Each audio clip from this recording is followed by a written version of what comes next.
Sí. Bo día.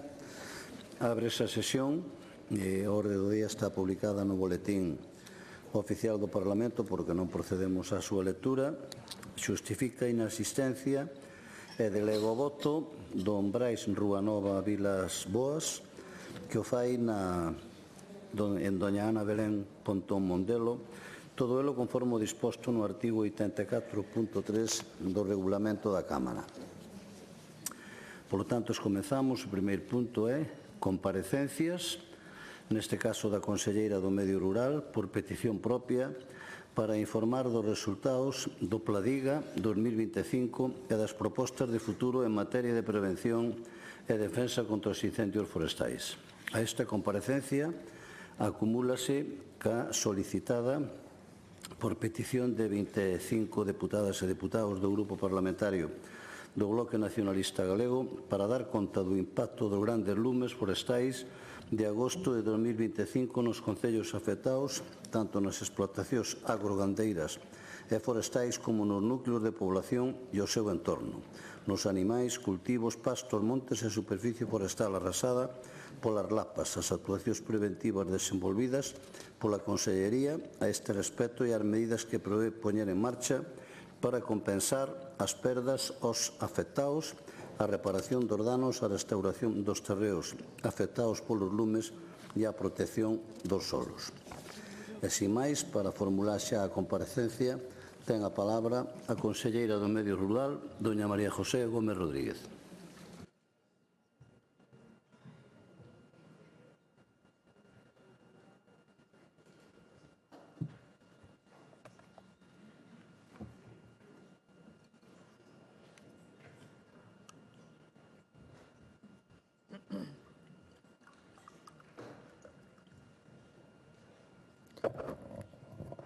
Presidente do Parlamento, señoras e señores deputados, moi bons días a todos e a todas. Comparezo hoxe nesta Cámara a petición propia para continuar falando sobre os incendios forestais e as medidas que impulsamos desde o Goberno galego en prevención e loita contra esta auténtica lacra. Esta comparecencia, a fin da campaña, é un fito habitual nos últimos anos. Pero é innegable que este ano non é unha comparecencia máis. Como demostra o feito de que antes ca min o propio presidente da Xunta deu conta neste Parlamento do vivido no mes de agosto, das leccións extraídas e das propostas de futuro. A comezos de setembro, o presidente Rueda anunciou ata 15 novas medidas para estar máis preparados de cara a esta nova tipoloxía de incendios forestais de sexta xeración. Case a práctica totalidade desas medidas son hoxe, apenas 2 meses despois, unha realidade inminente e palpable na Lei de Medidas e nos orzamentos da Xunta de Galicia para 2026. Isto, señorías, é gobernar. Gustaríame que o debate desta mañá nos levase a puntos de encontro e entendemento. Coido que é o que esperan e o que merecen todos os galegos e as galegas, especialmente aqueles que viviron os lumes máis de preto.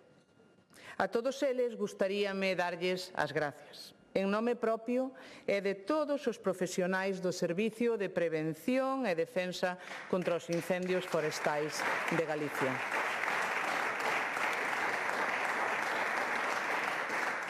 Darlles as gracias polo seu apoio sobre o territorio cando fixo falta, darlles as gracias pola súa colaboración e comprensión polos máis de 2.200 confinamentos e 400 evacuacións que tivemos que realizar.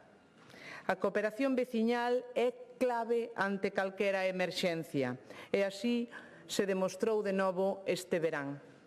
Como dixo o presidente Rueda, ante unha situación extraordinaria, vimos a resposta extraordinaria dun pobo do que estamos enormemente orgullosos.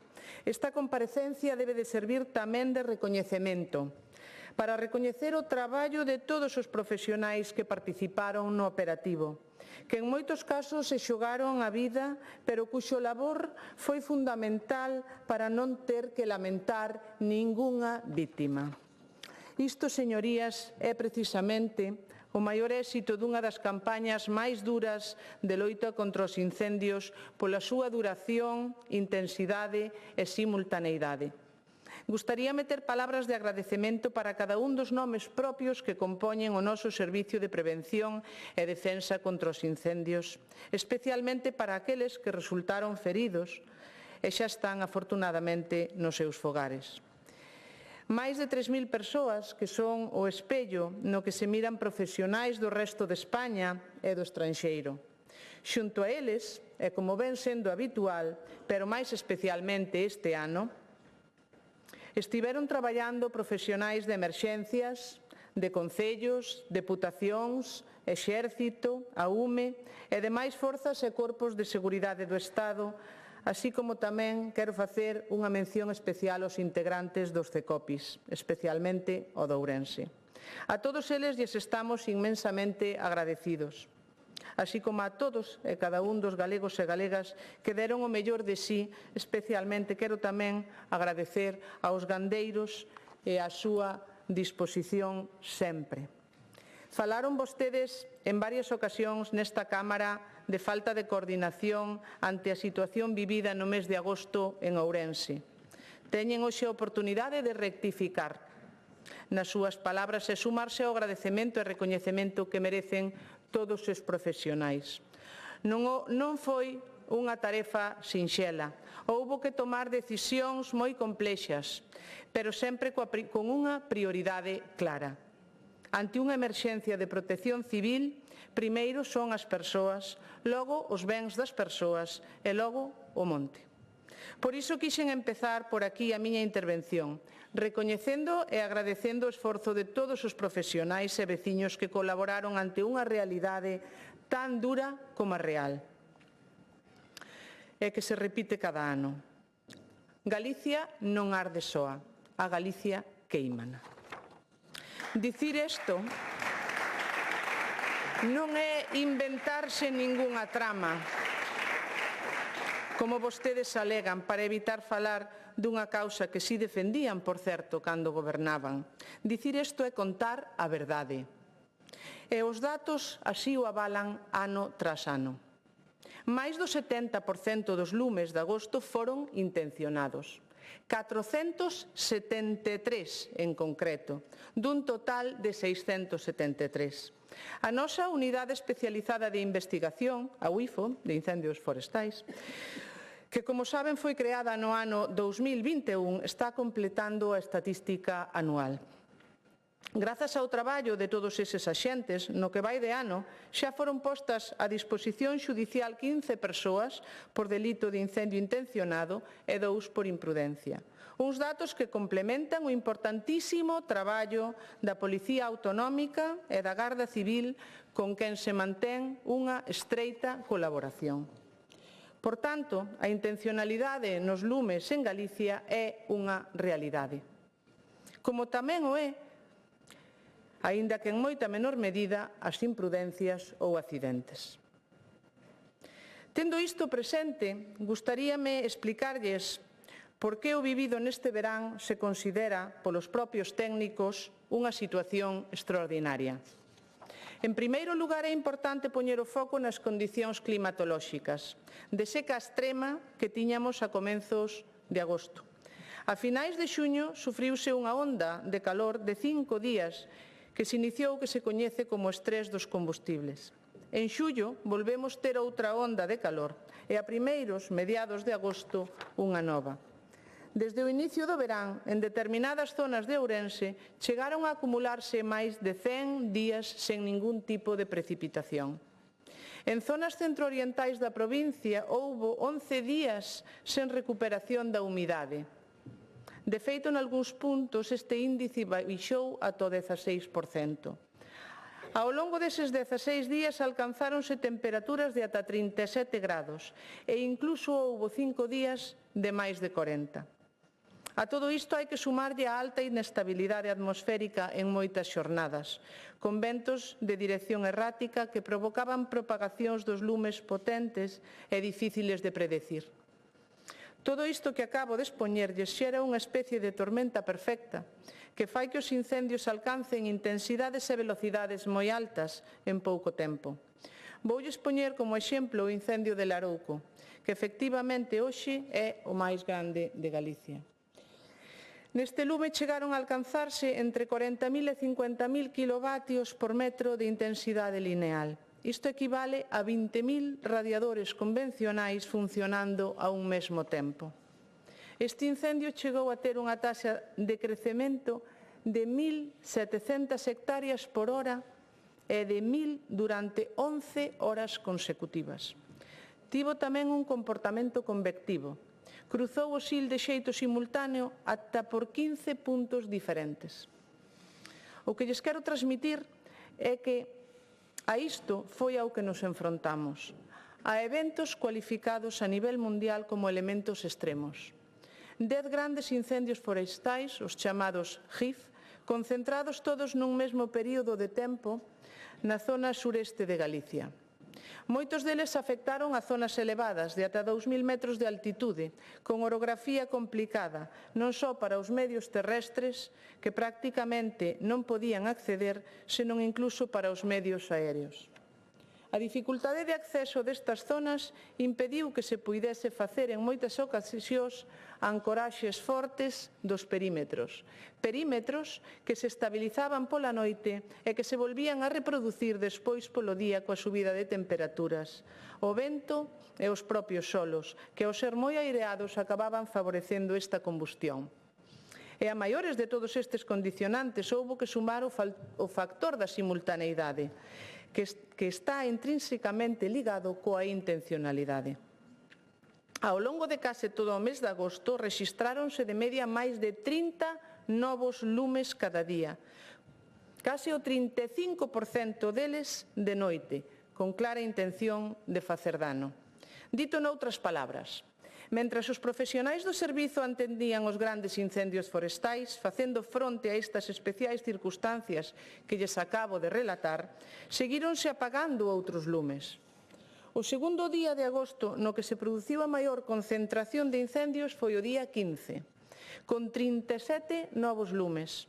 Ese 15 de agosto, a maiores de priorizar a urxencia de 7 grandes incendios que había xa sobre o territorio, aparecen 37 novos que atender. Coido que a todos se nos fai difícil de comprender como, ante unha situación límite, houbo quen quixo seguir facendo dano a Galicia e á súa xente. E pese a todo, logrouse controlar e mesmo extinguir os novos lumes que se declaraban cada día en tempo récord. A media de extinción dos primeiros 20 días de agosto situouse nun 72%. Todos estes datos que lles acabo de expoñer son datos técnicos, datos que se explican ante o resto de comunidades autónomas e ante o Ministerio e que demostran a especial complexidade para afrontar incendios deste tipo na nosa comunidade, pese a ter un dos mellores servicios de extinción de España e de Europa.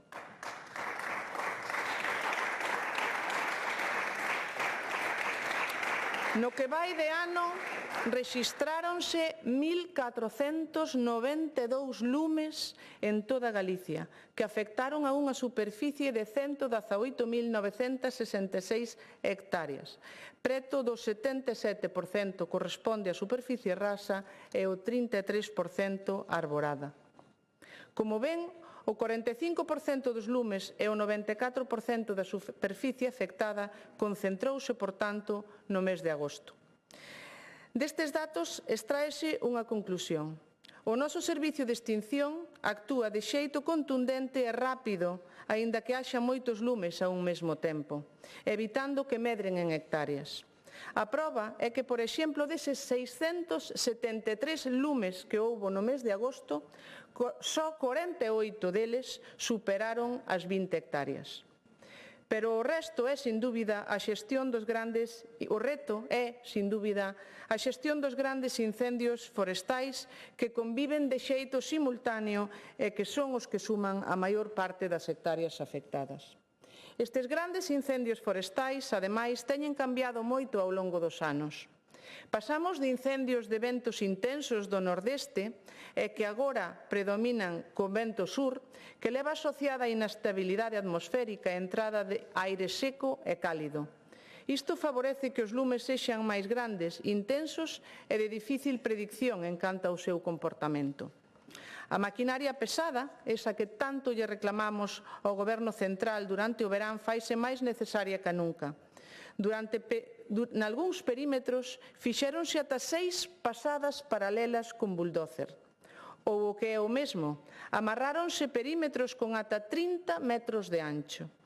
Cando as intensidades do lume son tan altas que nin os medios aéreos son eficaces coas descargas, dado que a auga se evapora antes de tocar terra, este traballo pesado con esta maquinaria é fundamental.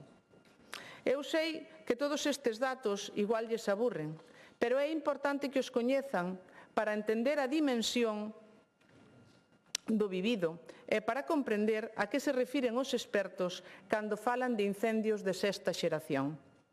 Os profesionais galegos aplicaron técnicas que nunca antes tiveran que facer, alo menos con esta intensidade, pero para as que estaban preparados grazas á formación continua. Falo, por exemplo, de fogos tácticos de 6 km de ancho para evitar o avance da cabeza do lume en Oimbra. Estes profesionais, aos que parece que se lles quere responsabilizar de non chegar a todos os sitios, non son os mesmos que axudaron a protexer aos veciños de máis de 400 núcleos de población.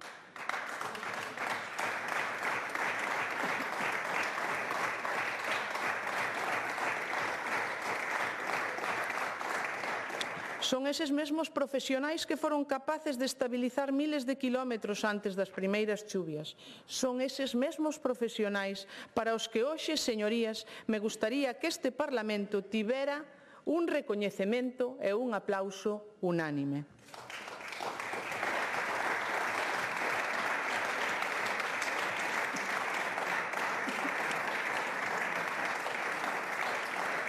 E se temos un dos mellores servicios de prevención e defensa contra os incendios forestais, non é por arte de maxia, senón por moitos anos de esforzo, de compromiso e investimento dende a Xunta de Galicia.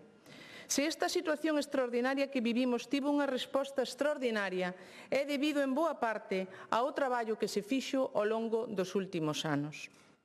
O Pladiga, que actualizamos cada exercicio e levamos ao Consello Forestal, é a folla de ruta. É o fiel reflexo de que Galicia non improvisa na loita contra o lume. Galicia planifica, forma e inviste para estar preparada. Dentro do Pladiga conviven 4 plans diferentes: o de formación, o preventivo, o de extinción e o vinculado á investigación. Todos eles conlevan estrategia, obxectivos e medidas concretas que reforzamos ano tras ano. Entre este 2025 e 2026 estamos destinando 1,8 millóns de euros á formación e ao adestramento do persoal, un 19% máis con respecto ao bienio anterior. A maior parte destes cursos lévanse a cabo no Centro de Loita Integral contra o Lume de Toén, un complexo polo que seguiremos apostando para que non só sexa referencia a nivel nacional, que xa o é, senón tamén no contexto internacional. No que levamos de ano neste centro formáronse máis de 1.500 profesionais entre persoal do servizo, de concellos, novos incorporados e de fora de Galicia, con estadías de bombeiros dos Países Baixos, Estonia ou do País Vasco. A nosa vontade é continuar ampliando as opcións deste centro. De aí a nosa petición reiterada ao Goberno central de crear unha base permanente da UME en Galicia e de contar cunha nova BRIF a maiores da de Laza, preferentemente nestas instalacións. Isto permitiría un despregue moito máis áxil e efectivo no caso de ter que actuar nun incendio de situación 2, circunstancia que se ven dando de xeito habitual nos últimos veráns. Sinceramente, considero que se trata dunha proposta totalmente racional e lamento que o Goberno central non lle dé a importancia que ten a este asunto. Estes días lemos na prensa a súa falta de compromiso e a pouca vontade para dar pasos para crear estas 2 unidades en Galicia. En definitiva, dende a Xunta de Galicia estamos intensificando o plan formativo do persoal que se enfronta aos lumes e reforzando tamén as accións de sensibilización e información de cara á veciñanza, especialmente daquela que vive nas parroquias de alta actividade incendiaria, para que coñeza como pode colaborar para minimizar o risco. A aldea de Trelle, precisamente en Toén, é un bon exemplo deste traballo. Saber a que nos enfrontamos é a mellor maneira de estar preparados. Por iso, avánzolles que imos intensificar estas iniciativas de concienciación coa poboación e, en especial, cos máis cativos e cos mozos. Poñeremos en marcha un programa específico nos centros educativos para dar a coñecer o traballo das persoas e as instalacións que forman o dispositivo de loita contra o lume de Galicia. Tamén para concienciar e sensibilizar ante estas situacións que se poden chegar a vivir. E con esta iniciativa buscamos tamén revalorizar a profesión e incrementar o prestixio social dos efectivos que loitan contra o lume. Cando falamos do plan preventivo da Consellería, referímonos ás actuacións que levamos a cabo naquelas zonas forestais de monte público que dependen da Administración autonómica ou ben naquel que, sendo de comunidades de montes veciñais, se acorda levar a cabo con proxectos preventivos. Por exemplo, falamos de rozas de áreas de cortalume ou faixas auxiliares, de mellora de pistas forestais ou adecuación de puntos de auga. Sei que saben que isto é así, pero esta mañá aproveito para explicalo porque ás veces escoitamos frases un tanto demagóxicas sobre as tarefas de prevención. Frases que esquecen que o 98% do territorio do noso monte é privado e que os propietarios temos dereitos, pero tamén temos obrigas. E sei que saben tamén que máis alá deste traballo propio tamén apoiamos a concellos e a comunidades de montes con varias liñas de axuda e convenios para realizar traballos preventivos. Neste ano 2025 investimos 50,5 millóns de euros para prevención, o dobre que en 2018. É moito máis do que se destinaba, por suposto, en 2007, cando apenas eran 21 millóns de euros. E saben canto reforzaremos esta partida en 2026? Un 50% máis con respecto a este ano, ata chegar aos 75,38 millóns de euros, o que supón un 65% do orzamento de investimento da Dirección Xeral de Defensa do Monte. Miren, os obxectivos en materia de prevención realizados por brigadas propias contemplados no Pladiga para 2025 e 2026 son públicos. Vamos a recordalos moi rapidamente. Intervención en máis de 1000 hectáreas de creación de áreas cortalume e tratamentos silvícolas preventivos. Xa actuamos en máis da metade. Case 970 hectáreas de faixas auxiliares de pista. Actuamos en máis de 660. Traballos en máis de 400 kilómetros de pistas forestais. Este obxectivo está superado, pois levamos máis de 1.140 kilómetros mellorados. Revisión e mantemento de máis de 5.000 puntos de auga, nos que actuamos prácticamente en todos. Arredor de 1.400 hectáreas de queimas prescritas. Antes do verán xa se actuara, pese ás chuvias copiosas desta primavera pasada, en case 600 hectáreas. É importante ter en conta o marco temporal no que se sitúan estas tarefas, anos 25 e 26. É unha información pública e totalmente transparente. Por tanto, señorías, hoxe pídolles rigor cando falen dos traballos preventivos. Pídolles que non mintan a este Parlamento nin aos galegos e galegas. Porque este é un traballo que nos debe unir a todos, porque é responsabilidade de todos. A Xunta, por suposto, do resto de administracións tamén e dos propietarios tamén. Falamos do plan formativo e do plan preventivo. No eido de extinción creo que é de sobra coñecido o operativo, pero vouno a mencionar. 3.000 Profesionais dependentes da Consellería do Medio Rural que en época de alto risco poden chegar a 7.000 efectivos se sumamos o apoio de emerxencias de outras administracións e as forzas e corpos de seguridade do Estado. 380 motobombas, 36 bulldozers, 14 batracios, máis de 30 medios aéreos, entre os que temos a Xunta e o Estado. E infraestruturas de primeiro nivel como é a base aérea transfronteiriza de Verín o Imbra, inaugurada en 2024, ou as novas bases operativas para o persoal do servicio. Tamén son coñecidas as melloras tecnolóxicas implantadas nos últimos anos, que axudan na extinción, pero tamén na detección e posterior investigación. Falo desa rede de cámaras de videovixiancia repartidas polos montes galegos, que tamén sitúan a Galicia na vangarda, porque favorecen unha resposta rápida e concisa. 22 minutos de media en chegar a un incendio na liña dos últimos anos. A implantación desa rede comenzou en 2018, con 88 cámaras en 44 localizacións. Hoxe temos 181 en 90 espazos e moi proximamente instalaránse 56 novas cámaras en bases aéreas e centros de referencia. Esta tecnoloxía súmase ao resto de melloras nas aplicacións internas que ofrecen datos e prediccións en tempo real e que tamén permiten a xeolocalización de todo o persoal do servicio. En definitiva, a mellora constante ao longo dos últimos anos en todo o que conforma o dispositivo galego de prevención e defensa contra os incendios forestais é palpable. Máis accións formativas, planificación preventiva ao longo de todo o ano, sensibilización e concienciación da poboación, cuestión na que seguiremos insistindo.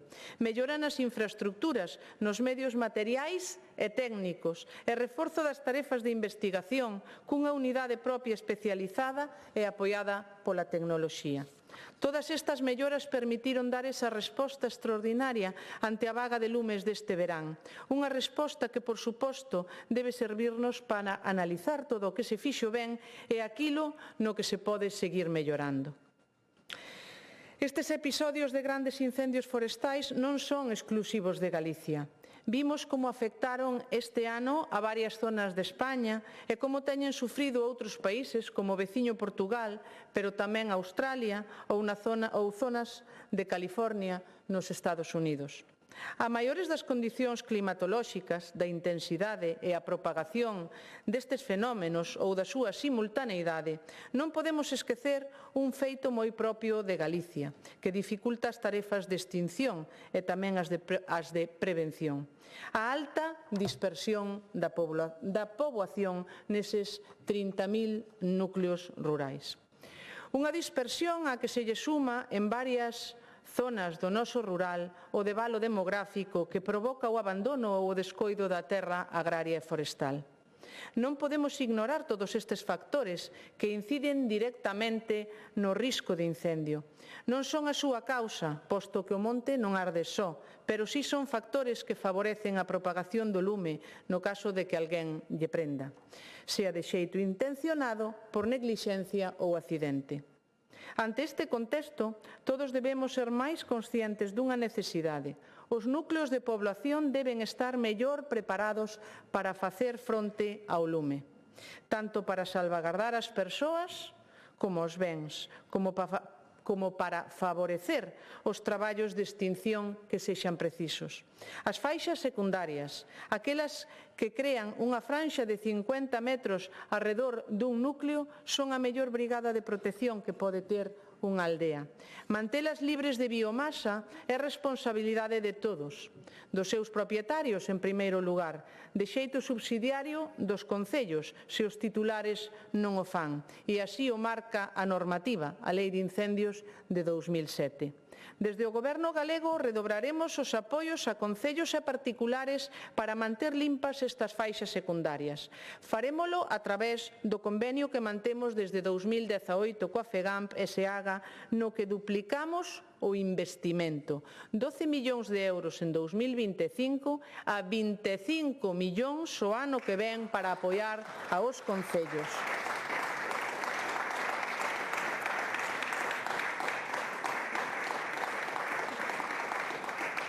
Agardo que poidamos asinalo proximamente e comezar a traballar canto antes a través de varias vías, xa mencionadas polo presidente Rueda en setembro.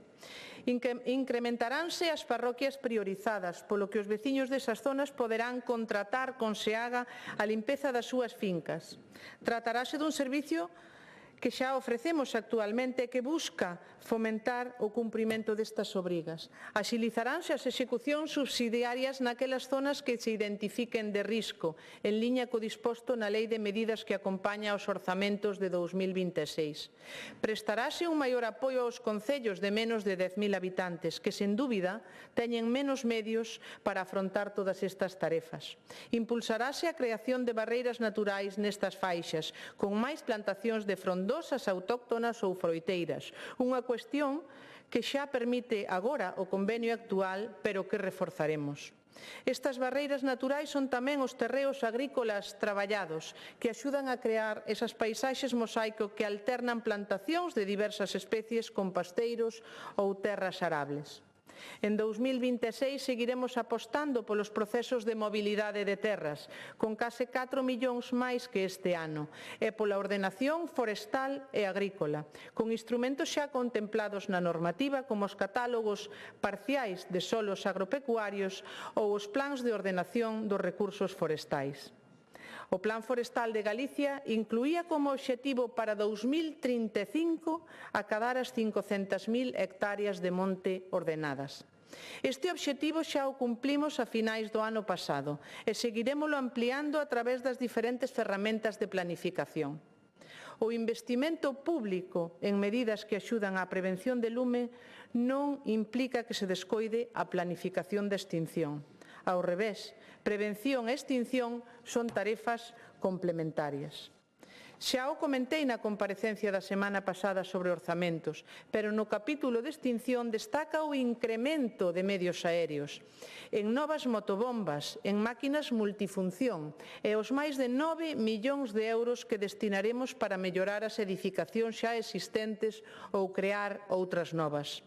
É o caso da base de helicópteros de Lalín, xa iniciada, ou da nova base aérea de Valga, que comezaremos o vindeiro ano. Estes compromisos foron asumidos polo presidente da Xunta hai apenas 2 meses. Como lles dicía ao comezo, a práctica totalidade están en marcha ou serán unha realidade inminente.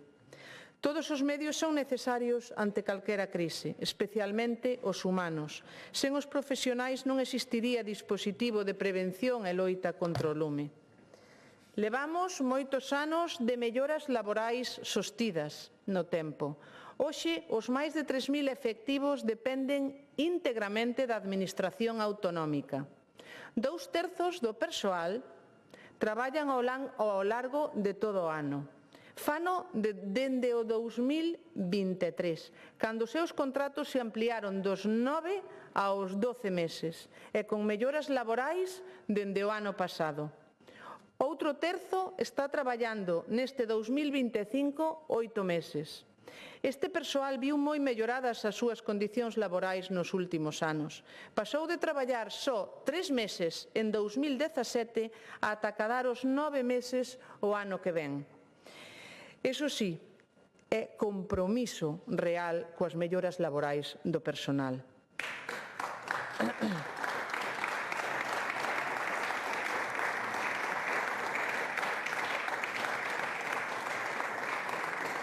Se volvemos a vista atrás, en 2008 a situación era ben distinta. O dispositivo estaba conformado por menos de 1.900 persoas dependentes da Xunta. 1.200 traballaban ao longo de todo o ano e 600 facíano durante 6 meses. Só en campaña de alto risco sumábanse uns 1.000 efectivos contratados e ao rematar os 3 meses, eses sí que eran despedidos, señorías, non como agora.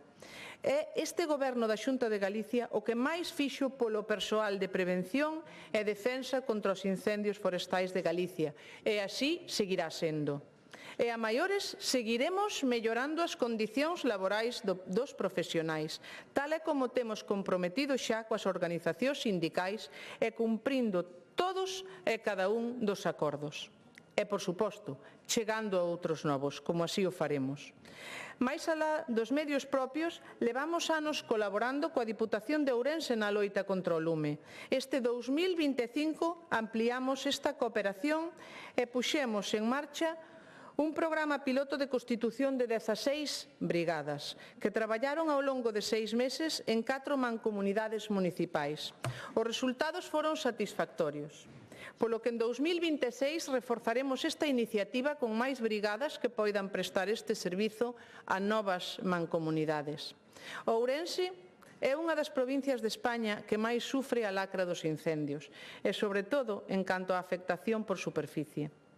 O obxectivo final, por tanto, non é outro que prepararnos máis e mellor de cara a este tipo de lumes, ante os cales se fai preciso unha formación máis especializada e profesionais altamente cualificados na súa planificación. Non lles caiba dúbida que continuaremos por este camiño. Como ven, señorías, continuamos apostando polo noso dispositivo, tanto humano como material e tecnolóxico. Un dispositivo integrado por moitos compoñentes que fan un todo ben engranado e preparado. Un dispositivo que é referencia para todos fora de Galicia, menos para algúns, que dado que as súas declaracións nada axudan a conservar este prestixio do que deberíamos todos os galegos sentirnos inmensamente orgullosos. Un dispositivo que sigue traballando agora na recuperación do monte. A comenzos de outubro comezamos coa técnica do mulching tras identificar as zonas máis críticas, logo dun estudo realizado en colaboración co CSIC.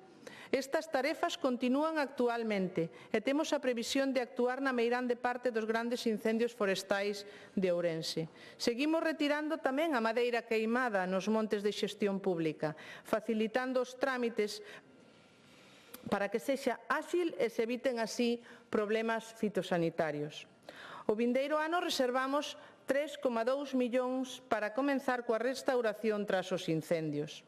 Unhas actuacións que se executarán con moita máis intensidade a partir de 2027, dado que o vindeiro exercicio dedicarémolo sobre todo a tarefas preparatorias. E continuamos apoiando a todos aqueles que se viron afectados tanto explotacións gandeiras como agrícolas ou forestais. A Xunta de Galicia cumpliu desde o primeiro momento, incluso antes de convocar as axudas. A fin de semana do 15 de agosto iniciamos o reparto de alimentación para o gando en 22 concellos. Dende entón entregamos case 100 toneladas de penso ou máis de 1.560 toneladas de forraxe, por poñerlles 2 exemplos. E convocamos con rapidez axudas contundentes. Dende a Consellería do Medio Rural levamos axudas aprobadas cun compromiso de pago superior a 1 millón de euros, dos que xa comezamos a pagar. Algúnas das liñas de axuda que puxemos a disposición do sector chegan aos 200.000 euros. O Goberno Central aínda publicou hai escasos días o seu Real Decreto, só para o sector agrogandeiro e só con un máximo de 16.000 euros por beneficiario no mellor dos casos, porque de xeito xeral van as axudas de 1.500 a 10.000 euros por beneficiario. Saquen vostedes as súas conclusións, porque non teño moito máis que engadir. Os números están aí. O Goberno galego seguirá facendo o que ten que facer, que é gobernar. Gobernar significa presentar orzamentos todos os anos. Gobernar significa estar ao lado das persoas cando máis os necesitan. E gobernar tamén significa aprender de situacións críticas, facer autocrítica e seguir mellorando, e neste camiño nos atoparán. Mais nada polo de agora e moitas grazas. Gracias.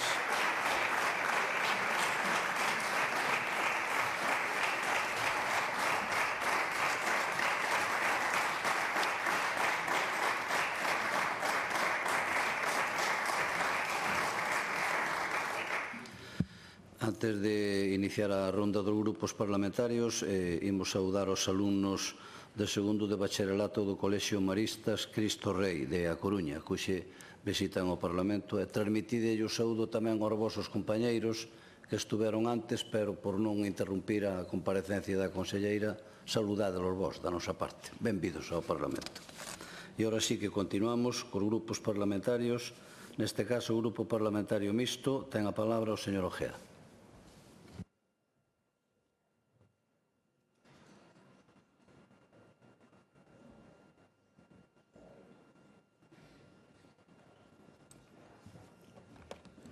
Gracias, presidente. Bos días, señorías. Señora conselleira, falou moito de prevención, falou moito de extinción, pero apenas falou, de feito, creo que ni siquiera pronunciou a palabra, non sei se algunha vez, pero claro, ao final, a palabra recuperación, non? Dicen os expertos, eu estes días estuve lendo algo sobre o tema, que, bueno, algo sempre sabes, pero sempre está ben informarte. Dicen os expertos que estas tres cousas teñen que ir equilibradas, non? A prevención, a extinción e a recuperación. Eu penso que nestes momentos, sobre todo na provincia de Ourense, o que debe privar agora mesmo, de xeito inmediato, sin, desde logo, desbotar a importancia das dúas, da prevención e da extinción, temos que pensar canto antes na recuperación. A recuperación das zonas queimadas, a recuperación nos aspectos que atañen a vostede como consellera directamente do medio rural, pero a recuperación pois, nos ámbitos económicos, nos ámbitos sanitarios, nos ámbitos normativos que xa afectarán a outras consellerías.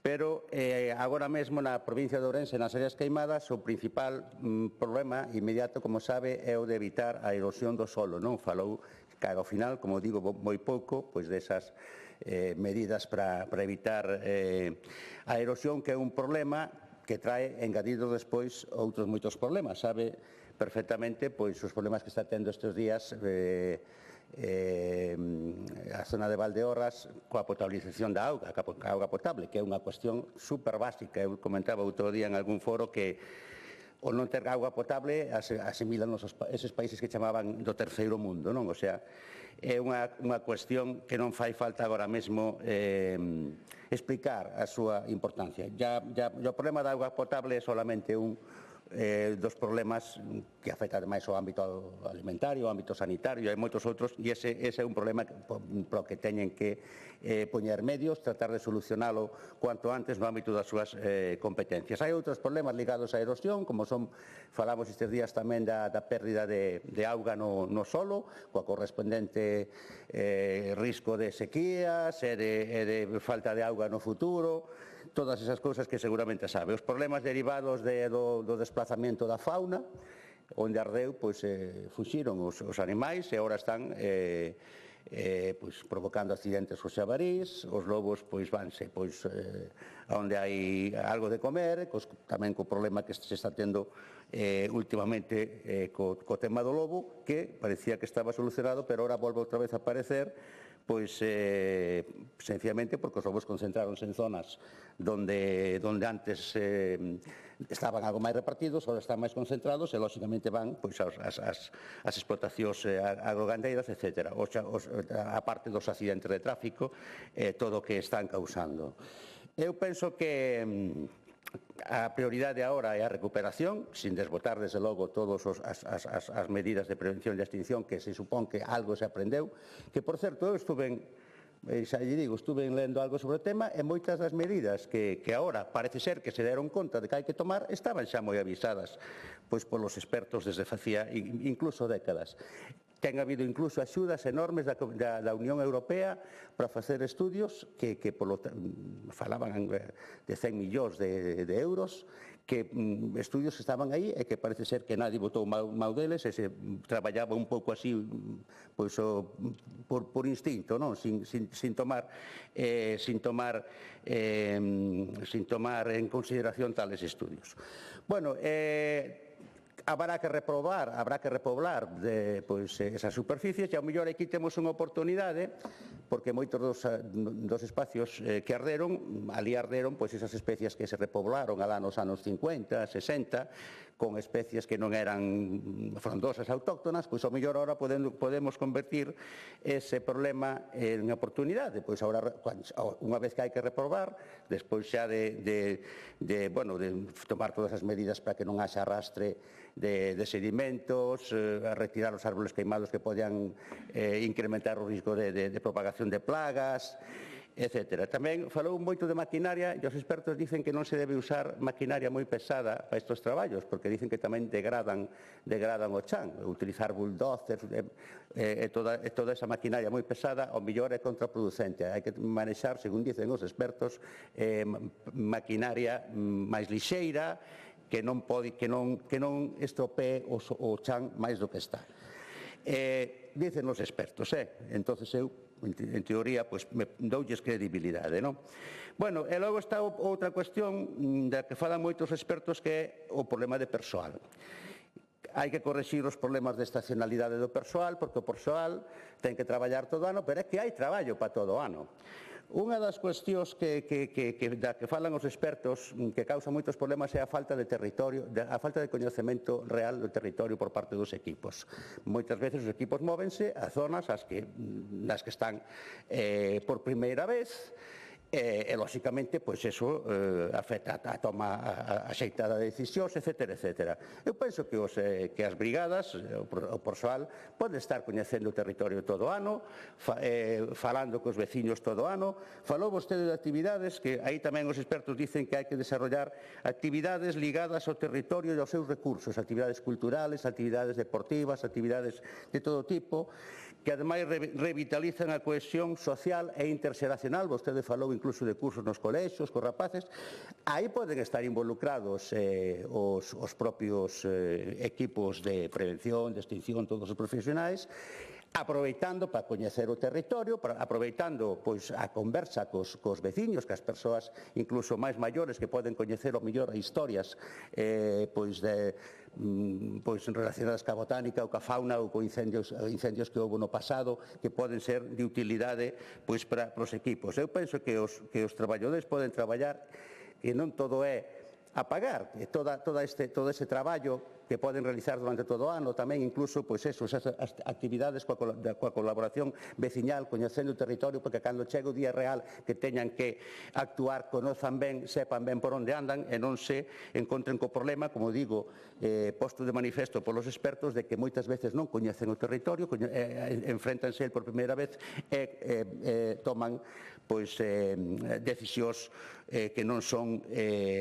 axeitadas. Falan, por exemplo, tamén os expertos de que esas queimas ás que se dá autorización a persoas privadas, eu mesmo pedín algunha vez autorización para queimar por internet, chamas por teléfono e dicíanche de tal día, non queime de noite, claro, pero ao mesmo tempo non somos os ciudadanos, digamos, do común, non somos expertos, con toda a boa voluntad podemos poñer lume a unha queima e escapársenos das maus. Algúns incluso vivimos esa situación en algún momento. Entonces, bueno, esas queimas poden ser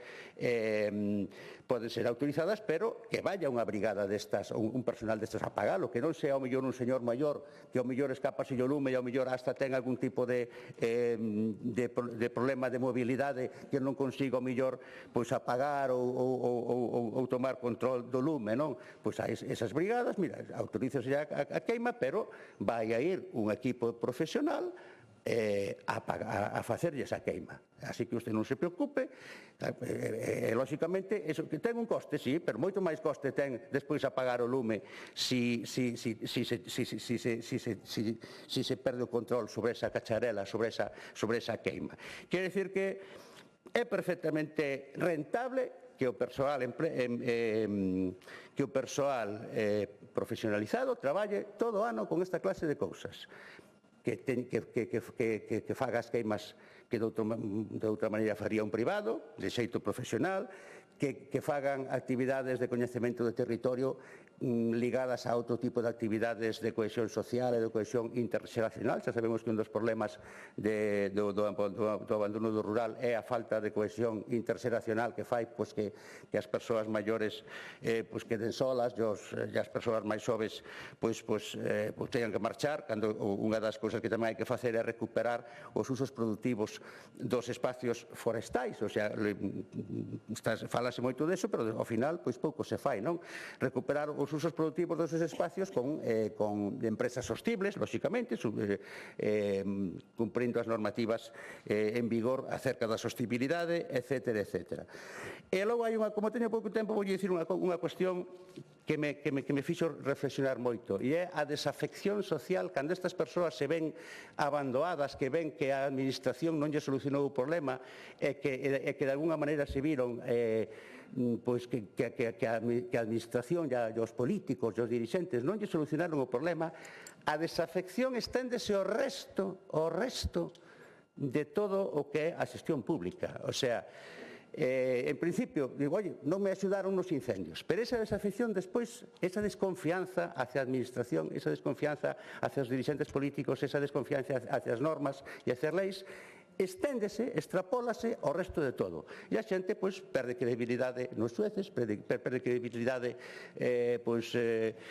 nas leis, perde credibilidade en todo tipo de autoridade e de administración como consecuencia desa extrapolación da desafección que inicialmente tuvo unha causa concreta, como foron os incendios e o abandono que sufriron deso, pero que despois resultan unhas consecuencias sociales máis amplias. Esa foi unha cuestión que me fixo reflexionar moito, que esa deflexión se extrapola despois a todos os aspectos da vida en común, e non solamente en eso.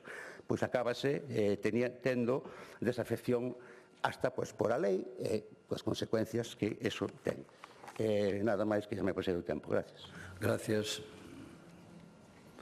Grupo Parlamentario Socialista, señora Rodríguez da Costa.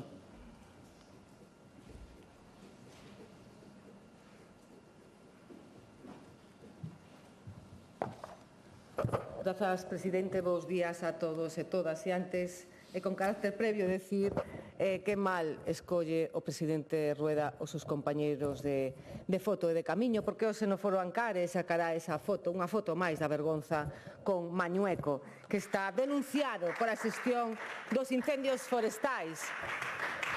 Pero, obviamente, escoitando a conselleira, non nos extraña nada.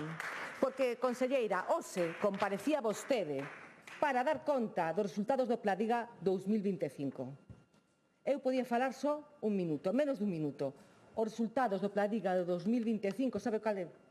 Máis de 150.000 hectáreas arrasadas en Galicia. Ese é o resultado. E vostede, cero autocrítica. Cero autocrítica. Señora conselleira, pida perdón. Está a tempo. Porque cando falaba vostede de xestión e de gobernar, o que non di é que veciños e veciñas estaban só ante os incendios, protexendo os seus núcleos de poboación. Eso non o di, como non o din outras cousas que vou a recordar, e que me parece indignante a súa actitude hoxe.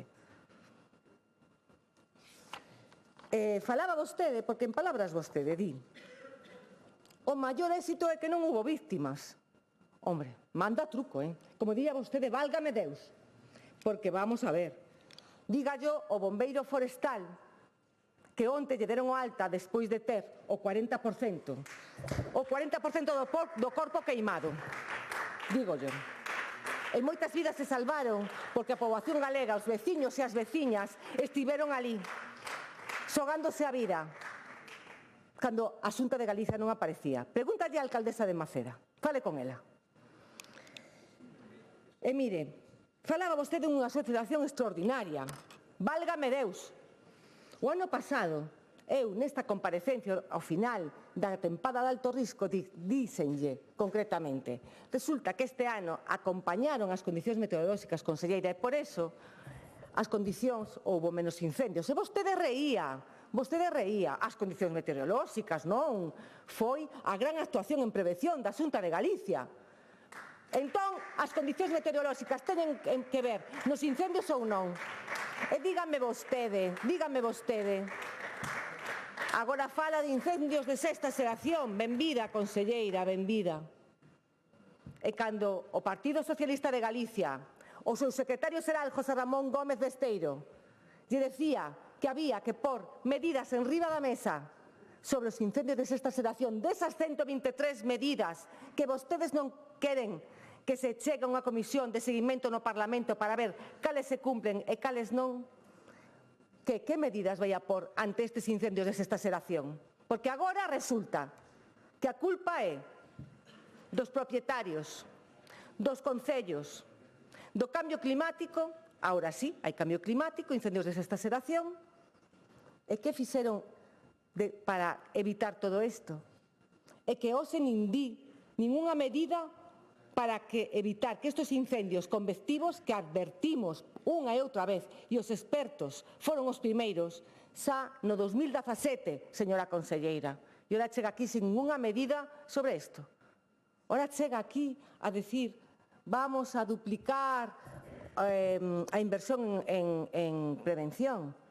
Pero vamos a ver, señora conselleira, o Grupo Parlamentario Socialista fai unha petición, un rexistro por rexistro formal da Xunta de Galicia e lle pide que nos diga concretamente as medidas de prevención que se realizaron no 2025. Esas que recollo Pladiga por escrito. E lle pedimos que nos diga os medios materiales e humanos que ten cada distrito. E vostede se nega. E votan en contra. Esos señores e señoras diputados que están aí votan en contra que se dé ese informe. Por qué? Porque a prevención non se realizou nos distritos. Sí, señora conselleira, e se non, se realizou, informe. Informe nesta Cámara. Denos a información. E os medios materiales que fala agora, vamos a comprar tractores e motobombas. Dígame vostede, distrito por distrito, nos 19 distritos, canta maquinaria está pechada nos galpóns.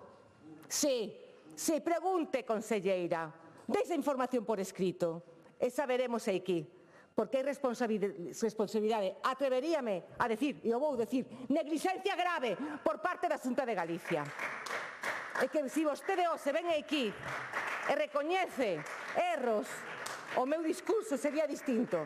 E teño aquí notas, pero cando escoito a vostede, con esa autocomplacencia, os propietarios, as condicións meteorolóxicas, os incendios convectivos e as 200 vacantes que tiñan no Servizo de Prevención e Incendios Forestais que tiveron que cubrilas en pleno agosto, e esos rapaces e rapazas, porque rapaces de 18 anos, que se incorporaron ao Servicio de Prevención e Incendios en plena vaga de lumes, que non tiñan experiencia cero, culpa deles non é. É da falta de previsión da Xunta de Galicia, de vostede, do presidente Rueda.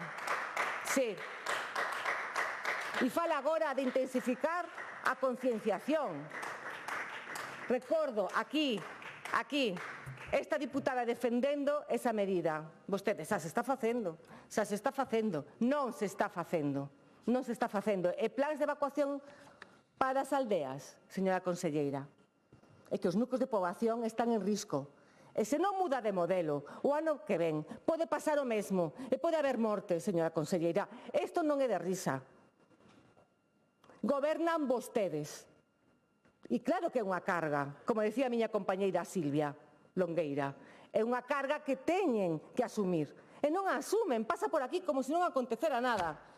120.000 hectáreas, perdón, os alumnos que hoxe están aquí no Parlamento, que teñen que escoitar isto ante esta vaga de lume, señora conselleira. Pídalle perdón tamén a eles.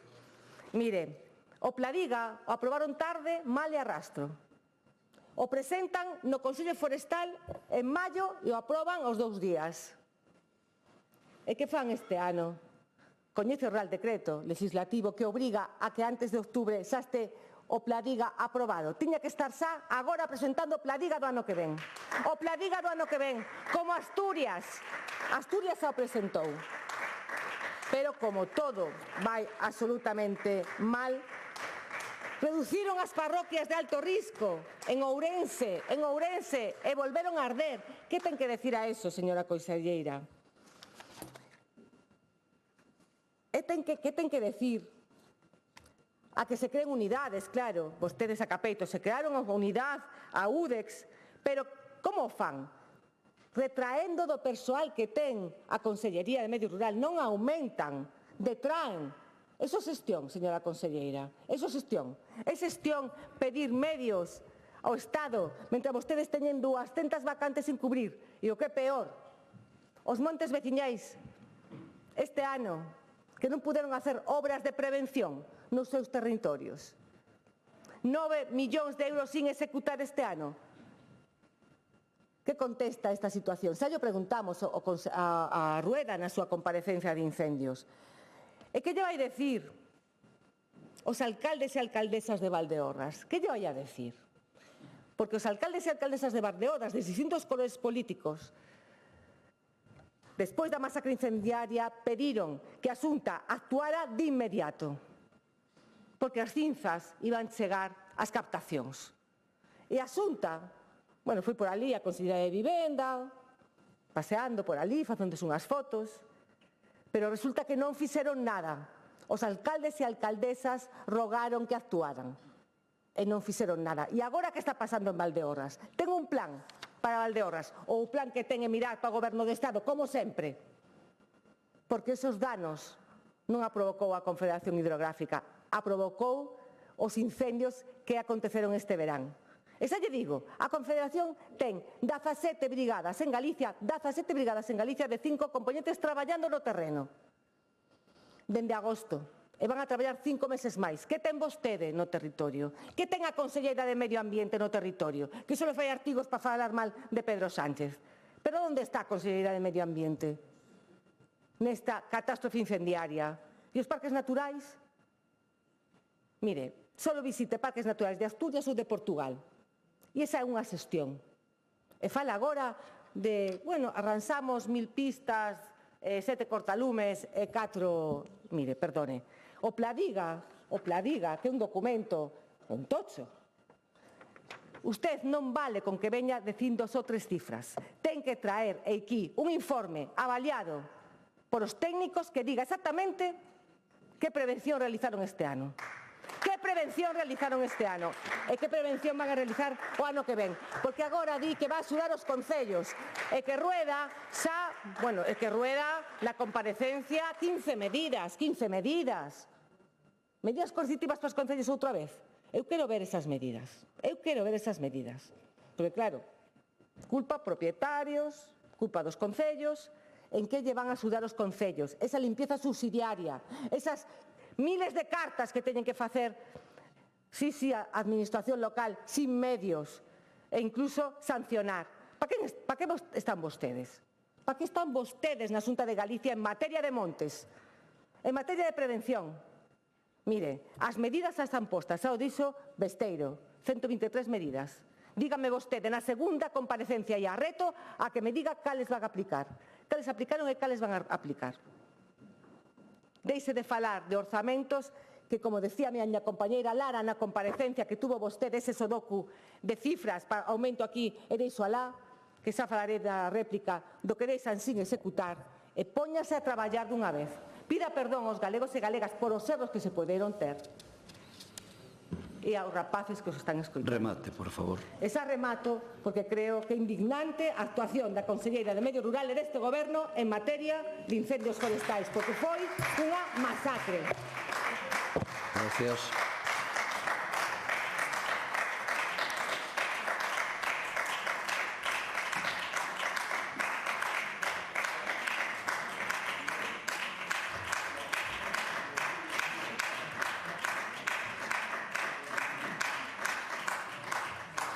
Grupo Parlamentario do Bloque Nacionalista Galego, señora Valcárcel.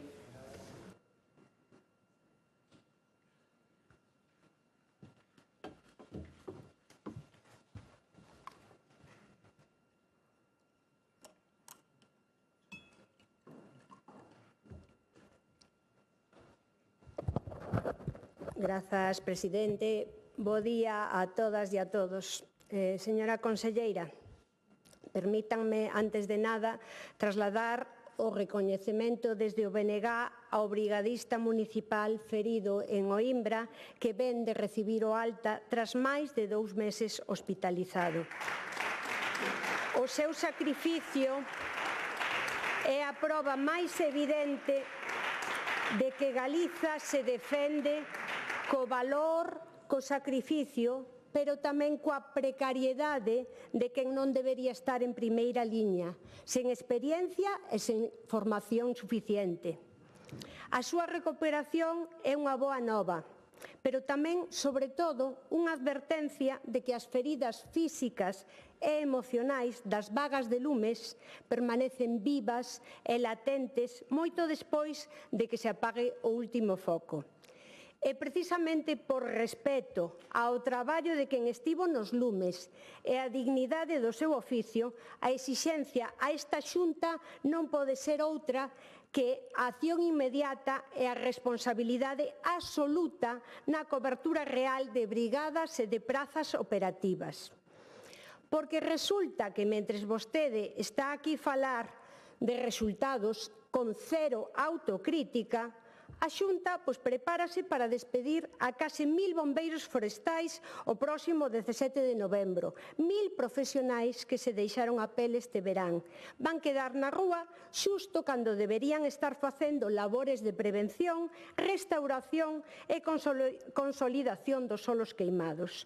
E vostede sabe que non é unha cifra menor, é 1/3 do persoal que defendeu Galiza este verán e vai ser despedido a pesar de que o país acaba de vivir a peor vaga de lumes do século, con máis de 120.000 hectáreas arrasadas recoñecidas por vostedes. Como se xustifica isto? Como estes profesionales non van seguir os meses críticos que hai por diante?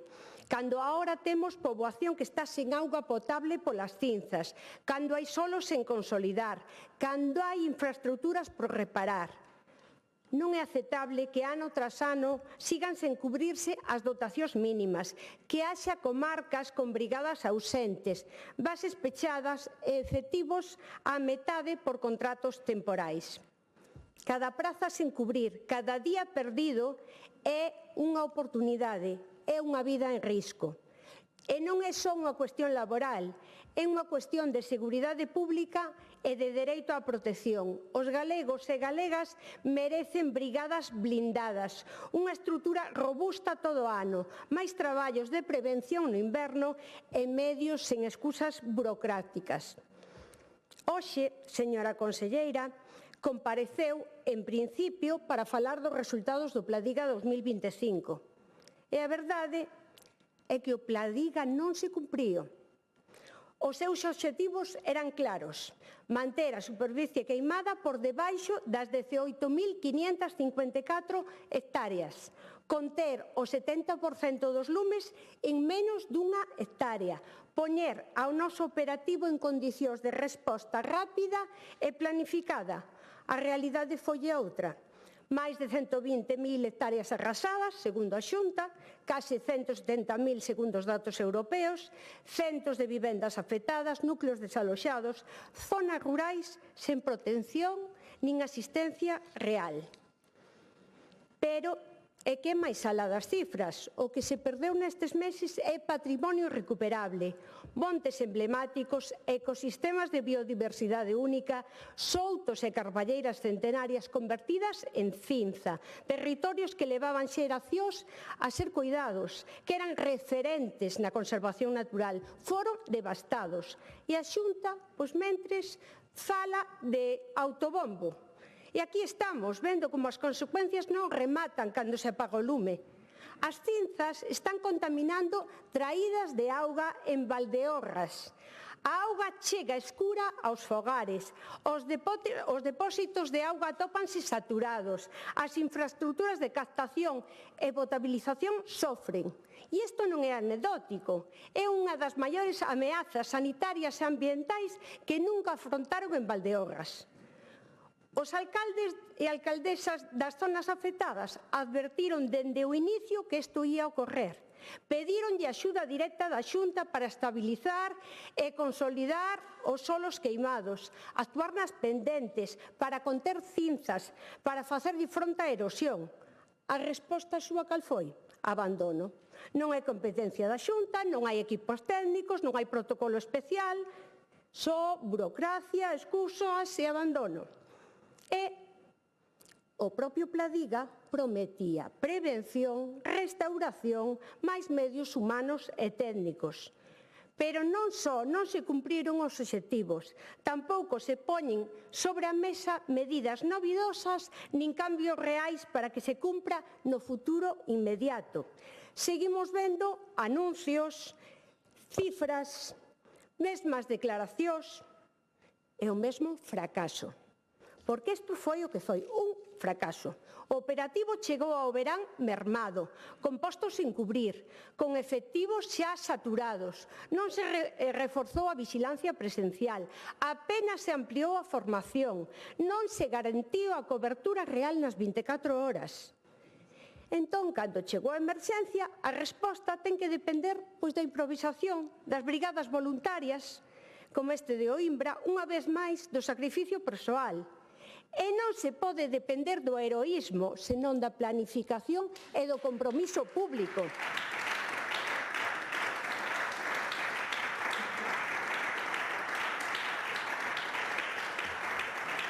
O BNG propón solucións concretas, e voulle decir 9. Primeiro, un grande acordo de país sobre xestión do monte, baseado no monte en mosaico, na diversidade de especies, no abandono real do eucalipto e non esa moratoria trampa. Un modelo aberto á custodia compartida do territorio, donde a Administración, as comunidades veciñais e as iniciativas tamén de organización de veciñas e voluntarias traballen conxuntamente pola consolidación e custodio do monte. En segundo lugar, políticas que fixen realmente poboación no rural, apoio ás comunidades de montes veciñais, recuperación do pastoreo como ferramenta de xestión e prevención, formación e emprego forestal durante todo o ano. Terceiro, consolidar de inmediato eses solos queimados, antes de que as próximas treboadas arrastren todo o que queda e corten definitivamente o abastecemento a centos de población. Restauración ambiental verdadeira, non unha fachada mediática. E non vale cando dixo vostede para dentro dun ano, había que actuar xa. Cuarto, fondos directos para reparar esas traídas, ese asesoramento técnico que necesitan eses alcaldes, actuación urxente na restauración ambiental e hidráulica. Quinto lugar, e isto é capital, reforzar a coordinación absoluta entre todos os corpos de emerxencia, bombeiros urbáns e rurais, os GES, os equipos de extinción, máis brigadas formadas, máis medios propios e maior cobertura territorial. Non se pode seguir con esta xungla de competencias, coordinación total ou caos garantido. Sexto, a implicación de toda a comunidade, as asociacións veciñais, as comunidades de montes, as cooperativas, os propietarios, para garantir de verdad que haxa unha vixiancia e unha reacción rápida. O territorio coñéceno os que viven nel. Organicemos esa intelixencia colectiva en lugar de ignorala. O sétimo, investimento en puntos de auga e garantir o seu mantemento mesmo en época de seca. E non é un capricho, é a diferencia entre poder atacar un lume no seu inicio ou deixar que se propague. Vixilancia presencial todo o ano, acceso garantido á auga, coordinación real. Iso é o que precisa a prevención en serio. Oitavo, cobertura real de prazas. Contratos dignos para os brigadistas, profesionalización total do operativo. E noveno, revisar e renovar as medidas de prevención do Pladiga. E aí escoitar aos técnicos, aos alcaldes e poñer medidas de cambio real sobre a mesa, non excusas. Señora conselleira, os obxectivos do Pladiga 2025 non se cumpriron. E o que é máis grave, tampouco se vai polo camiño do seu cumprimento no futuro. Mentres, a Xunta, vostede, instálase na inercia, no autoeloxio, cada incendio que volva a poñer en risco a poboación e as propios profesionais é responsabilidade directa da Xunta e así debe asumilo, sen agocharse tras estadísticas ou protocolos baleiros, porque cada baixa, cada praza sen cubrir, cada recorte é unha vida en perigo. E agora, ademais, vimos que en lugar de reforzar eses equipos, pois a Xunta quédase sin un terzo deles. Galiza merece acción, non anuncios. A cidadanía merece garantías, non a súa propaganda. E os profesionais merecen respeto, non precariedade. O rural merece futuro, non abandono. E este Parlamento agarda respostas e cambios, non máis do mesmo. Se non ten pensado facelo, por favor, deixelle o posto a quen o vaya a facer. De momento nada máis. Moitas gracias. Gracias.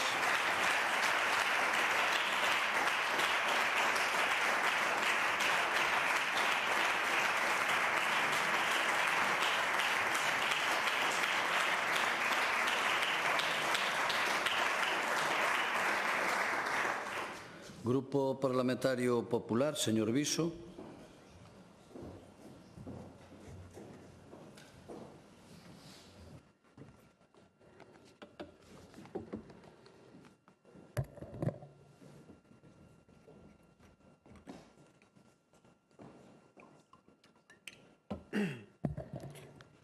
Gracias, presidente. Señorías, señora conselleira, benvida, moitas gracias por dar conta das actuacións realizadas e tamén, sobre todo, por falar dese futuro que espera o noso rural, ese futuro esperanzador.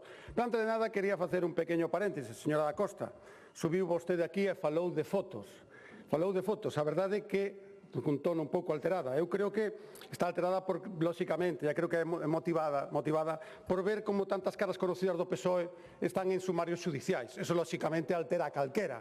E cando fale de fotos ao mellor do álbum que tiña o Coldo e o señor Ábalos. Aí tamén podríamos falar de fotos. Vale?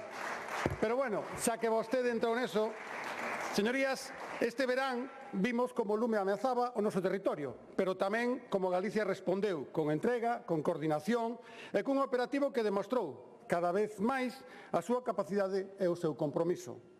Por iso, hoxe toca recoñecer o esforzo e renovar o noso compromiso, porque é fácil falar cando o lume xa pasou. O difícil é estar ali cando hai que decidir, cando hai que actuar e cando hai que protexer vidas e aldeas.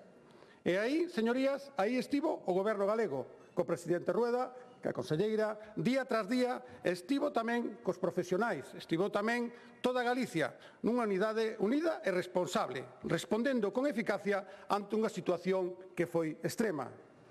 Tal e como deteñou a conselleira, lóxicamente, tamén, ao día seguinte dos incendios, tamén estivo este goberno. Con que? Con axudas tramitadas e xa pagadas. Aí tamén estivo o goberno. Por iso, hoxe vimos aquí a falar de dúas cousas, de eleccións e de futuro. Nós, insisto, falamos de eleccións e de futuro. De que fala a oposición? Uns falan con ocurrencias, outros sobreactúan, e, por suposto, os van sempre os que falan do abandono e os do non. Señorías, cando falamos do Plan Diga 2025, non falamos só de prevención e defensa. Non é un plan máis, tamén é unha aposta de mellora continua.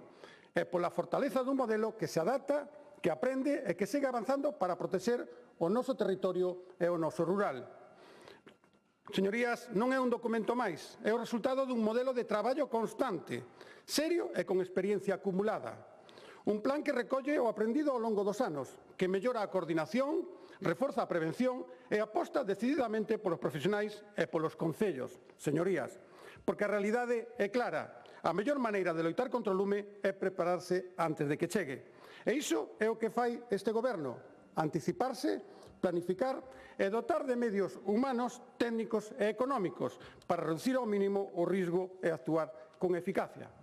Pero, señorías, cando o lume vence, porque ás veces vence, o máis importante é dar unha resposta inmediata, coordinada e eficaz para protexer o territorio e as persoas. E aí estivo este goberno.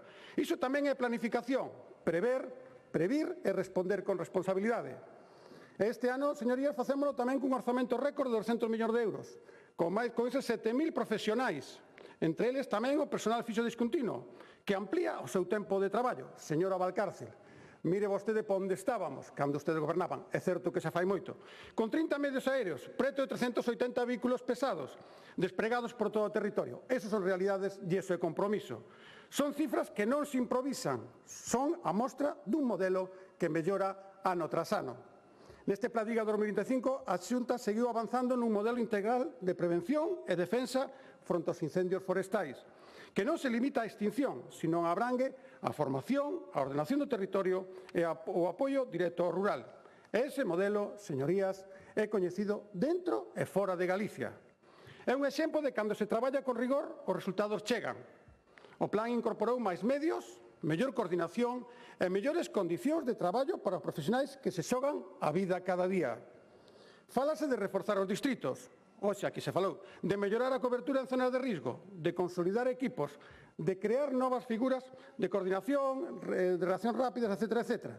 Tamén de seguir investindo en formación, porque un operativo preparado é un operativo que salva vidas e o monte.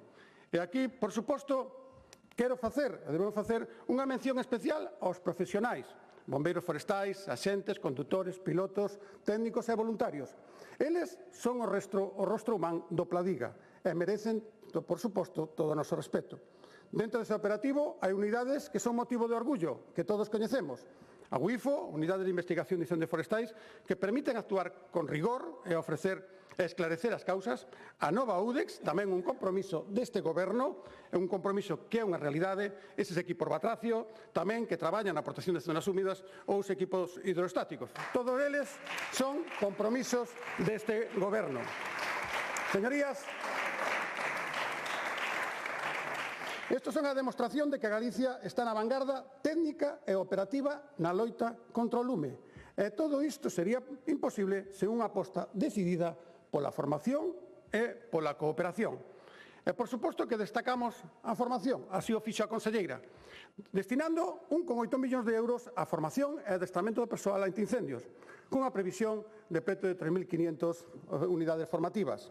E, por suposto, se hai un símbolo desa profesionalización, é o Centro Integral de Loita contra o Lume de Toén. É un centro de formación que se consolidou, e así o dixo hoxe aquí a conselleira, como un referente en capacitación e innovación. En Toén fórmanse os bombeiros forestais, os mandos, conductores, pilotos, responsables operativos e tamén se deseñan, señorías, importantísimo, protocolos e simulacros que logo se aplican en todo o territorio galego. Por iso non entendemos, ou sí o entendemos porque é sempre o mesmo, como a oposición unha e outra vez usa o lume para atacar ao goberno. Sen pensar que detrás de cada ataque están cuestionando o traballo de miles de galegos que dan o mellor de sí. Señora da Costa, vostede non falou nada da UME nin da Brif. Esta semana pasada, o señor Besteiro foi tomar notas a Madrid. Non sei se trouxo algún apunte. Se o trouxo, era bo que hoxe non o comentara. E convén dicilo alto e claro. O lume non se apaga con pancartas, señorías, non se apagan con pancartas. Aínda que cambiemos de plaza, a pancarta sigue sendo a mesma. Cada vez que chega este debate, a oposición aparece... Cando chega este debate, a oposición aparece sempre coa mesma cantinela. Falta de medios, falta de plans, e todo se fai mal. Pero cando se pregunta cal é a súa alternativa, é unha alternativa que non ten un modelo claro. Cal é o seu plan? Por suposto, non teñen resposta. O seu único objetivo é desgastar, non mellorar. Porque o seu discurso cambia segundo lle conveña. Pero o lume, señorías, non se apaga con verbas, apágase con traballo e con coordinación. E, por suposto, que tamén hoxe aquí vostedes criticaron o Pladiga, pero logo piden máis recursos baseándose, curiosamente, nas estruturas e nos programas que o Pladiga crea. Por lo tanto, volvemos a falar de algo que vostedes sí que presumen, que é de incoherencia. E insisto, señorías, o lume tampouco se apaga con incoherencia. O noso compromiso vai máis aló da extinción. O Goberno galego está a reforzar as axudas de prevención, a conselleira aquí o falou, limpeza de biomasa, gandería extensiva e colaboración cos concellos. Algunhas destas ferramentas claves e claras da loita contra o lume. Ademais, este ano o Pladiga tamén incluiu os plans específicos de prevención nos seis parques naturais galegos. É unha colaboración importantísima que transfronteiriza con Portugal. Por suposto, melloramos a resposta nos territorios limítrofes. A defensa contra o lume comeza nun rural vivo, nun rural activo e non rural con oportunidades. Por iso, cando falamos deste plan, falamos de territorio, de xestión forestal responsable, de mellora de infraestructuras e, por suposto, e así tamén o dixo hoxe aquí a conselleira, de cooperación institucional, algo fundamental. A oposición, como sempre, fala de abandono do rural, pero esquecen que foron os gobernos do Partido Popular que nos puxeron en marcha políticas reais, como limpeza e desbroce con incentivos, liñas de subvención para a prevención, ferramentas de planificación e a coordinación coas administracións locais.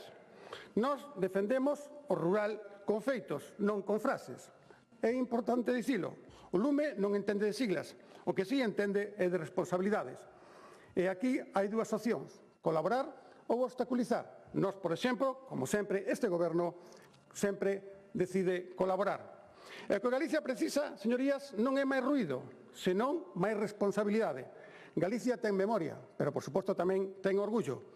O lume golpea duro, pero non derrota.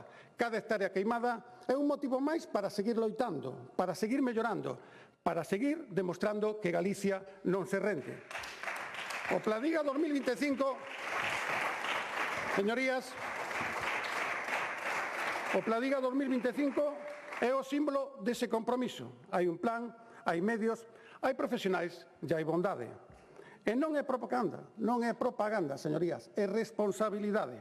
E por iso, señorías, quen queira usar o lume para atacar, para dividir ou para buscar titulares, que saiba que se vai a topar cun goberno e con Partido Popular firmes, unidos e decididos a defender Galicia sempre estea o fume onde estea.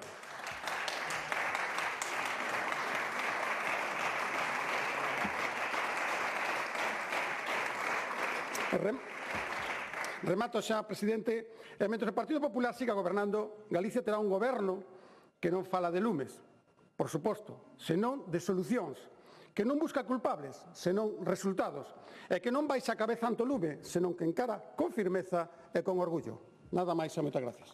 Gracias.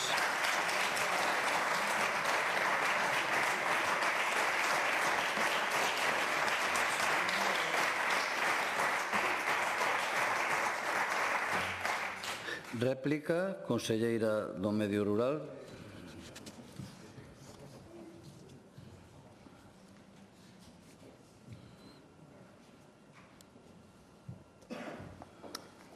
Grazas de novo, presidente. Señora da Costa, o que acaba de dicir esta mañá non é nada novo neste Parlamento, só veu con unha actitude peor que a virá nunca. Daría igual, porque vostede a min non me escoitou, nin as medidas que dixen, nin das medidas realizadas, nin das que non. Daría igual que non me escoitase a min, pero o que acabo de expoñerlle son medidas palpables, propostas e datos técnicos e científicos que explican a especial circunstancia deste verán cos incendios forestais. A vostede parece que lle dá igual. Xa empeza mirando a España, non vai a ser, e, por suposto, ao señor Besteiro. Prefiren seguir utilizando os lumes e a dor dos galegos como arma política. Alá vostedes. Desde logo, eu non estou disposta a entrar nese xogo. Señora Valcárcel, quero agradecerlle as súas propostas e o seu ton, moitas das cales xa estamos a levar a cabo dende o Goberno da Xunta de Galicia. Falo desa coordinación excepcional entre todas as forzas e corpos de seguridade do Estado que quero volver a recalcar hoxe aquí neste Parlamento e que me enche de satisfacción.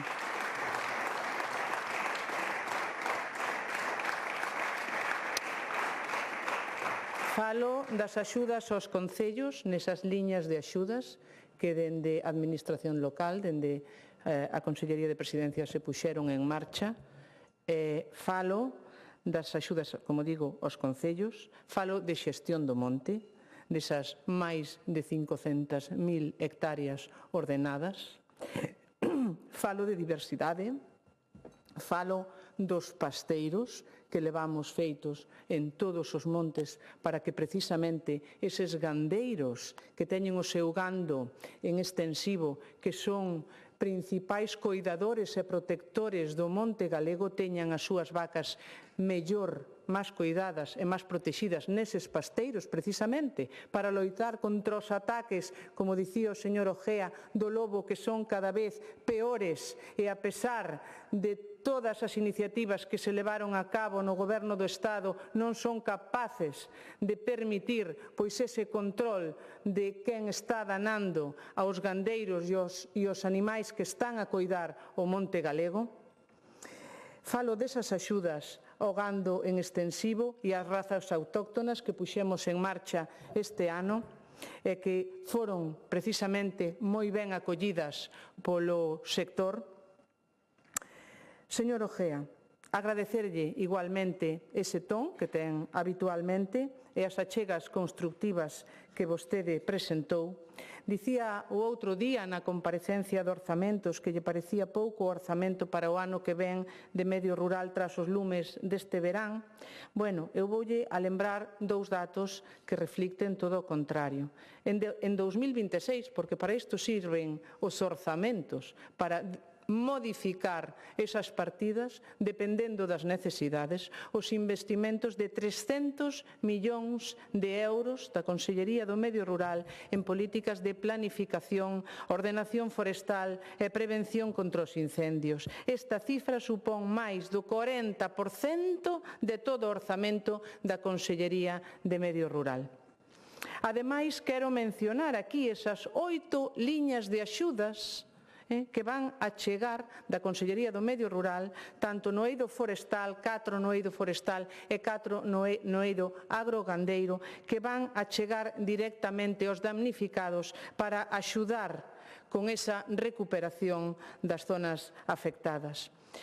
Só se miramos o orzamento da Dirección Xeral de Defensa do Monte, vemos como sube un 18%. Crece tanto no capítulo 1 porque seguimos comprometidos coa estabilidade e melloras do persoal. Como dixen na miña primeira intervención, e tamén crecen as partidas de investimento, especialmente na dedicada á prevención, con un 50% máis que en 2025, de 50,5 a 75,38 millóns de euros.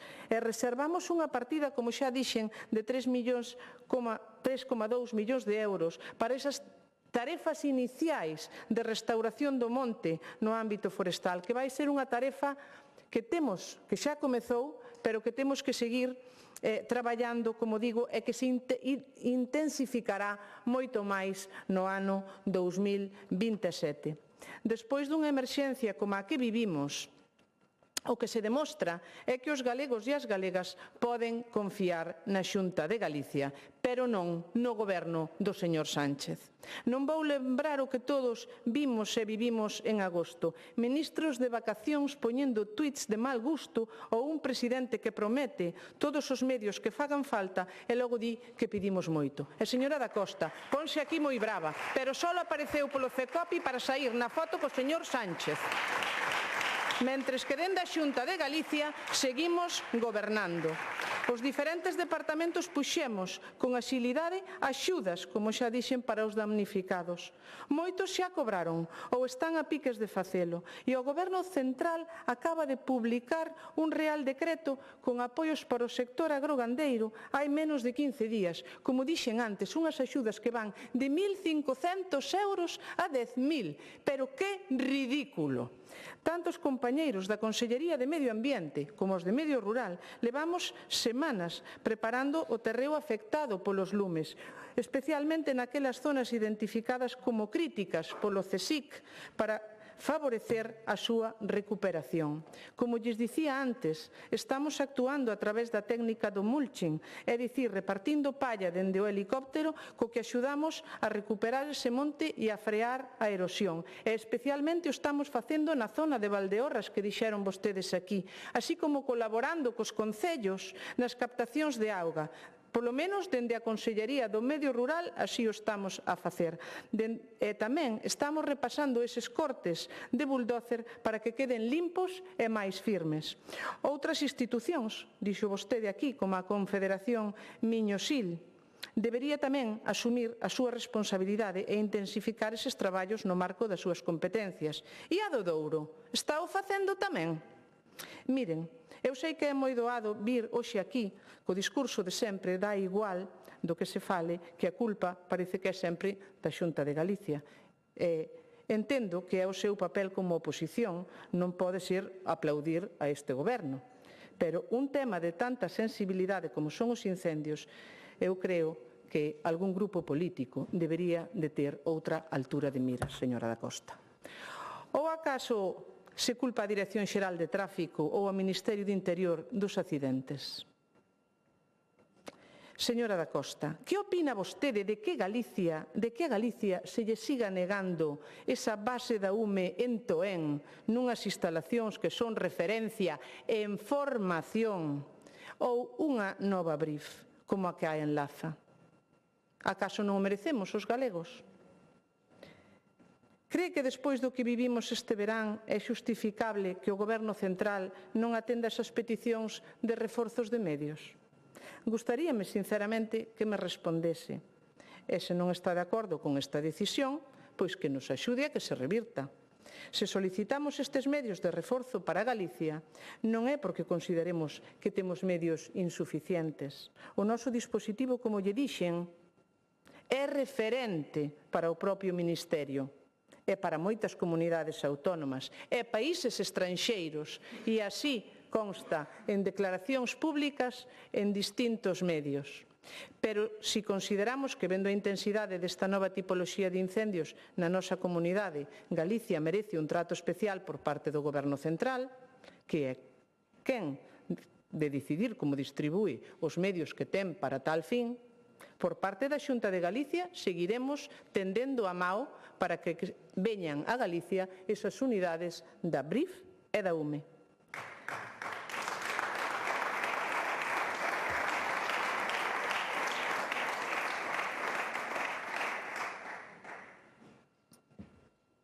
Fálame vostede, señora da Costa, das medidas de prevención. Leva moitos anos de deputada tratando estes temas e debería de saber como funcionan os traballos preventivos que pode desenvolver a Xunta de Galicia.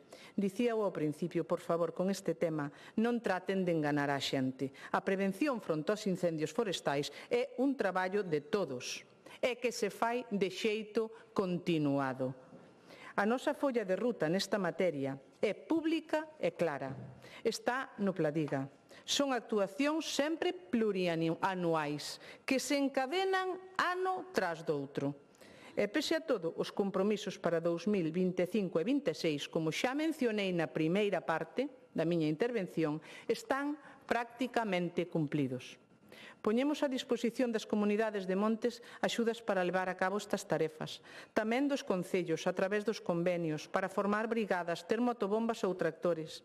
Este ano asinamos 260 convenios con concellos de todas as cores. Todos os que o quixeron facer.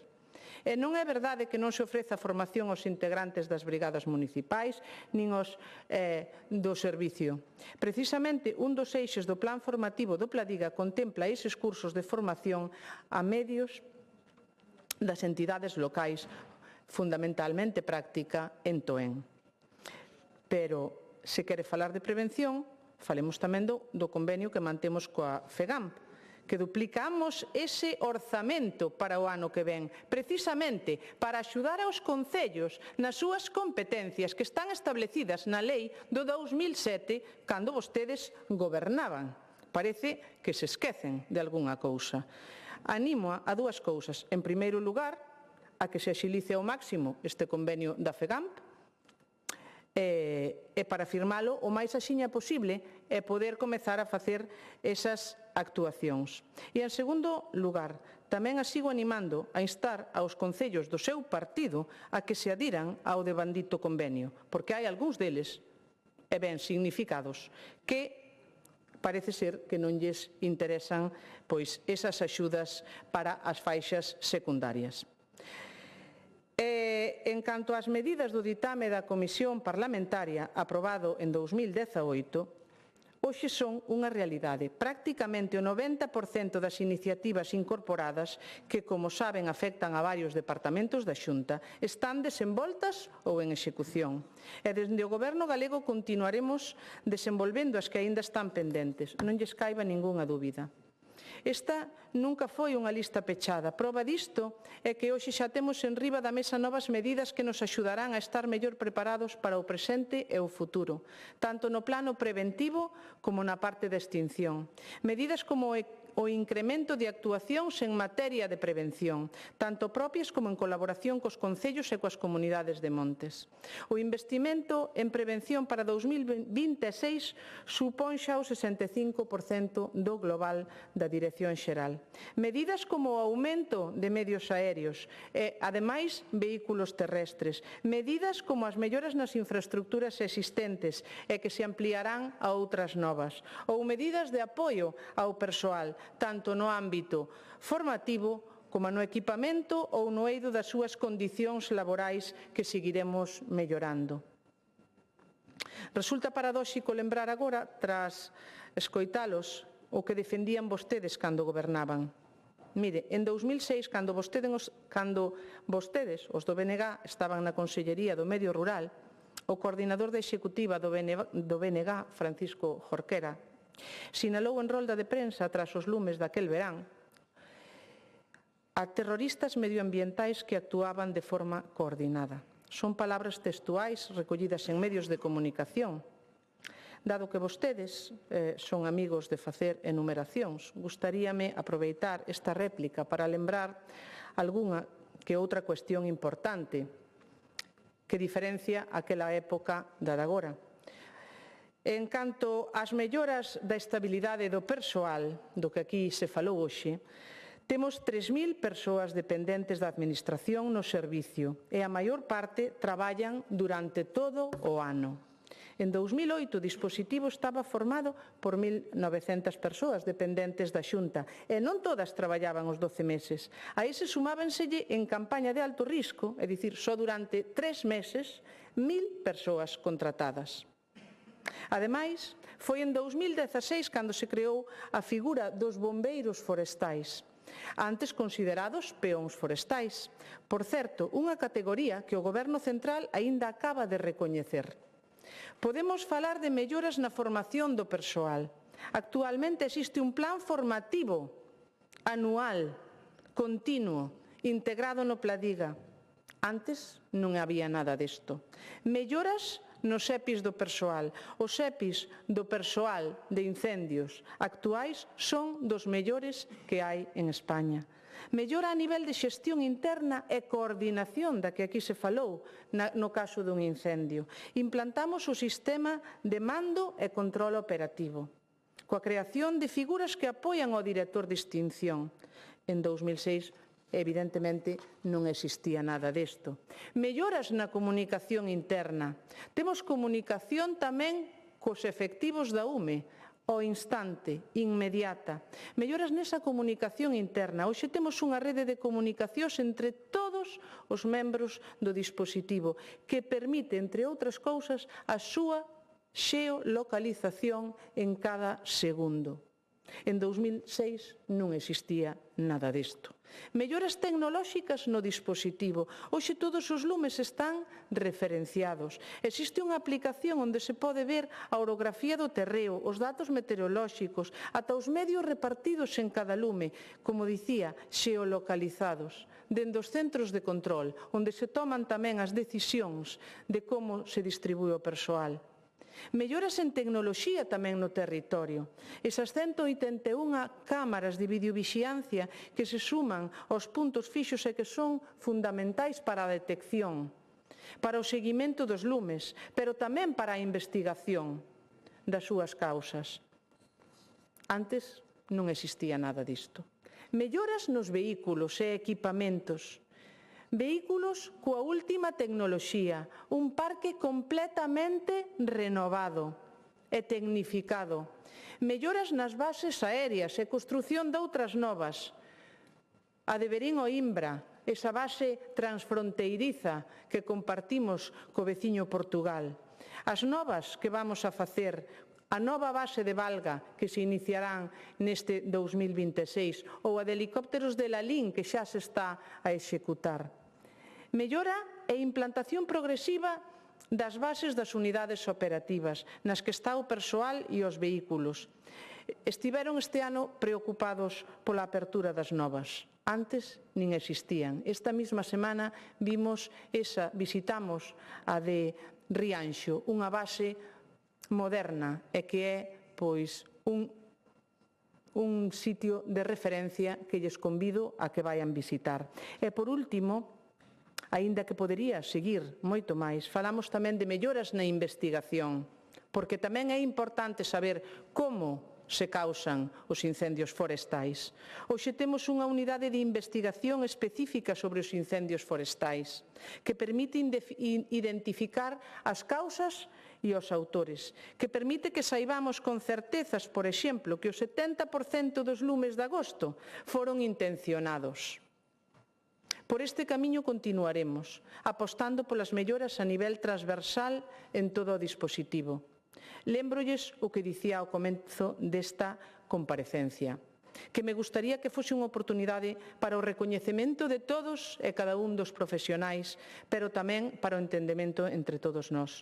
Un asunto desta trascendencia, como é a loita contra os incendios forestais, debería quedar ao marxe de calquera liorta partidista e suscitar o consenso. Tamén debería xerar consenso algo suficientemente probado, e que semella que moitas veces se quere agochar.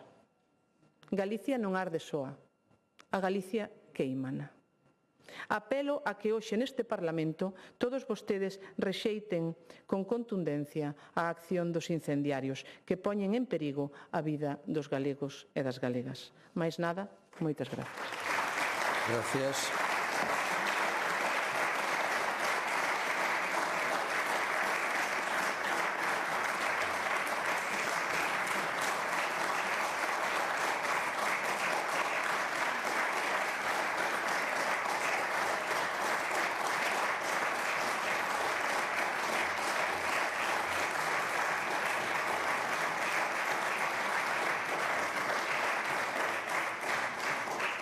Grupo Parlamentario Mixto, señor Ojea.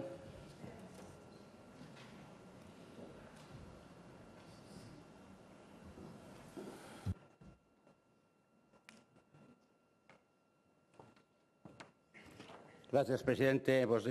Saludos de novo. Bueno, rematou falando dos incendiarios, entonces vou falar un pouco deso.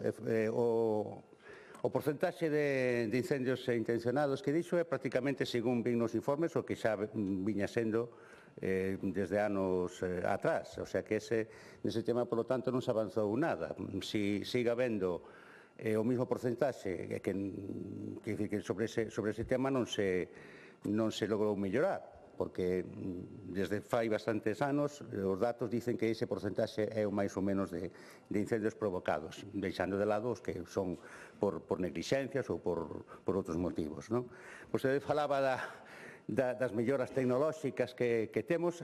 Os incendiarios tamén teñen melloras tecnolóxicas, quer dicir que a cuestión o mellor non é plantexar isto como unha guerra entre os equipos forestais e os incendiarios, sexan individuos aislados ou sexa hipótesis de organizacións con intereses creados ou o que sea. Hai que actuar de xeito que as malas intencións de quen sexa, na medida en que sexa esa a causa, pois non teñan efecto, sencillamente que xa sabemos que hai xente que toma a veces decisións negativas pro ben público, pero o que hai que tratar é de neutralizar eso. Entonces, o que digo os expertos é que se debe actuar sobre todo sobre as condicións indirectas que causan os lumes, que estamos fartos de dicilos aquí, a despoblación rural, a falta de organización forestal en mosaico, a falta de remuda xeracional nas actividades agropecuarias. Hai que actuar sobre esas condicións indirectas para que non se creen as condicións que dan lugar a eses lumes, sobre todo a estes lumes de última xeneración. Desde logo que iso atañe a todos os membros do goberno, e non solamente a vostede, porque os incendios teñen causas e consecuencias relacionadas con todos os aspectos do goberno. Entre as cousas que dicen, por exemplo, os expertos é que moitos medios convencionais xa non son eficaces. Por exemplo, falou de que os avións botan auga e que xa se evapora no aire neses incendios que alcanzan esas temperaturas de sexta xeración. Efectivamente, os expertos mesmo o din, que a influencia dos avións que botan auga é mínima nestes últimos tipos de incendios. Foron pensados, sobre todo, por os incendios de segunda xeración, dos anos 70 aproximadamente. Ahora, pois, ao mellor, hai que plantexarlo de outra maneira. Vostede recoñeceu a pouca eficacia desos medios, non? Dicen os expertos que traballan a mellor con medios terrestres. Bueno, pero volvo a repetir, a min dá a impresión de que toda a acción de goberno da Xunta neste aspecto é meramente reactiva, non? O sea, parece como si os incendiarios e os factores que interveñan na creación dos incendios tomen a iniciativa. E o que fai a Xunta é reaccionar.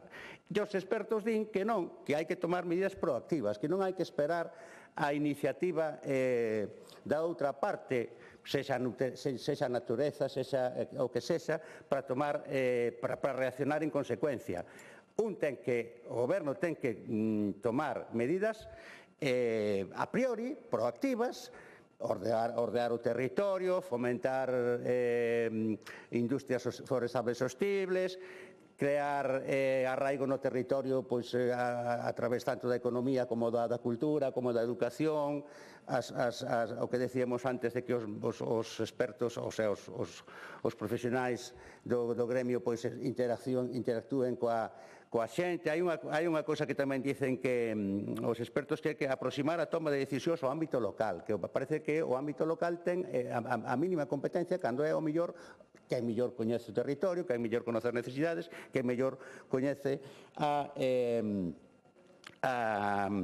probabilidade de que se produzcan incendios por determinadas causas. O ámbito local é o mellor quen coñece se hai persoas potencialmente inclinadas a esta clase de medidas que moitas veces son incluso persoas con algún tipo de psicopatoloxía que realmente non teñen ao mellor máis responsabilidade, non?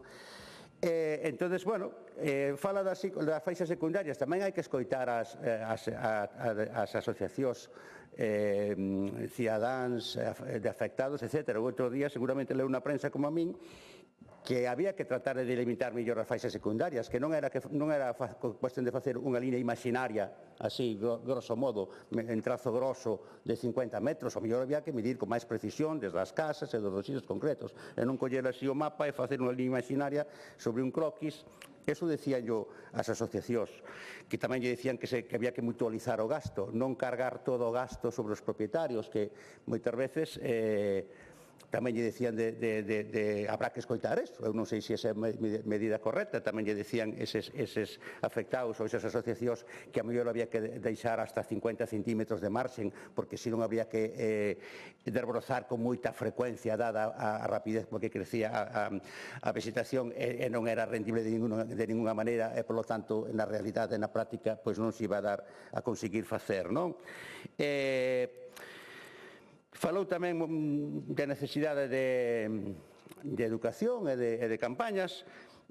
Falas tamén moito da diferente percepción do risco que hai en diferentes capas sociais. Por exemplo, no ámbito rural hai unha outra percepción do risco, outra percepción do peligro, e nos ámbitos urbanos, ao mellor, como non se ven tan directamente afectados polos incendios, hai outra percepción e ao mellor, cando se vai ao campo ou se vai pola estrada, ao mellor tómanse accións irresponsables porque non hai a percepción real do risco que supón a creación dun incendio. Ao mellor, en determinados segmentos sociais non se dá esa experiencia e aí, ao mellor, tamén habría que actuar, non?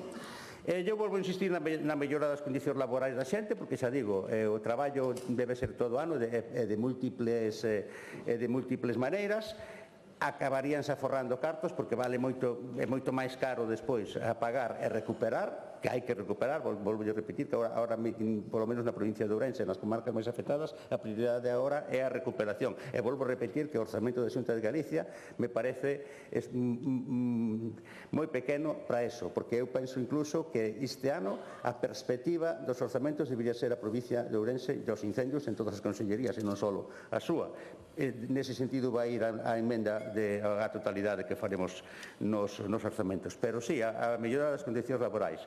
E outra cuestión que tamén me chamou a atención que din os expertos é que nos casos de catástrofes, nos casos de catástrofes, e non solamente nos incendios, os medios de comunicación deben ter tamén unha especie de normativa específica, unha especie de estado de excepción informativo, para que desen información realmente relevante, para que a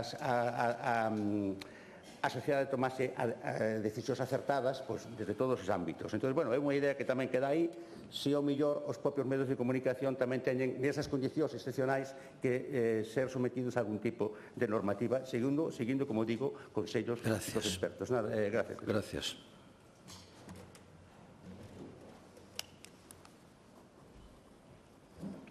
Grupo Parlamentario Socialista, señora Rodríguez da Costa.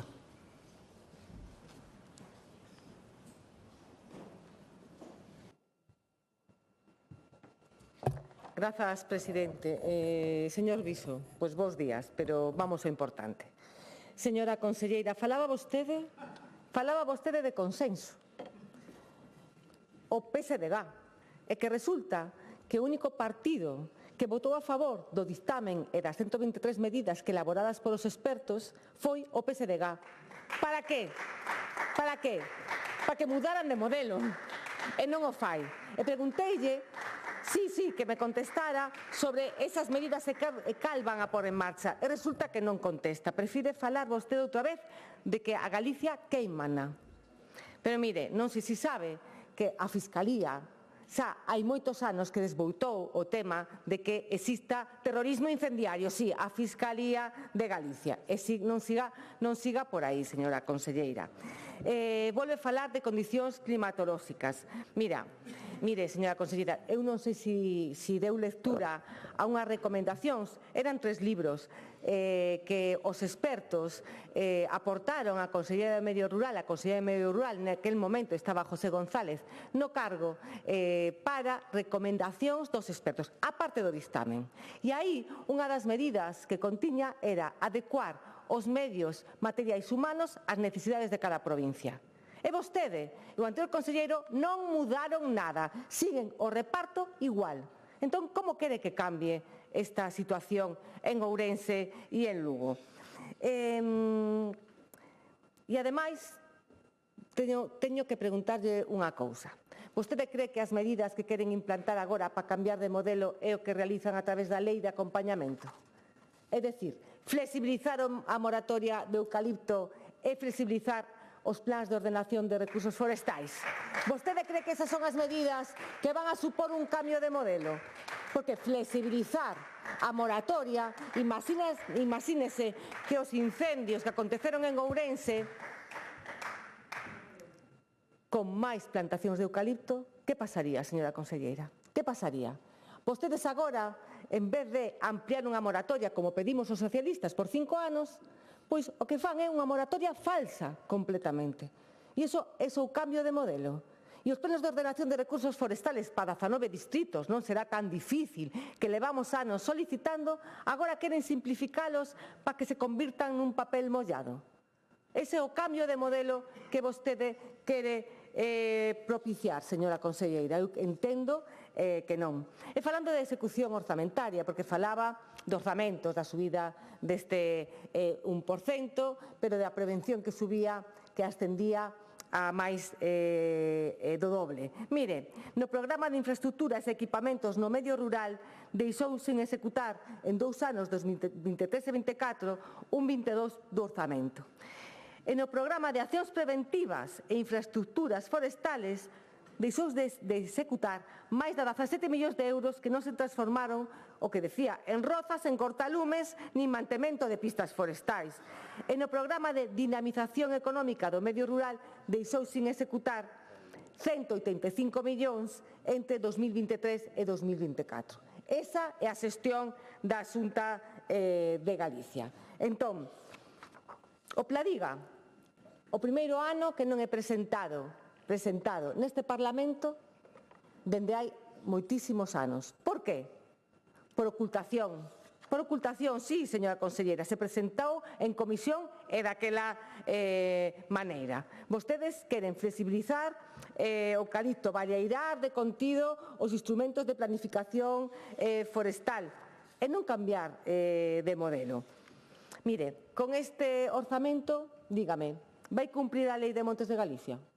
Elaborar os planos de ordenación de recursos forestais? Contestes, a que non contestou na primeira ronda. Vai cumprir co dictamen parlamentario do 2018 que aprobamos os socialistas? Vai a cumprir a proposta de crear un corpo único profesional e equipado do Partido Socialista de Galicia ou vai seguir co modelo de brigadas municipais? Eu creo que en relación ao plan de pastos o van a realizar con ese cambio de modelo. Eu creo que non, señora conselleira. Entón, mire, despois de realizar cero autocrítica, despois de non dar conta real das medidas preventivas que establece o propio Pladiga, que era este momento, pero tamén enviar un informe escrito do cumprimento desas medidas, que non o vai a facer. Despois de mentir en relación ao operativo, porque sempre falan de 7.000, 5.000 efectivos, pase o que pase e acontezca o que acontezca, despois de non querer mudar de modelo forestal e non decir ningunha palabra do abandono do rural, ningunha palabra, porque quen quitou servicios no rural, sí, quen está a incidir neste abandono? Vostede e o seu goberno. Eu creo, señora conselleira, que é o momento xa despois de cero autocrítica, de cero cambio de modelo e da súa intervención, hoxe, indignante, porque eu utilicei un tono que non é o habitual, decía vostede, porque non é que este indignada eu. Teñen que estar indignados os galegos e os galegas, sobre todo os veciños e veciñas que sufriron esta lacra de lumes. Por elo, pedimos a súa dimisión inmediata, señora conselleira. Gracias.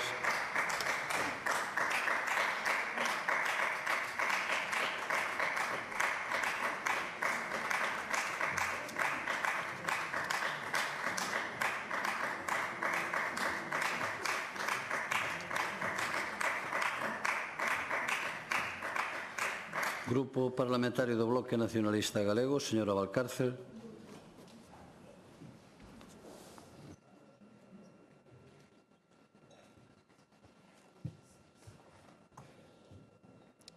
Grazas, presidente. Bo día de novo. Señora conselleira, vostede veu decir aquí que todo foi ben, que hai máis orzamento, que o novo Pladiga vai ser mellor, pero déixeme ser moi clara. O risco que corren as vidas dos galegos e galegas fronte ao lume é inmediato e real. E os números non minten. Este verán arderon, recoñecidos por vostedes, máis de 120.000 hectáreas. Máis importante aínda, arderon casas, aldeas enteiras, proxectos empresariais. Non estamos a falar só de monte, que é moi importante. Estamos a falar de que o lume chegou ás portas das casas, ás familias, ás vidas. E non é anecdótico, señora conselleira, é a nova realidade dos incendios forestais en Galicia. Os novos lumes son xa na interface urbano-forestal. Os montes chegan ás casas e as casas están en risco. E o máis grave, isto non vai rematar en Valdeorras, nin en Ourense, nin no sur de Lugo. Os modelos climáticos son claros. Agora que por fin xa creen no cambio climático, recorda que a primeira intervención que eu fixen hacia vostede pregunteille se creía no cambio climático. Bueno, por fin xa vexo que sí. Pois os novos modelos climáticos dicen as situacións de seca extrema que vimos en Ourense e no sur de Lugo van a ocorrer en calquera lugar de Galiza e van a ocorrer con máis frecuencia e máis intensidade. E xa o está a facer. Por exemplo, na Mariña de Lugo, que histórica e climáticamente non ten incendios, xa ocorreu e teñen eucaliptos en continuidade. Porque agora a nova situación son precipitacións que agora se concentran en menos días e con períodos secos que se alargan cada vez máis. É dicir, señora conselleira, en 5, en 10 anos, en calquera territorio de Galiza pódese sufrir o que se sufriu en Valdeorras. Ninguén está a salvo, porque o cambio climático non pregunta pola xeografía, altera os patróns globalmente. E mentres, a retórica oficial fala de incrementos para o 2026, pero a estrutura operativa, a precariedade laboral, a ausencia dun modelo forestal transformador mantéñense intactas. O Pladiga 2026 non vai supoñer un salto cualitativo, senón simples retoques a un sistema que se demostrou esencialmente deficiente. Precisase cambios verdadeiramente estruturais, non de máis discurso sobre incrementos orzamentarios, porque o cambio climático non pregunta por orzamentos, non pregunta por promesas, pregunta por vidas protegidas, por casas defendidas, por paisaxes adaptadas ao novo escenario. E vostedes presumen de medidas. E eu, xa ve que, como antes dixo que lle gustaban as nosas medidas e que así va a ter en conta, voulle falar de medidas reais. Non me diga que non, porque ademais creo que hasta marcámoslle a axenda, empezaron a falar de tempo de reacción ante o primeiro lume a partir de que o levei a unha comisión. Nos encantados desde o BNG que marchemos a axenda.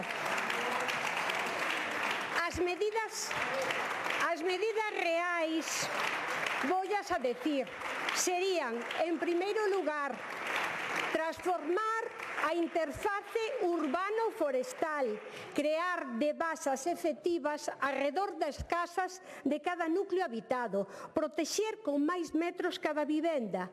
E aquí recórdolle que deixaron este ano máis de 10 millóns de prevención. Eu voulle ser máis xenerosa que a miña compañeira socialista. Voullo deixar en 10 millóns, son máis.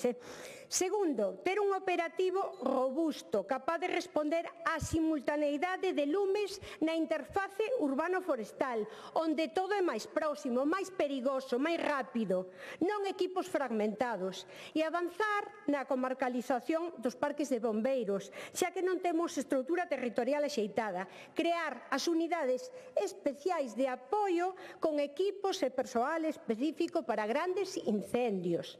Terceiro, repensar a xestión do monte nos próximos anos, volvo a insistirlle, sabendo que a seca pode chegar a calquera área de Galiza. Isto significa diversificar as especies, crear mosaicos de frondosas autóctonas, que esta palabra é importante, que frenen a propagación, non masas continuas de combustible. E aquí lle vou a mostrar unha foto. Sabe vostede que é? É un cortalumes nos montes da Golada. Isto é un cortalumes, ve como está? Ve como está o cortalumes? Menos cortalumes e calquera cousa. É en montes gestionados públicamente. Non lle dé a cabeza que os propios comuneiros o denunciaron e lle escribiron un montón de cartas. Isto é así, denuncian que non hai cortalumes. Cuarto, creo que é importante a restauración inmediata e comprometida dos solos queimados antes de que cheguen as treboadas e que continúen as cinzas propagándose na auga, que xa está ocurrindo. Señora conselleira, os galegos e galegas non poden permitirse esperar a ese Pladiga 2026. Tampouco poden permitirse o luxo de creer que a seca só vai afectar a Ourense, porque vai afectar a calquera sitio de Galicia. O risco hoxe é real, inmediato, e vai chegando a todos os recunchos de Galicia, como lle decía. Vostedes teñen a responsabilidade de pasar de anuncios á acción, de programas á mudanza real, de palabras á protección de vidas. Porque os próximos lumes non van esperar e as cinzas xa están chegando ás traídas de auga. Necesitamos acción xa e non máis do mesmo. Gracias. E volvo a repetir, se non está disposta, por favor, déixello a outros. Gracias. Moitas gracias.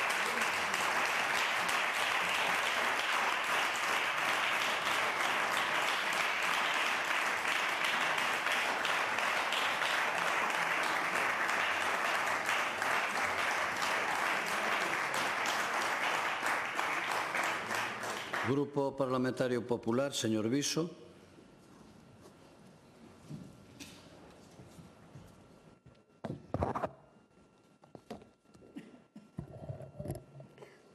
Gracias, señor presidente. Señorías, gracias, conselleira, tamén pola súa intervención. Señorías, despois de escoitar as intervencións da oposición, un ten a sensación de que falamos de dúas Galicias distintas. A Galicia real, a que traballa, a que loita contra o lume, a que confía nos seus profesionais, e a Galicia que vostedes debuxan cada vez que teñen un micro diante. Unha Galicia que, segundo vostedes, está cada vez máis abandonada, sen medios, sen coordinación e sen plan. Sin embargo, así o dixo a conselleira, e así están os datos, cada vez hai máis medios, cada vez hai máis coordinación e cada vez o plan é máis completo. Señorías, non deixan de sorprendernos cada ano co mesmo discurso, coas mesmas frases e co mesmo objetivo. Eu aquí levo 2 discursos sobre o tema do Pladiga e o tema dos incendios e veño contando o mesmo. Señorías, desgastar o goberno non mellora o sistema. Señorías do PSOE, señora da Costa, bos días, xa que nos saudamos de tú a tú, bos días. Francamente, señora da Costa, teñen vostedes moita cara para vir aquí dar leccións de compromiso co territorio, porque se de abandono falamos, compre mirar primeiro cara ao seu propio goberno, o que suprime as paradas de autobús, o que pecha cuartéis da Guardia Civil no rural, o que elimina as paradas do tren en pleno corazón de Galicia, na Gudiña. Este, señorías, é o seu rural. Abandono, señorías, tamén é do PSOE, tamén é prometer fondos europeos para o rural e deixalos sin executar. Señorías, abandono é non enviar axudas cando se precisa e responder 2 meses despois cunha gran medida. Decían vostedes que, como ben dixe a conselleira, como moito chegaremos aos 10.000 euros por os afectados polos incendios. E por moito que lles pese, señorías, a verdade é que Galicia ten un modelo consolidado, con operativos que funcionan, con formación continua e con unha coordinación recoñecida mesmo noutras comunidades. E, señora da Costa, Galicia arde porque existen pirómanos que lle plantan ao monte, señora da Costa. Eso é así. Galicia arde e así o dixo a conselleira. O que pasa é que a oposición non soporta que traballemos e que melloremos naquilo que erramos, porque é certo que a veces erramos, pero traballamos para mellorar. Cando hai incendios, acúsanos de incapacidade e cando non os hai, din que foi casualidade. Esa é a coherencia. Se arde, culpa do Partido Popular, e se non arde, tamén. Bueno, é que decir, señorías do BNG, señora Valcárcel, espero que a foto sea real. Sabe que ustedes a veces teñen malas pasadas que a fotos. Pero bueno, en principio, cando falan de lumes, por que non aplican as súas medidas máxicas? Sobre todo, falando de incendios que teñen no seu propio partido. Como vimos este fin de semana que parece que teñen incendios aquí no seu goberno de Santiago. Vostedes veñen aquí a dar leccións de responsabilidade, pero logo siguen sendo os palmeiros do goberno e abstéñense no Senado, señorías, que é importante recordalo, no caso Coldo, acusando ao Partido Popular de manipulación política. Miren, señorías do BNG, manipulación é falar de corrupción cando lles interesa e calar cando o seu socio é quen ten que dar explicacións.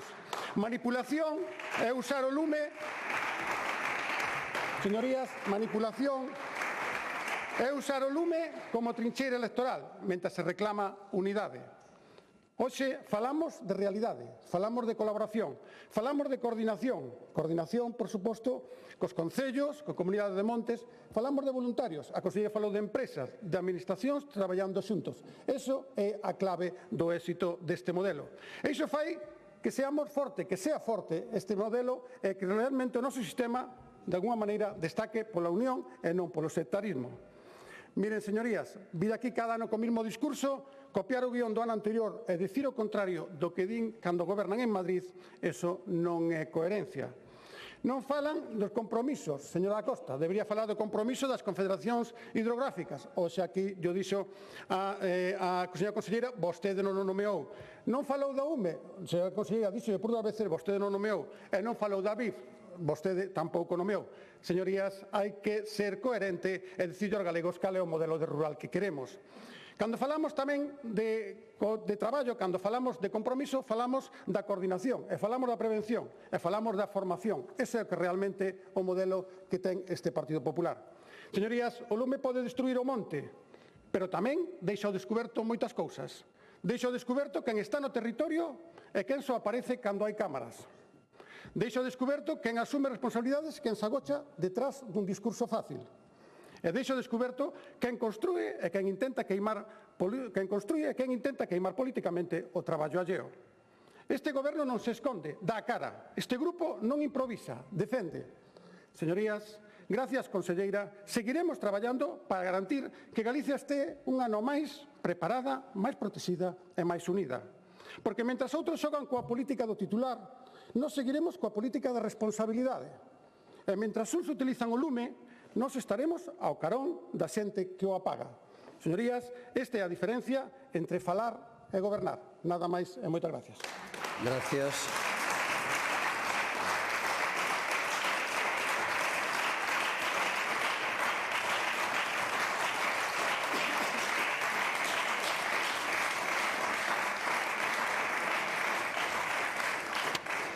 Peche da comparecencia, conselleira do Medio Rural.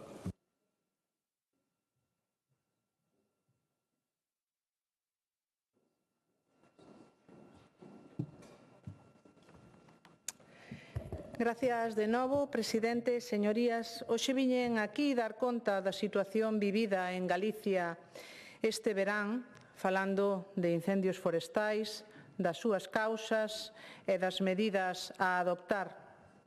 Tras volvelos a escoitar aquí hoxe a vostedes, a pesar da súa negatividade, sigo sin perder a esperanza de que poidamos chegar a acordos e a consensos nun tema tan importante como é a loita contra o lume en Galicia. Xa vexo, señora Valcárcel, que é vostede nova aquí, igual ca a min, pero mire, de tempos de reacción xa viñan falando antes de chegar nós, seguimos a ter eses tempos de reacción en conta sempre, e aseguro yo que dende a Dirección Xeral é algo que está sempre ali presente, cada segundo conta a hora de chegar a un incendio. Seguro que marcharemos nós de aquí e seguirán falando de reducir os tempos de reacción. Vivimos un ano extremo en moitos niveis. Extremo a nivel meteorolóxico, extremo na intensidade na propagación do lume, extremo na simultaneidade e, sobre todo, na simultaneidade dos grandes incendios, así como o número de incendios que tivemos neste mes de agosto, e volvo a dicir, 673, que aos que chegaron con éxito na maior parte dos casos, un servicio do que me sinto profundamente orgullosa e estou segura que dentro desta expresión que eu fago hoxe aquí podo recoller a da inmensa maioría dos galegos e das galegas.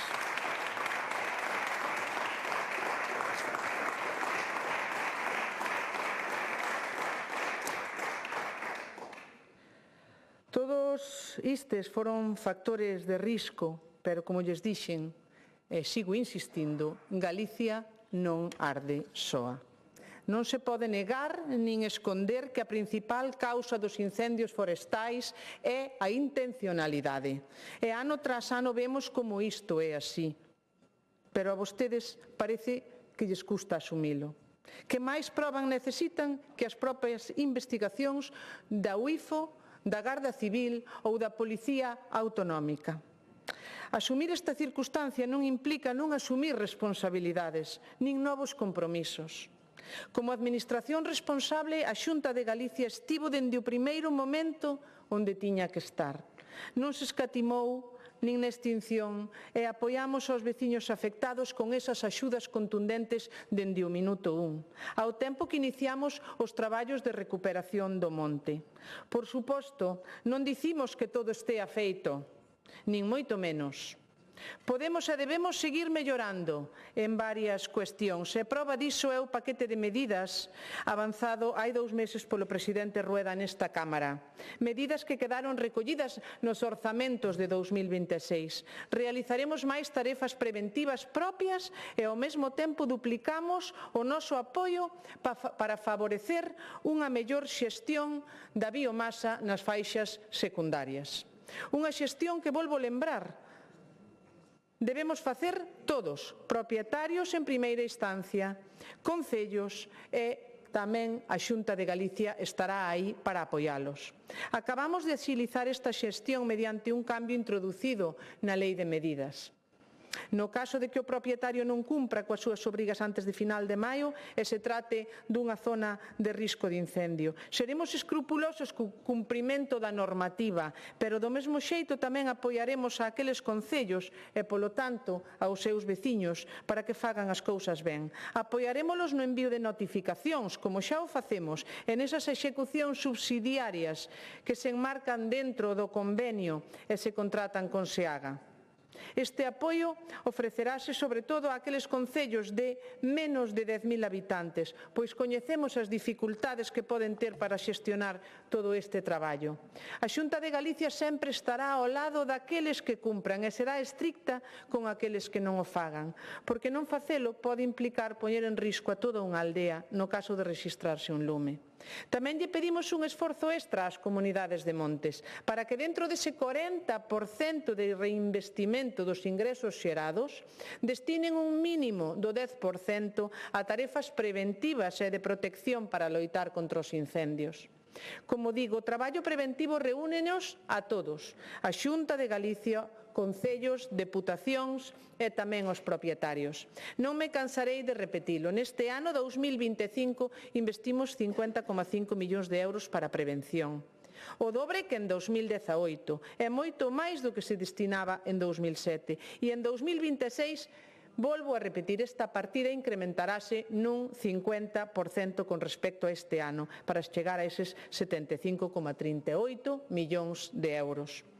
O que supón un 65% do orzamento de investimentos da Dirección Xeral de Montes.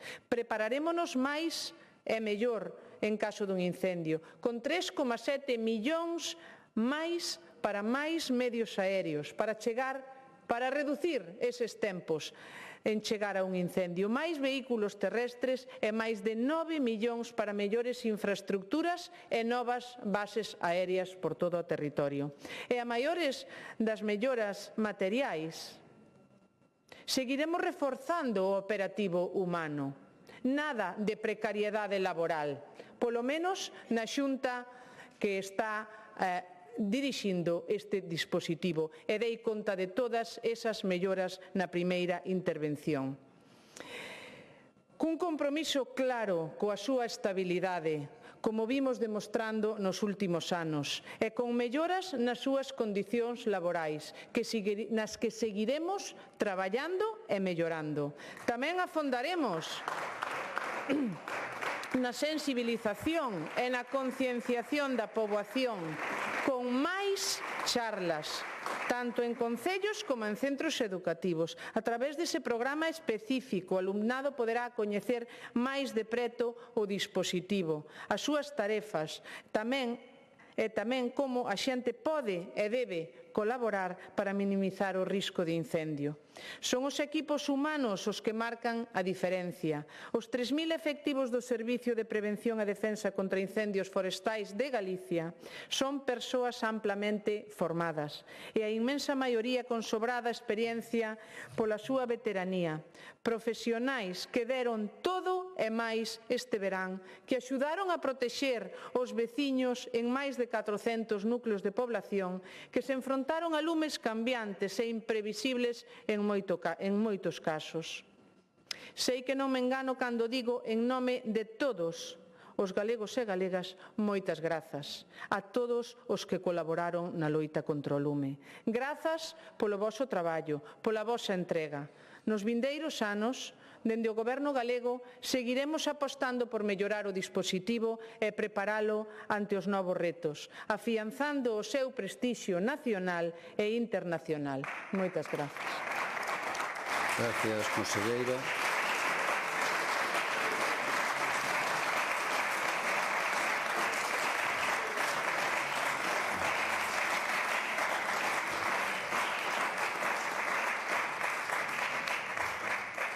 Vou a dar lectura a unha declaración institucional que me fan chegar os grupos en concreto en solidaridade e apoio ás persoas defensoras dos dereitos humanos que hoxe nos acompañan na tribuna, xunto tamén coas Asociación de Mulleres Rurais Santa Águeda de Ourense e os outros invitados que hoxe tamén nos acompañan na tribuna do Parlamento. E a declaración de así: con ocasión da visita a Galicia de 3 defensoras acollidas no programa Galicia Abriga, que ten o obxectivo de dar un espazo seguro a mulleres defensoras dos dereitos humanos que pertencen a organizacións e movementos sociais de países onde está presente a cooperación galega e que teñen amenazada a súa integridade por motivo do seu labor, o Parlamento galego fai a seguinte declaración institucional. O Parlamento galego manifesta o seu máis profundo respeto, apoio e solidaridade coas persoas defensoras de dereitos humanos, con aqueles que resisten nos seus territorios e coas que se ven forzadas ou as abandonaren como medida de protección. Reafirma o seu compromiso coa consideración dos dereitos humanos individuais e colectivos tal e como foron recollidos nos instrumentos internacionais, como na Declaración Universal dos Dereitos Humanos neste o seu 80 aniversario e na Declaración de Defensores e Defensoras dos Dereitos Humanos. Entendo que todos e todas temos xunto ás organizacións sociais responsabilidades na protección e no recoñecemento das persoas defensoras e, polo tanto, facemos un especial chamado ás institucións públicas para o pleno cumprimento das súas obrigas neste eido. Así mesmo, rexeita os procesos de criminalización que dende determinados sectores económicos e políticos se articulan contra a labor pacífico destas persoas, cuxo traballo en defensa da vida conta co recoñecemento e a protección desta Cámara. O Parlamento galego recoñece o valioso labor desenvolvido polos programas de protección temporal de defensoras e defensoras de dereitos humanos, que actúan en coordinación coas institucións e coas organizacións sociais da cooperación e da solidaridade internacional. Tamén salienta o compromiso das ONGs do norte e do sur global, así como da política galega de cooperación ao desenvolvemento que cumpre máis de 30 anos promovendo redes e alianzas pola defensa dos dereitos humanos e de todo o mundo. Finalmente, o Parlamento de Galicia insta a cooperación galega a seguir fortalecendo a sociedade civil dos países socios e trasladará esta declaración institucional ao Goberno de Galicia, á Valedora do Pobo e ao Goberno de España, solicitando que, de acordo coas súas competencias, activen os mecanismos necesarios para garantir o pleno e libre exercicio dos dereitos humanos por parte das persoas defensoras en calquera país do mundo. Esta é a declaración e moitas gracias a todos.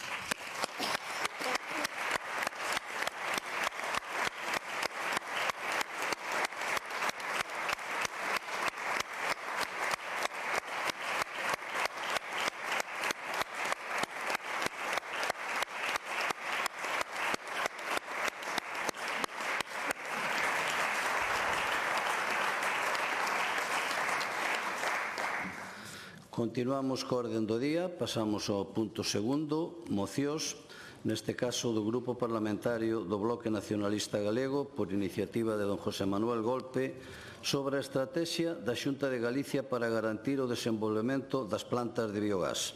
A esta moción presentouse unha emenda do Grupo Parlamentario Socialista. Para formular a moción ten a palabra o señor Golpe.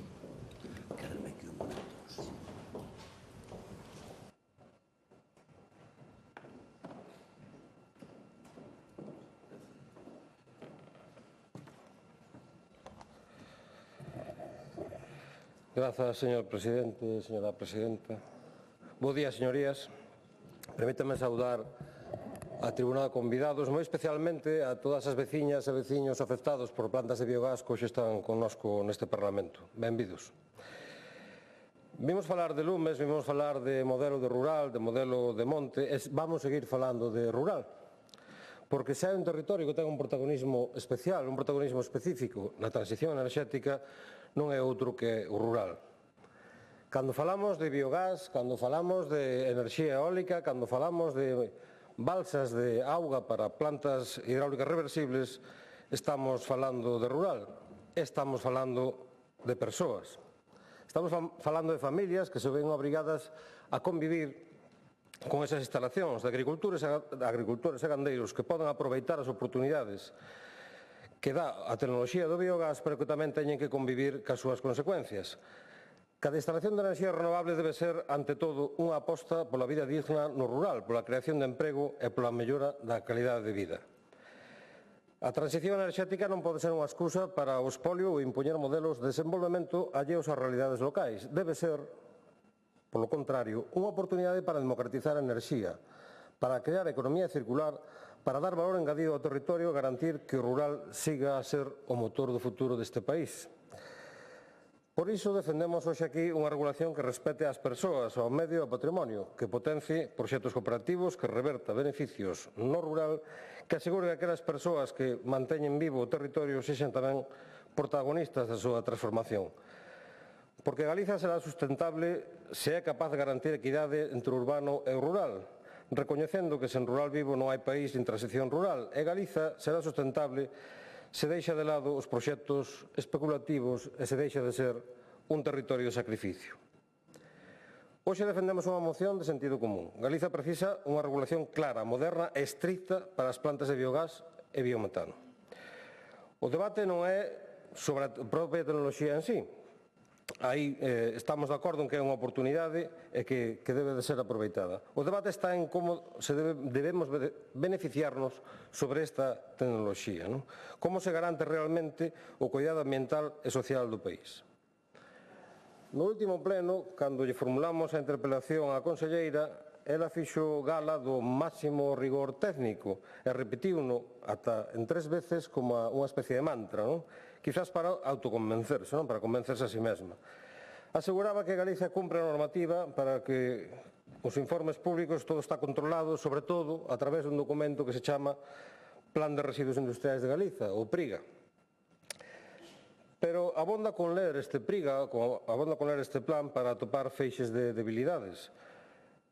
No propio plan recoñécese falta de información real, deficiente trazabilidade de residuos e mesmo unha ocupación das actuais plantas de tratamento de xurros dun 37%.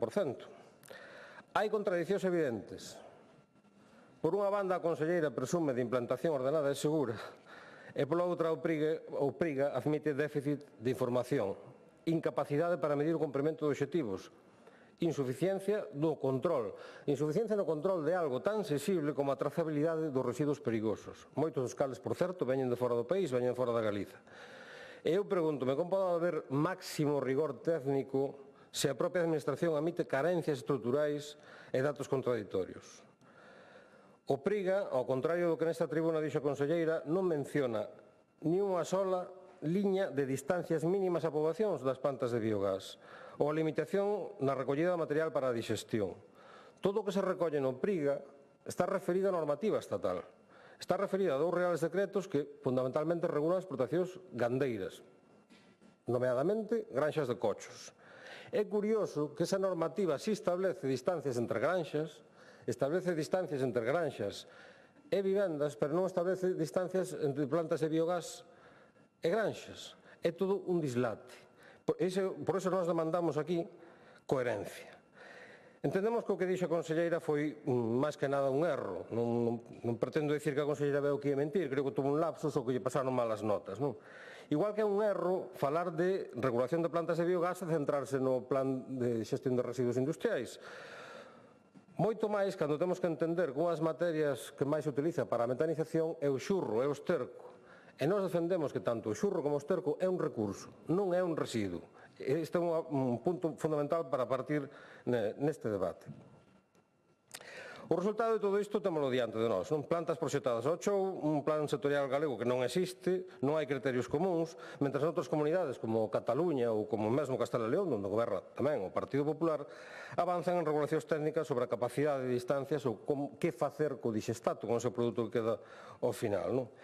Non esquezamos que este produto dixestato, onde a conselleira asegura que todo está controlado, pero non sabemos se existe unha norma, non sabemos nin se vai tratar como un residuo ou lle van dar outro tipo de tratamento, pois temos exemplos bastante claros, como o de Xunqueira de Ambía, onde proxectan balsas de lixiviados en zonas inundables, expoñendo cultivos e persoas a riscos notables. Non hai norma que o evite, iso non é rigor técnico, como decía a conselleira, iso é desidia institucional. Hoxe o BNG trae aquí unha proposta que pretende regular as plantas de biogás en Galiza mediante unha normativa autonómica que garanta a súa viabilidade e que converta nunha oportunidade real para o territorio este tipo de tecnoloxía. Demandamos, entre outras cousas, o establecemento de límites físicos entre as plantas de biogás e biometano e os núcleos de poboación ou as vivendas habitadas, non?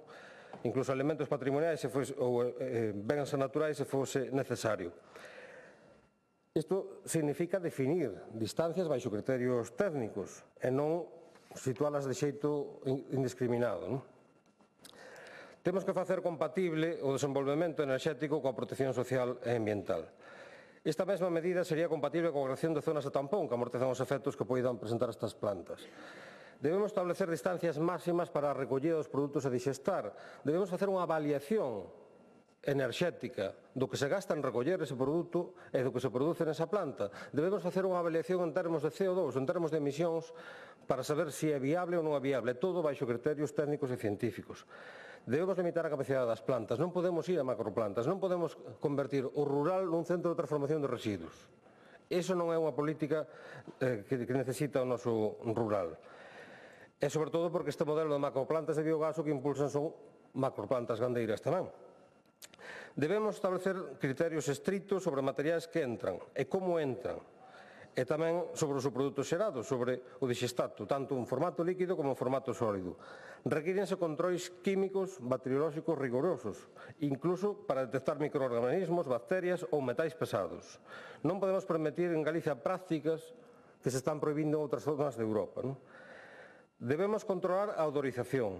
Os promotores das plantas deben controlar os cheiros usando as mellores tecnoloxías disponibles no momento, pero deben medir no perímetro das plantas e poñer eses datos a disposición do público para saber en todo momento como están estes niveis.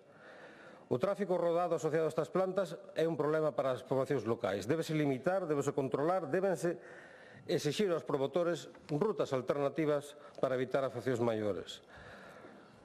Propoñemos tamén a creación dun sistema galego de garantías de orixe do biometano, algo análogo ao que se fai no sistema eléctrico, que certifique a trazabilidade ecolóxica do produto. Iso permitiría aos compradores do biogás avanzar na descarbonización das súas actividades, certificando que o gas procede dun proceso controlado e limpo. Todas estas medidas, señorías, van moito máis alá dunha improvisación e dunha defensa retórica, como fixo aquí a conselleira fai 15 días. O que propoñemos é unha regulación moderna, proteccionista do territorio e que garanta un modelo de enerxía circular seguro, é un modelo galego. Galicia merece unha política ambiental enerxética seria, moderna, eficaz e galega. E non debemos resignarnos á improvisación, á falta de control nin ao uso partidista dunha oportunidade histórica. O futuro do biogás debe ser unha ferramenta ao servicio da xente, do rural e da economía circular e nunca un risco nin unha oportunidade especulativa para uns poucos. Por agora, nada máis e moitas grazas.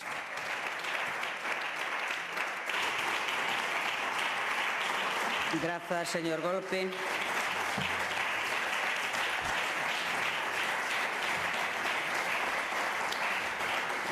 E agora a quenda do grupo emendante polo Partido Socialista, a señora Patricia Iglesias.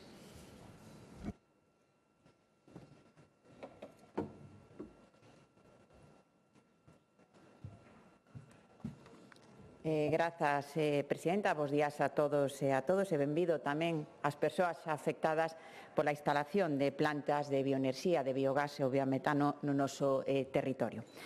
Hoxe falamos dunha cuestión que vai ter enorme trascendencia para o noso país. a necesidade de regular a implantación de plantas de biogás e biometano en Galicia. E a moción que agora se debate, a iniciativa do BNG, no seu xuízo, pois é un pouquiño máis equilibrada que a PNL, que tamén a iniciativa do BNG se trouxe, debatemos en xullo do en xullo deste ano, que creíamos, e así por eso emendamos, que non se adaptaba á nosa realidade galega porque pretendía emular a regulación que se fai das plantas de biogás pois no territorio de Castela e León, e nada temos que ver a realidade galega con Castela e León. Porque todos, supoño que os aquí presentes, coincidimos en algo, que é preciso regular no noso país as plantas de bioenerxía, pero non de calquera maneira. E todos coincidiremos en que o Goberno galego non está a facer absolutamente nada. Tirar balóns fora, como sempre fai, pero non facer absolutamente nada. Regular non é poñer paus nas rodas, nin frear tampouco o desenvolvemento dunha fonte de enerxía renovable que pode contribuir de maneira decisiva á descarbonización da economía galega e á xestión sostible dos nosos residuos e á xeración de riqueza no rural. Regular é poñer orde, é planificar, é dar seguridade xurídica e garantir o equilibrio territorial e ambiental e facelo, sobre todo, con rigor e con diálogo coas comunidades afectadas. É importante tamén dicir que regular non é, por sistema, sempre colocarse detrás da pancarta, porque eso, señorías, crea moita incertidumbre e moitos vedos, moitas veces, evidentemente, lexítimos nos veciños e nas veciñas. Hai que ser claros, hai que ser rigurosos. Galicia precisa unha planificación, non unha sucesión de proxectos de bioenerxía illados, que é como que temos agora. E, sobre todo, o que temos en Galicia é que non temos unha política de transición ecolóxica recoñecida no país. Non hai, non é recoñecible. E a proba témola no último proxecto de lei do clima, en donde se perde unha oportunidade para facer unha política de transición ecolóxica de loita contra o cambio climático. Nada, de nada, de nada. Ese aproba tamén, temos de 90 parques eólicos suspendidos no territorio galego xudicialmente, pero por causa imputable a improvisación do Goberno galego no desenvolvemento eólico do noso país. E nas plantas de biogás pode pasar exactamente o mesmo. Temos enriba da mesa xa proxectos específicos de biogás e biometano e todos enriba da mesa sen que a Xunta fixera esa labor de planificación previa global e, sobre todo, sen participación témpera das comunidades locais e dos concellos afectados. E iso é o que xera desconfianza. A falta de transparencia, a falta de información do Goberno galego, que é o que debe, ademais, liderar. Temos procesos moi pouco transparentes e moi opacos. Existen proxectos que poden ser unha oportunidade, proxectados en Lugo, como en Castro de Rei, ou en Polígono do Ceao, o proxecto Lugaz, en A Coruña, en Curtis, en Laracha, en Meirama e tamén en Ourense. Trátase de proxectos que en moitos casos poden ter un gran potencial. Aproveitan residuos de industria láctea, gandeira, urbana e poderían contribuir de maneira real a esa economía circular que todos buscamos. O biogás e o biometano pode ser unha oportunidade, pero non pode converterse nun foco de conflito social. O que falla non é a tecnoloxía e o estado da ciencia. O que falla é a falta de planificación e a falta de regulación e a falta de transparencia do Goberno galego do PP. Por que aposta o Partido Socialista de Galicia? Pois apostamos, señorías, por unha regulación seria, técnica e adaptada á realidade galega. Porque Galicia ten unha realidade agraria e territorial moi singular. Non somos Castela e León, non temos macrogranxas nin territorios concentrados, como se sostiña na anterior PNL da iniciativa do BNG, que pretendía trasladar a realidade de Castela e León a nosa realidade, que non ten nada que ver. Temos unha agricultura e gandeiría basadas, a maioría deles, en pequenas e medianas explotacións dispersas, cunha paisaxe moi fragmentada e cunha poboación rural moi viva que quere ser protagonista. Por iso, logo de escoitar e consultar con expertos e expertas nesta materia, o PSDG presentou e presentaremos unha batería concreta de iniciativas con propostas específicas do que debería ser a regulación das plantas de bioenerxía na comunidade autónoma. Unha proposta basada na evidencia técnica, científica, na planificación territorial e no diálogo imprescindible co sector e coa veciñanza.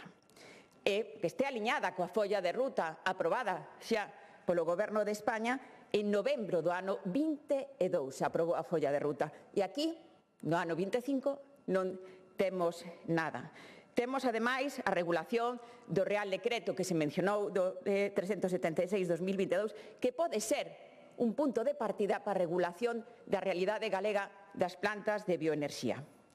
Como primeira medida, propoñemos, evidentemente o PRIGA non é suficiente e absolutamente ten numerosas lagunas, propoñemos un plan galego de xestión combinada e integrada das explotacións gandeiras e plantas de bioenerxía, que recolla a capacidade de carga do chan e o equilibrio dos nutrientes, planificación comarcal e racional dos recursos e medidas específicas para zonas especialmente sensibles como a comarca da Limia, onde se concentra a maior carga gandeira intensiva de Galicia.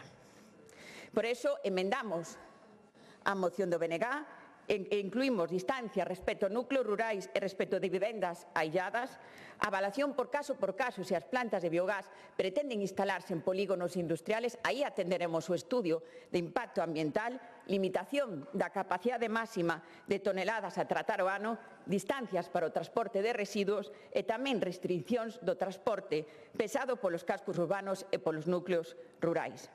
Unha regulación, en definitiva, rigurosa do disestato o recibo xerado para evitar contaminacións do chans e das augas. E, sobre todo, e xa remato, algo moi importante, é necesario que a Galicia, a poboación, este informada e sexa madura, que poida opinar en estes proxectos antes de que se convertan en feitos consumados.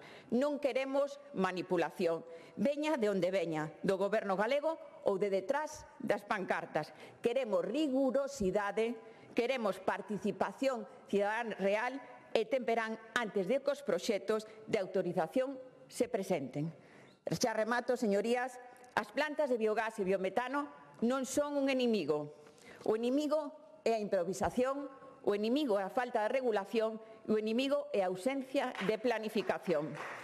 Porque queremos que Galicia produza enerxía limpa, que xestione ben os seus recursos naturais, a auga, o vento, e, sobre todo, queremos que se respete o seu territorio e a súa xente. Iso só se concebe cun goberno galego que escoite, que planifique e que actúe con rigor e con verdade. Nada máis. Moitas grazas.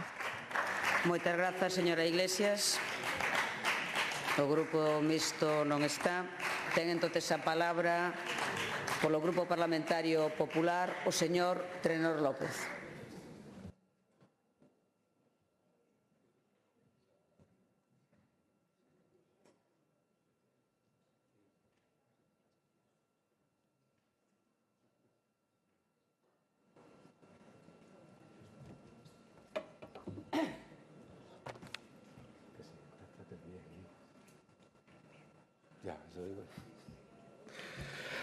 Moi bons días, señorías.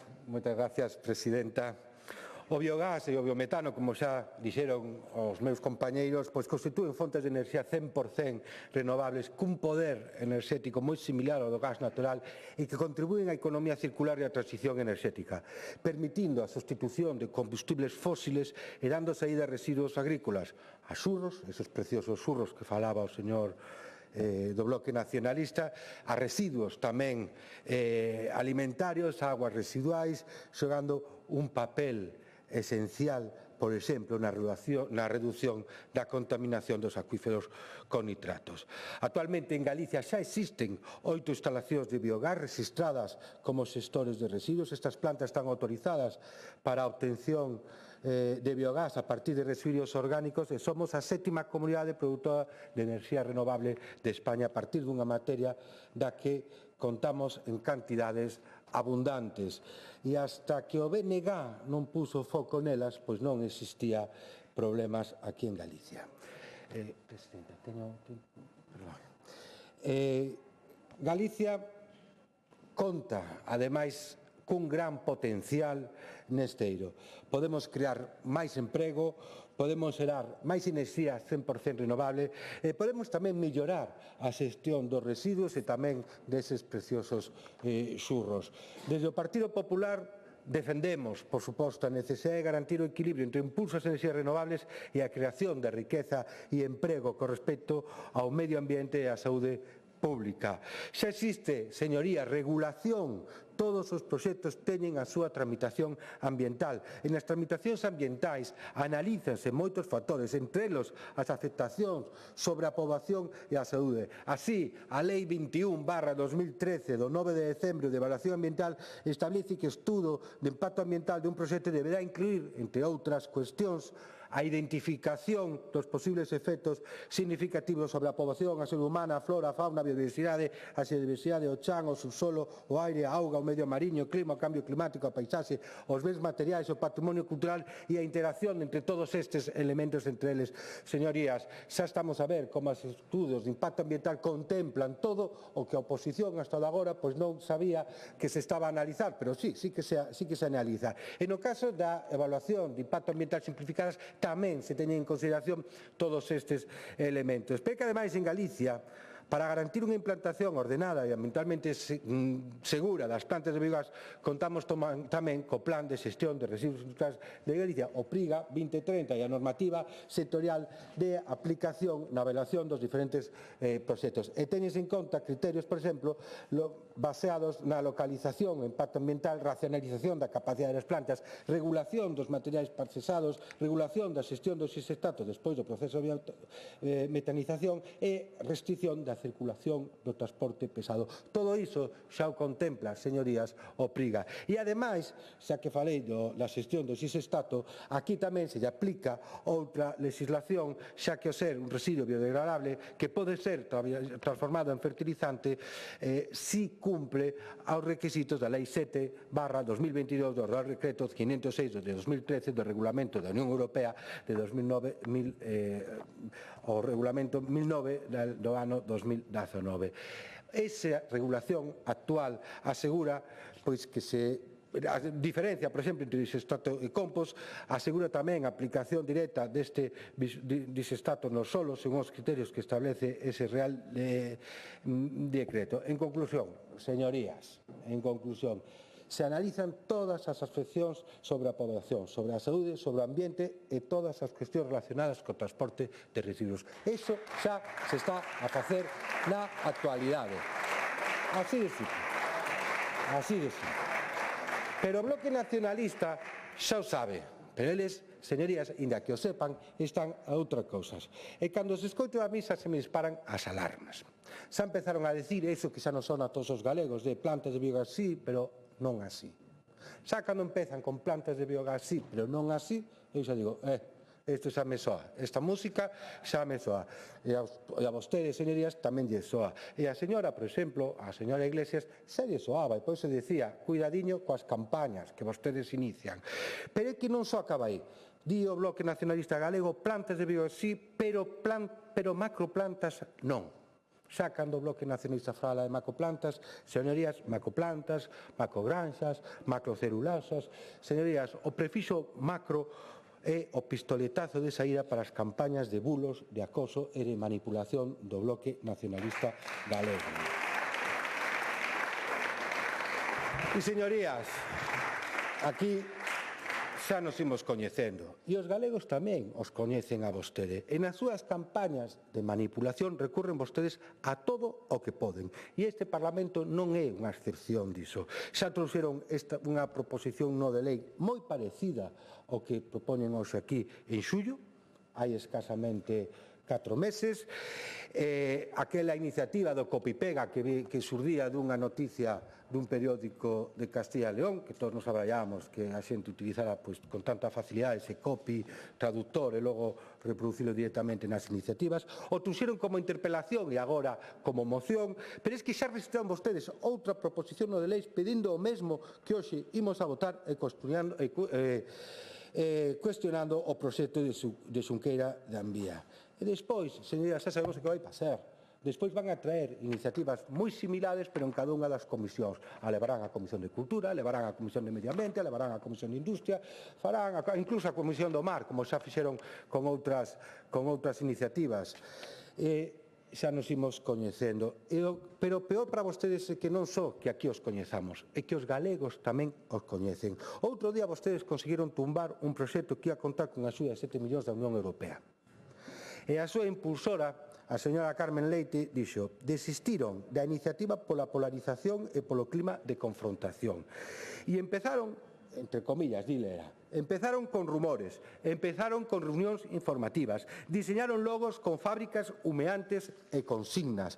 En fin, xa sabemos todos como sigue o guión, decía a señora Lence. E claro que sí, xa sabemos todos. Despois van vir os bulos, despois van vir o Photoshop, despois van vir os scratches, van vir as campañas de acoso, van a vir os informes pseudocientíficos elaborados por miembros do Bloque Nacionalista Galego. E iso xa o coñecemos, porque xa o vivimos aquí en Galicia. Conseguiron vostedes tumbar o proxecto de lugar, conseguiron tumbar moitos proxectos vos para Galicia, conseguiron paralizar todo un sector como o sector eólico, que por culpa da súa paralización estamos a emitir todos os anos 2,5 millóns de toneladas de CO2 á atmósfera, pero iso o Bloque Nacionalista Galego importalle moi pouco, porque o seu obxectivo é outro. Vostedes non van a parar, señorías.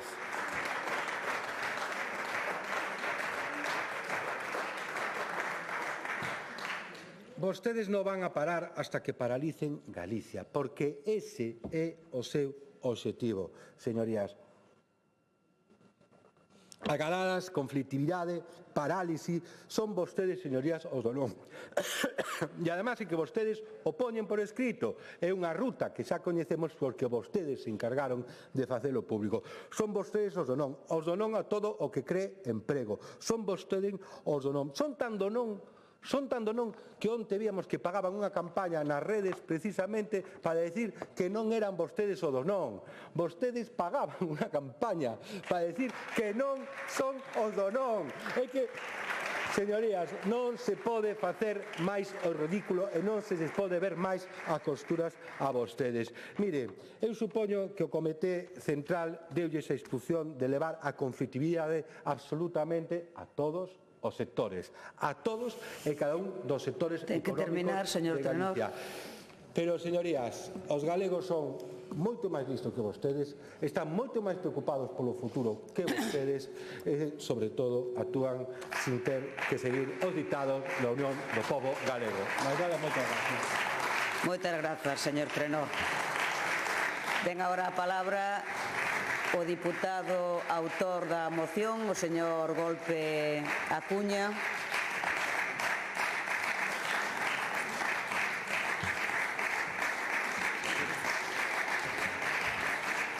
Ao que lle rogo que se pronuncie sobre a emenda presentada. Grazas, presidenta. Tamén lle vou dar as gracias ao señor Trenor. Grazas, señor Trenor, por recoñecer aquí e agora que é o BNG quen marca os ritmos deste Parlamento. Como dixo aquel sabio, non gobernamos porque non queremos.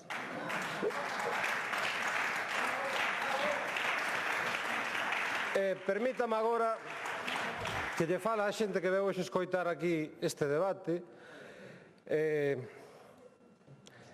Sí, o tempo. Que veu escoitar este debate e que acaba de escoitar como o representante do Goberno galego, o representante do Grupo Partido Popular, acaba de dicirvos que está todo feito. Que toda a legislación que temos é suficiente para garantir que o modelo de plantas de biogás no noso país se desenrole de forma ordenada, de forma consecuente, que teña un retorno efectivo, sobre todo para a zona onde están implantadas estas instalacións. Ben, pois, eu quero que fagades unha reflexión, vos que vedes distintos puntos do noso país, e que pensades se esa avaliación é coherente a que permitan en Xunqueira de Ambía montar dúas balsas de lixiviados na que non collen os lixiviados. E se recoñece no propio proxecto. Esa é a rigorosidade da legislación que temos hoxe en día. Por certo, balsas de lixiviados, a que lle chaman eufemísticamente como biofertilizantes, que van dentro dunha zona inundable. que cando a auga faga o seu traballo vai esparcir todo ese conxunto de nitrato e fosfato por todas as plantacións de pataca. Van a estar moi ricas as patacas fritas da Limia cando esta planta este en funcionamento. Quero que pensedes tamén na rigorosidade da tramitación que se fai dentro da Xunta de Galiza deste tipo de plantas cando vexades o proxecto de Coeses, os que coñecedes o proxecto de Coeses en Lugo, que o tumbou abaixo a Confederación Hidrográfica Miño-Sil porque vertían o lixo a un regato. Esa é a rigorosidade da legislación que temos, non é outra. Por certo, unha planta que iba a tratar residuos Sandach tipo 2 e tipo 3, é dicir, restos de animais mortos, e que se estaba situando escasamente a 300 metros de vivendas. Iso tamén é regulación. Esa é a regulación que contamos aquí. Non me mire con esa cara que está no proxecto. Eu estive no sitio. Por certo, pero non informou de xeito negativo a Xunta, que non informou de xeito negativo foi a Confederación Hidrográfica Miño-Sil. A Xunta se obviou. Quero que pensedes tamén na regulación que permite que se promocione ou que se proxecte unha planta de biogás onde non hai onde darlle salida a ese biogás. Temos un exemplo moi claro na Golada, onde hai unha planta planificada nunha zona de difícil acceso e onde non hai canalización da Rede Nacional de Gas. En que se lle vai dar saída a ese gas? En camións, que incrementarán, que habrá que sumar tamén os camións de produto de entrada. En fin, toda unha festa. E todo isto está regulado. Non sabemos onde, pero dice o señor Trenor que está regulado. E por último, como non, os que vides tamén de Lugo, sabedes que a planta de Luzgaz, desgraciadamente, que pronunciaba a señora Lence, non se vai levar adiante por culpa do BNG. A pesar de ser o BNG o grupo político que recibeu a señora Lence e o seu proxecto e o seu tecnólogo para expoñerlle como funcionaba este proxecto, a pesar de que nós non collemos ninguna camiseta, nin collemos ninguna pancarta, pero tamén temos a culpa. Como dixen ao principio, non gobernamos porque non nos dá gana, así de claro. Miren, señorías, o BNG aposta por unha transición enerxética xusta, que faga do biogás unha palanca de cambio, unha oportunidade para o país e non un problema para o territorio. E pronúnciame sobre a emenda, señorías do Partido Socialista, entendo que ten aspectos construtivos, pero basicamente a replicar a nosa con un pouquiño máis de literatura, por tanto penso que poden deixar para esa batería de iniciativas que van facer vostedes máis adiante e hoxe pretendemos votar a nosa. Nada máis e moitas grazas. Grazas, señor Golpe Acuña.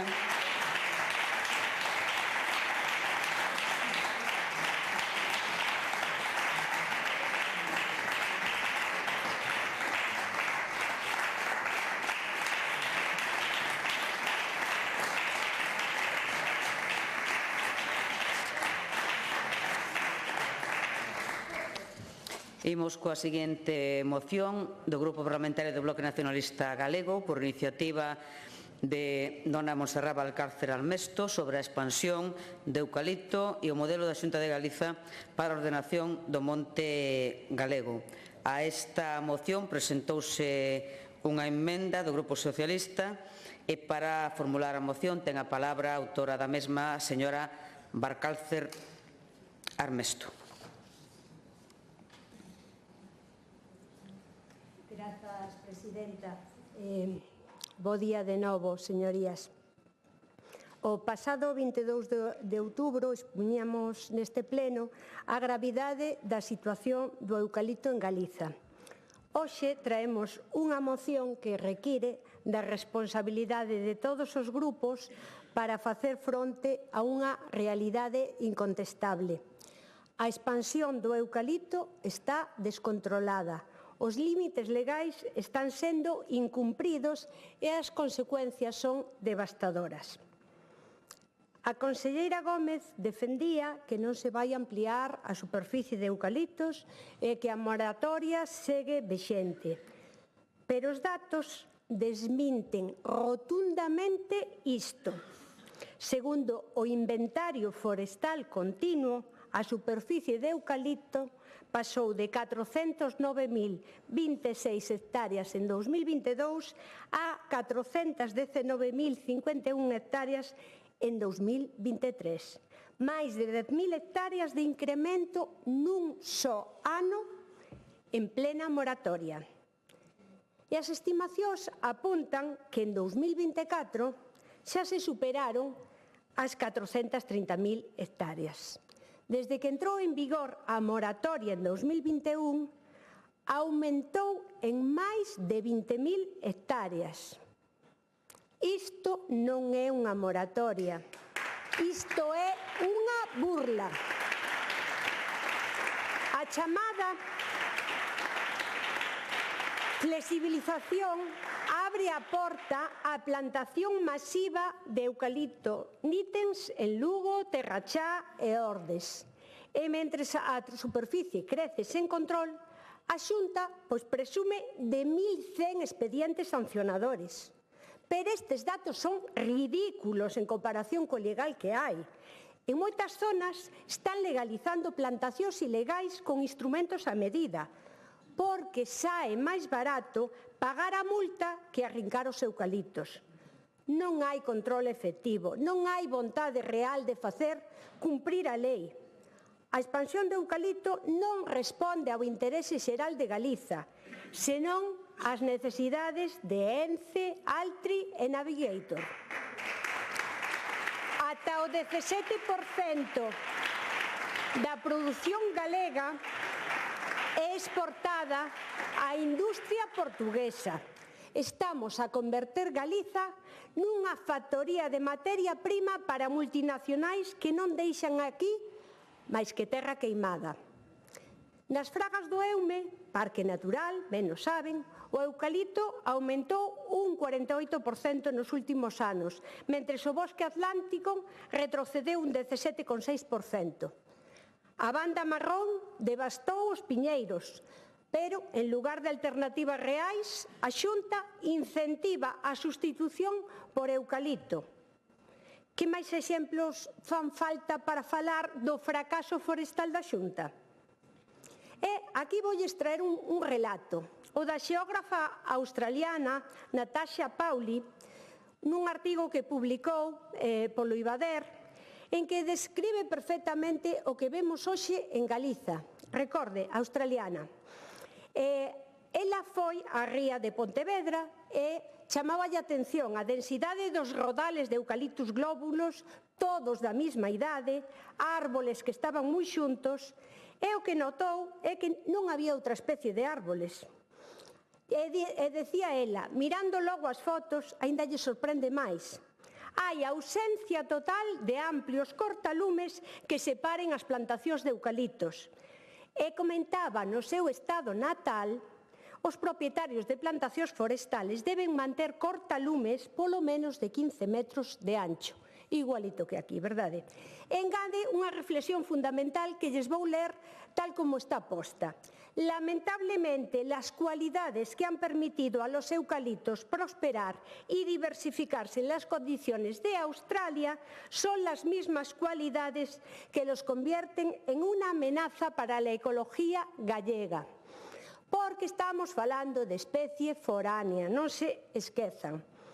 O que exiximos nós? Pois planificación seria, criterios técnicos, ambientais e sociais, recuperación ambiental e xestión sustentable das comunidades de montes, porque Galiza conta con 3.312 comunidades veciñais en mancomún que ocupan 665.000 hectáreas. A xestión comunitaria garante a conservación da biodiversidade, evita o abandono e reduce o risco de incendios, pero a Xunta dálles a volta. E remataba outro día a conselleira a interpelación tentando facer unha graza, aínda que eu creo que con moi pouca chispa, dicindo que lle gustaría saber de onde sae o pano de papel. Pois miren, traio aquí un pano de liño galego. Así se soaban as nosas aboas durante séculos e agora o queremos seguir facendo as netas. O liño foi a fibra téxtil máis importante de Galiza. E que pasou? Que ese coñecemento, esa industria rural, desapareceu porque nunca houbo política de apoio á diversificación produtiva. E agardo que non pase o mesmo co castiñeiro. E traigolles pois unha lembranza de meu pai, do Incio, da miña terra, onde me contaba como o castiñeiro era a árbore do pan. O Incio é terra de castiñeiros, soutos centenarios que dan as castañas que todos comemos nos magostos. Pero para que siga habendo magostos, fan falla castiñeiros. Castiñeiros en pé, cos seus panos froiteiros, coas súas raíces profundas que fixaron xeracións de familias a este territorio. E non vai haber magostos se a Xunta segue enchendo de eucaliptos até os soutos. Non vai haber celebración, non vai haber tradición, non vai haber futuro se escollemos a ganancia rápida do eucalipto sobre a riqueza do castiñeiro. E volvolles ao liño. Hoxe a industria téxtil fabrica tecidos de eucalipto, sí, o liocel. Pero ese tecido, saben onde se fai? En Alemanha, en Austria, non aquí. E se se levara adiante o proxecto de Altri en Palas de Rei, que agardo que non, pois ese tecido ainda seguiría fabricándose fora, porque só sería outra máquina de extraer celulosa. Non sería industria téxtil en Galiza, sería máis extracción dos nosos recursos forestais. Pero para vostedes é máis fácil flexibilizar a moratoria para que ENCE, Altri e Navigator teñan materia prima barata. Así que non só esquilmamos os solos da biodiversidade, é que ata o valor engadido dos tecidos feitos con eucalipto queda fora de Galiza.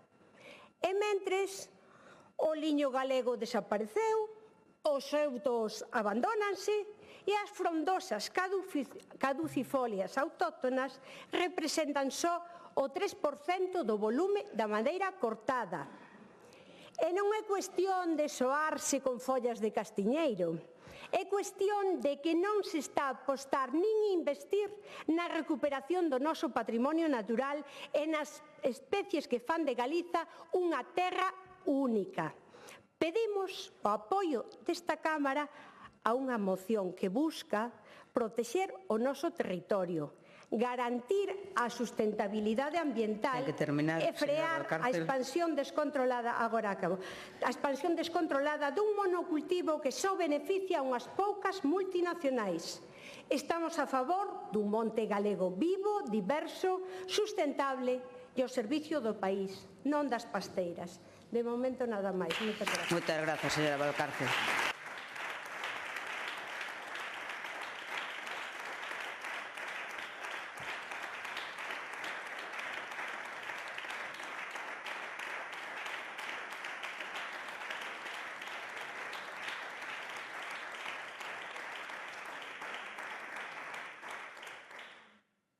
E agora a quenda do grupo autor da emenda, o Partido Socialista.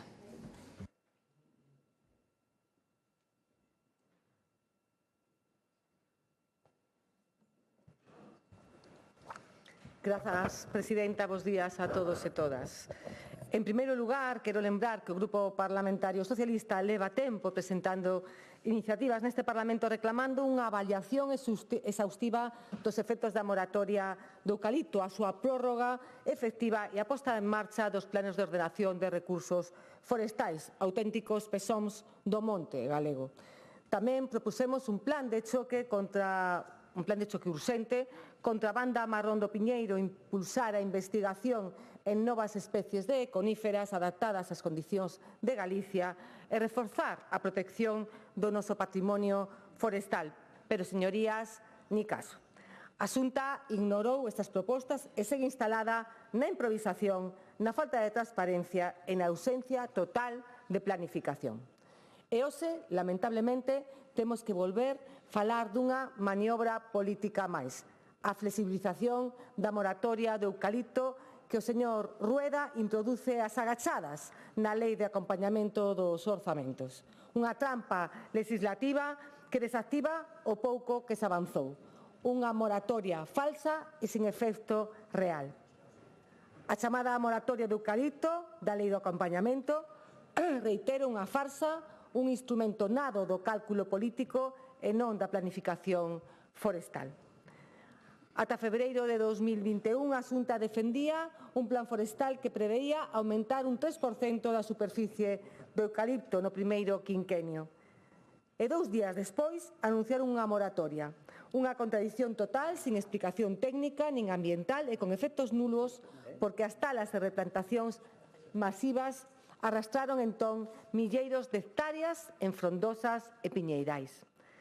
Aquela moratoria chegou tarde e mal ca Lei 11/2021, contradicindo o decreto 140 do mesmo ano, que seguiu permitindo plantacións. 2 normas dicindo o contrario. Isto non é política forestal, isto é un esperpento legislativo.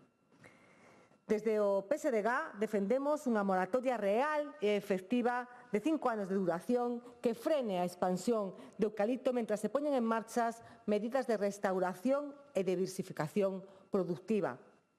Queremos unha moratoria temporal, pero firme, con control público, avaliación técnica e obxectivos claros.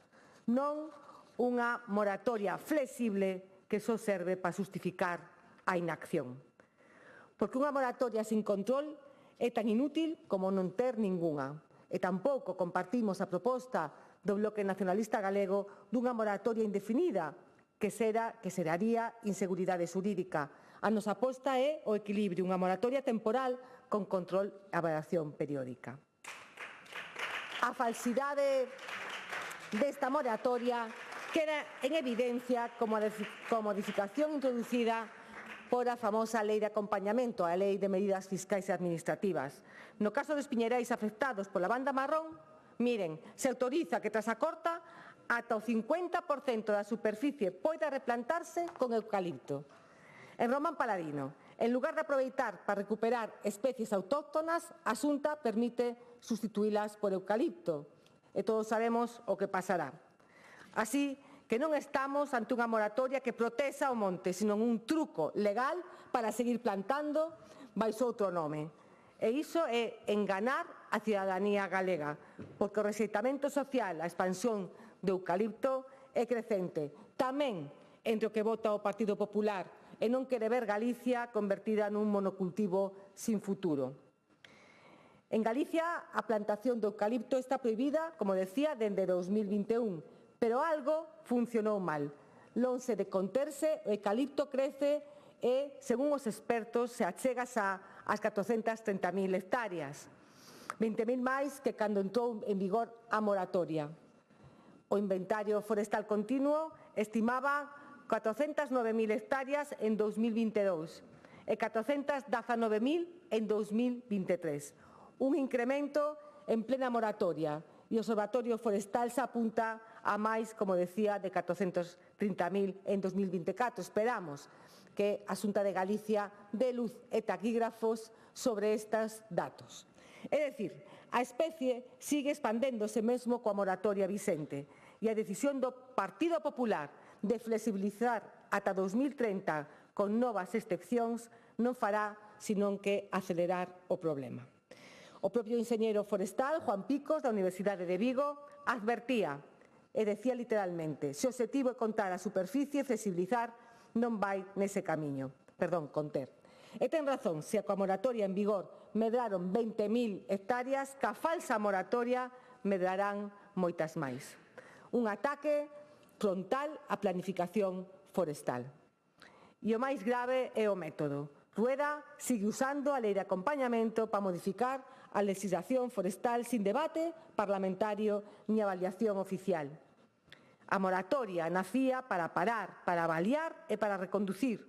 E o seu obxectivo era recuperar o piñeiro, frear a expansión do eucalipto e avanzar cara a un monte diverso e resiliente.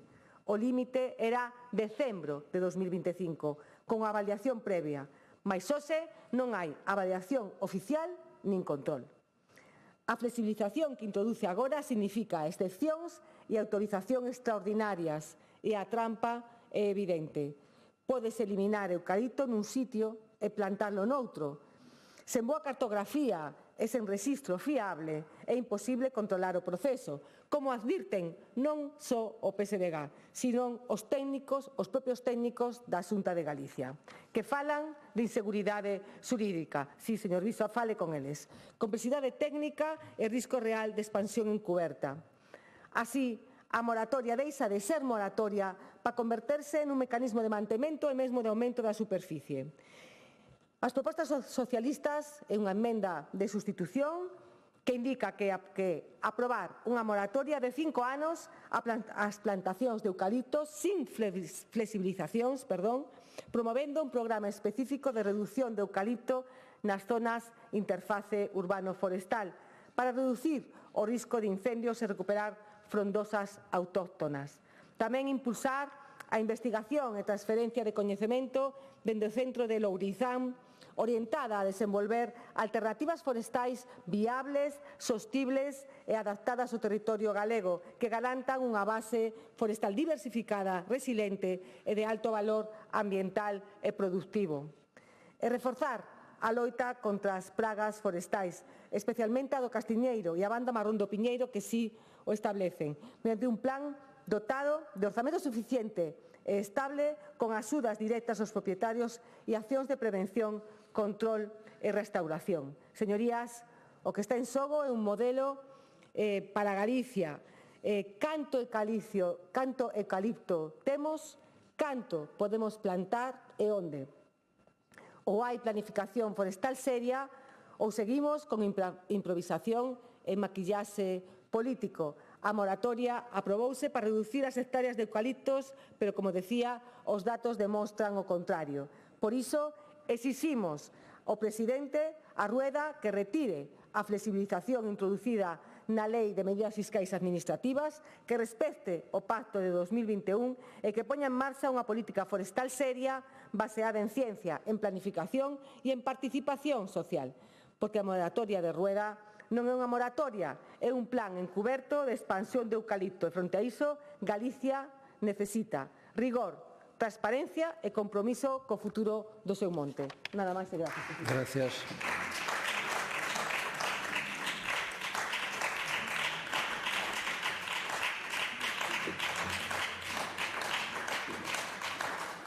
Grupo Parlamentario Popular, señor Viso.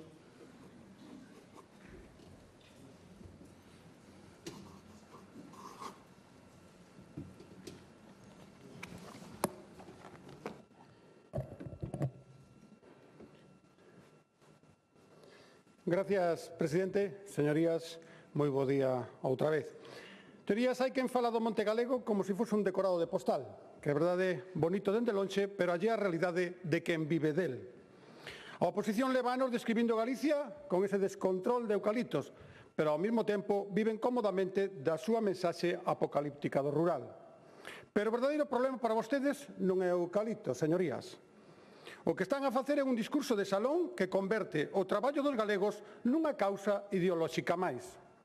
O debate sobre o eucalipto é, en realidade, o espello dun territorio. Os que creen que prohibindo se resolve todo e os que preferimos planificar. E por iso hoxe falamos da capacidade de Galicia para decidir o seu futuro forestal, sen ruído, sen demagoxia e sen medo. O Monte Galego non é un eslogan, señorías, é un modo e medio de vida. Vostedes fan, señorías, vostedes fan oposición coa motoserra dialéctica, cortando datos, esnaquizando argumentos e podando a realidade ao seu gusto. Vostedes queren converter o debate forestal nun campo de batalla ideolóxico, pero o Monte Galego precisa xestión, planificación e investimento. E iso exactamente é o que está a facer a Xunta. Señorías, hai unha realidade económica e social que non se pode negar. O Monte Galego dá vida ao rural. O sector forestal xera emprego e fixa poboación. Eso é unha realidade. Criminalizar unha especie sin ofrecer alternativas viables non é a defensa do medio, é poñer en risco o salario de milleiros de familias. A Xunta propón medidas para combinar aproveitamento e sustentabilidade. E esas medidas teñen un marco, señorías, señora Valcárcel, o Plan Forestal de Galicia 2021-2040, que vostede ben conoce, que guía a transición cara a un monte máis diverso e máis rendible. Falamos de rigor e sentido común, de pura prudencia e realismo, non de barra libre, como lle escoitei en algún caso. A Xunta decidiu manter a moratoria do eucalipto ata o 2030, despois de escoitar ao sector e actuar con responsabilidade. E introduciu dúas medidas de flexibilización moi concretas, pensadas para favorecer a sustentabilidade, aumentar a produtividade e loitar contra o abandono. Esos tres obxectivos que ninguén dos grupos da oposición pode discutir a verdade con seriedade. En primeiro lugar, unha desas dúas medidas, a primeira é permitirase, insisto, señorías, é importante escoitar con atención, permitirase a plantación só para substituir outras xa existentes, e sempre que a parcela inicial se transforme en coníferas ou frondosas. A nova superficie non poderá superar con carácter xeral o 75% do eucalipto que había na orixinal.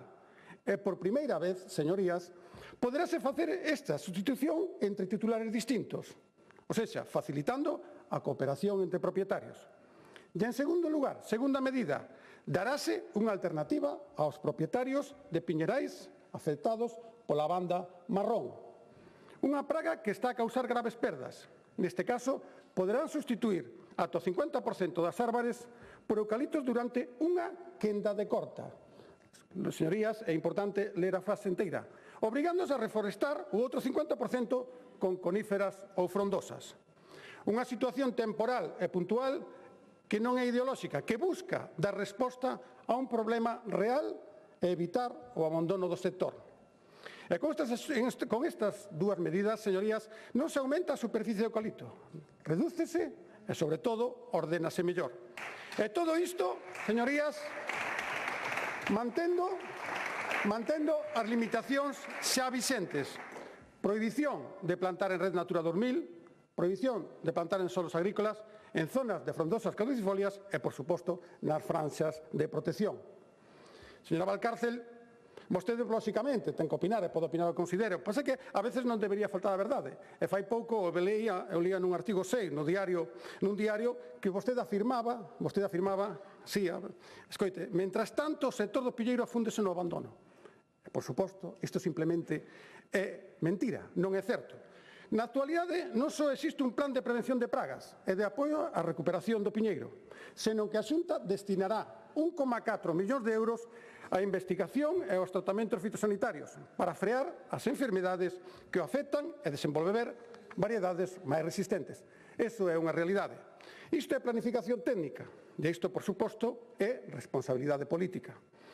E isto non se fai con discursos, faise con orzamentos. Xa sei que esa palabra, por esta banda, non sona moi ben, pero é certo, temos orzamentos. E para 2026, a planificación e a ordenación forestal contará con 85,7 millóns de euros, un 3,4% máis que o ano anterior. 8 millóns destinaránse especificamente á loita contra pragas e enfermedades, sobre todo no piñeiro, señora Valcárcel. 4,5 millóns máis que no 2025. Eso é unha realidade. Ademais, a Xunta reforza o apoio á propiedade forestal, 1,14 millóns de euros, para impulsar a agrupación de xestión conxunta, unha ferramenta clave para evitar o abandono e mellorar a rendabilidade das explotacións. En resumo, señorías, hai planificación, hai investimento e hai resultados, mentras outros siguen instalados no eslogan e na protesta permanente. A realidade é que a Xunta controla, sanciona e regula o sector con rigor. Por suposto, non hai interese, hai cumprimento da lei e control público. E iso é unha realidade. E non, señorías, algo que teño que volver a recalcar, cando se fala dos incendios, os culpables dos incendios teñen nome e apelidos, os que prenden un lume. Eso é os culpables dos incendios. E o maior risco para o monte, señorías, non é o eucalipto. O maior risco para o monte é o abandono. E iso sabémolo todos que o coñecemos. Por iso, a Xunta aposta por un monte diverso e ordenado. E iso demóstrase nas líneas de axudas para frondosas e na eliminación de eucaliptos en Rede Natura e en faixas secundarias, algo que comentábamos con anterioridade. O Plan Forestal de Galicia 2140 marca un camiño claro: incrementar, mellorar e diversificar. Incrementar as masas de frondosas e coníferas autóctonas, mellorar a produtividade das plantacións existentes e diversificar os usos. Falamos de madeira, falamos de castañas, falamos de pasto, falamos de biomasa. E falamos, como non, tamén de turismo rural, por suposto. Hai axudas, insisto, hai investimento e hai planificación. Non abonda con dicir prohibamos. Hai que explicar tamén canto custa iso, tamén os empresos que se perden. E, por suposto, hai que ofrecer alternativas. Señorías, o monte galego non precisa salvadores de fin de semana nin sermóns de laboratorio. Precisa xestión, investimento e respeto por quen vive del. A diferencia é clara. Uns falan de prohibir, nós falamos de planificar. Uns buscan culpables, nós buscamos solucións. E por iso hoxe defendemos algo moi simple e moi serio, que o rural non sexa o precio das batallas ideolóxicas. O futuro do monte non se escribe a golpe de pancarta, nin de titular, aínda que a algún se lle dé ben. Escríbese con responsabilidade, con diálogo e coa certeza de que cada decisión ten consecuencias reais sobre miles de familias. Porque o que está en xogo é a capacidade de Galicia para seguir sendo productiva, sostible e libre das receitas simplistas que todo destruen e nada construen. E mentras algúns se empeñan en facer ruído, nós seguiremos facendo monte, facendo futuro e facendo territorio. E mentras outros, señorías, mentras outros botan discursos incendiarios, nós apagámolos con traballo, con orzamentos e con futuro. Porque defender Galicia non é gritar máis forte, é garantir que o noso monte siga dando vida, riqueza e orgullo para as próximas xeracións. Máis nada, moitas gracias. Gracias.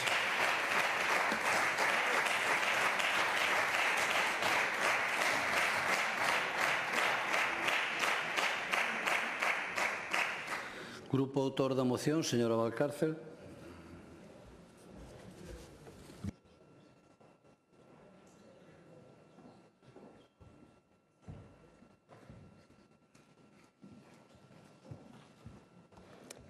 Grazas, señor presidente. Escoitamos con atención as intervencións dos distintos grupos e quero deixar claras, antes de nada, 4 cousas fundamentais. A primeira, os datos non son opinables. Non estamos a inventar cifras nin a exaxerar. O Inventario Forestal Continuo de Galiza recolle negro sobre branco que a superficie de eucalipto medrou máis de 10.000 hectáreas entre 2022 e 2023, en plena moratoria. E se a Xunta ten outros datos, que se publiquen xa. Que se hai transparencia realmente, pois nos mostre o inventario de 2024 que seguen a ocultar. Mentres vostedes non o fagan, a sospeita é evidente, os datos son aínda peores. E a propósito de datos, pois outro día a conselleira acusoume de non ter credibilidade porque hai un ano dei supostamente malos datos sobre o eucalipto en China. E pregúntolles, ás galegas e aos galegos que lles importa o que pasa en China? O que lles importa é o que pasa aquí, en Galiza. Importalles que o eucalipto medrou 20.000 hectáreas desde 2021. Importalles que nas fragas do Eume, Parque Natural, o eucalipto aumentou o 48%. Importalles que a Xunta flexibilice agora a moratoria para que Ence, Altri e Navigator teñan materia prima. Estes son os datos que importan. Non intenten desviar a atención. Os problemas témolos na nosa casa, no noso monte. Segunda, o outro día a conselleira falou, e vostede, señor Viso, creo que tamén, de non falar de frondosas, que son as maioritarias en Galiza. E pregúntolles, pero acaso non sabe a conselleira que o eucalipto é unha frondosa? O eucalipto é unha especie arbórea do xénero Eucalyptus, familia Myrtaceae, e botánicamente clasifícase como frondosa perennifolia. Aí está a diferencia. O que a diferencia das nosas frondosas autóctonas de Galiza, do carballo, do rebolo, do castiñeiro, do bidueiro, mire se non hai especies, é que estas son caducifolias. Galicia conta con máis de 620.000 hectáreas de frondosas caducifolias autóctonas, fronte ás 419.000 hectáreas de eucalipto. Parecenlles moitas? En serio? Vai ser que non. Porque estamos a falar de carballo, de rebolo, de castiñeiro, de bidueiro e moitas máis especies. E no caso de eucalipto, dunha sola especie foránea. Especies as nosas que forman os nosos bosques atlánticos, que conservan a biodiversidade, que regulan o ciclo hídrico e que forman parte da nosa paisaxe e da nosa cultura. O eucalipto, por moito que botánicamente sexa unha frondosa, non ten nada que ver coas nosas frondosas autóctonas. E se realmente a Xunta apostase polas frondosas caducifolias, como di, porque só se cortan 0,3 millóns de metros cúbicos de frondosas autóctonas ao ano fronte aos 6,2 millóns de eucalipto e os 3,5 millóns de piñeiro. As frondosas caducifolias autóctonas representan só o 3% do volumen. Isto non é apostar polas frondosas. Terceiro, non é unha cuestión ideolóxica, é unha cuestión de cumprimento da Lei de Planificación Forestal. O Plan Forestal de Galicia marcaba como obxectivo reducir o eucalipto nun 5% de aquí a 2040, é dicir, eliminar 20.000 hectáreas. Pero desde que entrou en vigor a moratoria, aumentou 20.000 hectáreas. E ábrese a porta entón a esa expansión masiva, como dixemos, de eucalipto nitens en zonas onde non había. Por favor. E non prosperaba aí o eucaliptus glóbulos, entonces de alternativa, pois o nitens, que todavía é máis agresivo. Non é flexibilizar, isto é dar luz verde á avalancha que denunciamos. E cuarto, non estamos sós nesta denuncia. As organizacións forestais, ecoloxistas, a Fundación como Arume, Juana de Vega, xa pediron ampliar a moratoria, precisamente polos mesmos motivos que expoñemos nós. E cando fala dos piñeiros, por favor, pídolle que ese convencemento que me quería facer a min, yo faga a Finsa, que acaba de deixar o clúster da madeira. Así que, por favor, que quere que lle diga? Ou dígallo tamén aos titulares da comunidade de Montes de Castroverde e da zona de montaña de Lugo, que se están unindo e que están dicindo que esa flexibilización que teñen vostedes en canto a cambiar os titulares non lles convence. Gracias, señora Valcárcel. Gracias. Sobre a emenda.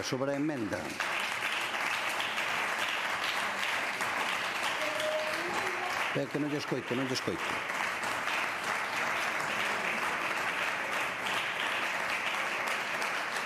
Sobre a emenda non a vamos a aceptar, aínda que concordamos en moitos dos puntos que dice, porque nós sí que pedimos unha moratoria indefinida, dada como está a situación do eucalipto en Galicia. Gracias.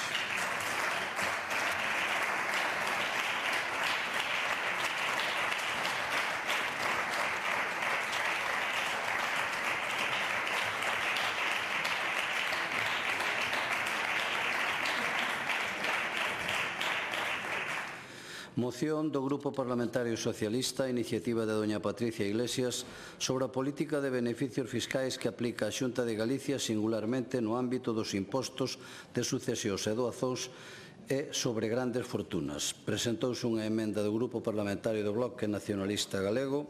Para formular a moción ten a palabra a señora Iglesias. Grazas, presidente. Señorías, o PP en Galicia leva anos representando a mesma obra. Moito falar de Galicia, pero sempre mirando cara a Madrid e confrontando por sistema co Goberno de España para facerlle a ola o xefe de filas, que evidentemente segue a ser o señor Feijóo. E xa cansa, porque estamos no Parlamento galego e debemos un respeto á cidadanía do país, porque cando toca estar nas mesas de diálogo, nas conferencias sectoriais, o que temos do Goberno galego é plantón tras plantón. Plantón no Consello de Política Fiscal e Financeira, plantón no reparto solidario dos menores migrantes que chegan ao país fuxindo de conflitos bélicos en nais e pais, plantón no Cumbre do Clima, plantón no Comité de Emerxencia, hasta se negan a facilitar ao Ministerio de Sanidade os datos de cancro de mama, señorías. E iso non é mirar para Galicia, é unha falta de lealdade institucional e facer un seguidismo vergoñento do señor Feijóo, ese líder desnortado que segue a caer en caída libre nas enquisas e que, por certo, mantivo durante un ano o presidente da Generalitat Valenciana, o señor Mazón, que sobre o que pesa a gran traxedia 229 mortos sobre as súas espaldas. E que onte tivemos que sufrir esa dimisión en diferido, dimisión absolutamente indigna da política que practica o Partido Popular. Un dato que resume esta hipocresía e falta de respeto a este Parlamento en Galicia, que a institución que ao final nos está a pagar, os deputados galegos. A maioría das iniciativas do Partido Popular no Parlamento galego diríxense ao Goberno de España. Bueno, pois evidentemente isto é algo insólito, pero isto significa que o grupo maioritario do PP, que ten maioría absoluta, que sempre nos recorda, emprega este Parlamento galego como se fose unha delegación de Génova, uso partidista en toda regla do Parlamento de Galicia. E nós seguiremos insistindo e traeremos as veces que faga falta a necesidade de que o Goberno galego solicite a quita da débeda de 4.000 millóns de euros que lle ofrece o Goberno de España. E seguiremos insistindo no dumping fiscal que practica o Goberno galego favorecendo os que máis teñen a costa da maioría dos galegos e as galegas. Dúas cuestións que van unidas, señorías. Por iso vamos tentar ter un debate riguroso sobre esta cuestión e, por favor, pídolle que non convertamos este hemiciclo nun teatro e nunha sucursal de Génova. Pídollo, por favor. Falemos da quita da débeda. O Grupo Socialista de Galicia propoñemos algo moi sinxelo e sensato. O Goberno progresista de Pedro Sánchez pon enriba da mesa unha proposta de quita de débeda para todas as comunidades autónomas de réxime común que, evidentemente, é boa para Galicia. Supón que xa non será débeda galega, 4.000 millóns de euros. E sí que temos un problema de débeda pública, señorías, máis de 12.000 millóns de euros de débeda, triplicada respecto a 2009. Pagamos polos xuros desa débeda acumulada o gasto equivalente na terceira consellería da Xunta de Galicia, máis de 1.800 millóns de euros. E aceptar esa quita de 4.000 millóns suporía aforrar un terzo dese pago, preto de 620 millóns de euros anuais. Bueno, é evidente que é boa para Galicia. Señorías, a realidade é teimuda, é moi teimuda. Págaselle máis aos bancos que os incrementa o gasto social no proxecto de orzamentos para Galicia no ano 2026. Aceptar esa condenación permitiría, sen lugar ningún tipo de dúbida, reducir a débeda, é evidente, rebaixar xuros, é evidente, e reducir as amortizacións, aforrar, por tanto, é evidente tamén, e mellorar a capacidade financeira de Galicia. E vostedes din non. Non porque non convén a Galicia, non porque non convén a Feijóo.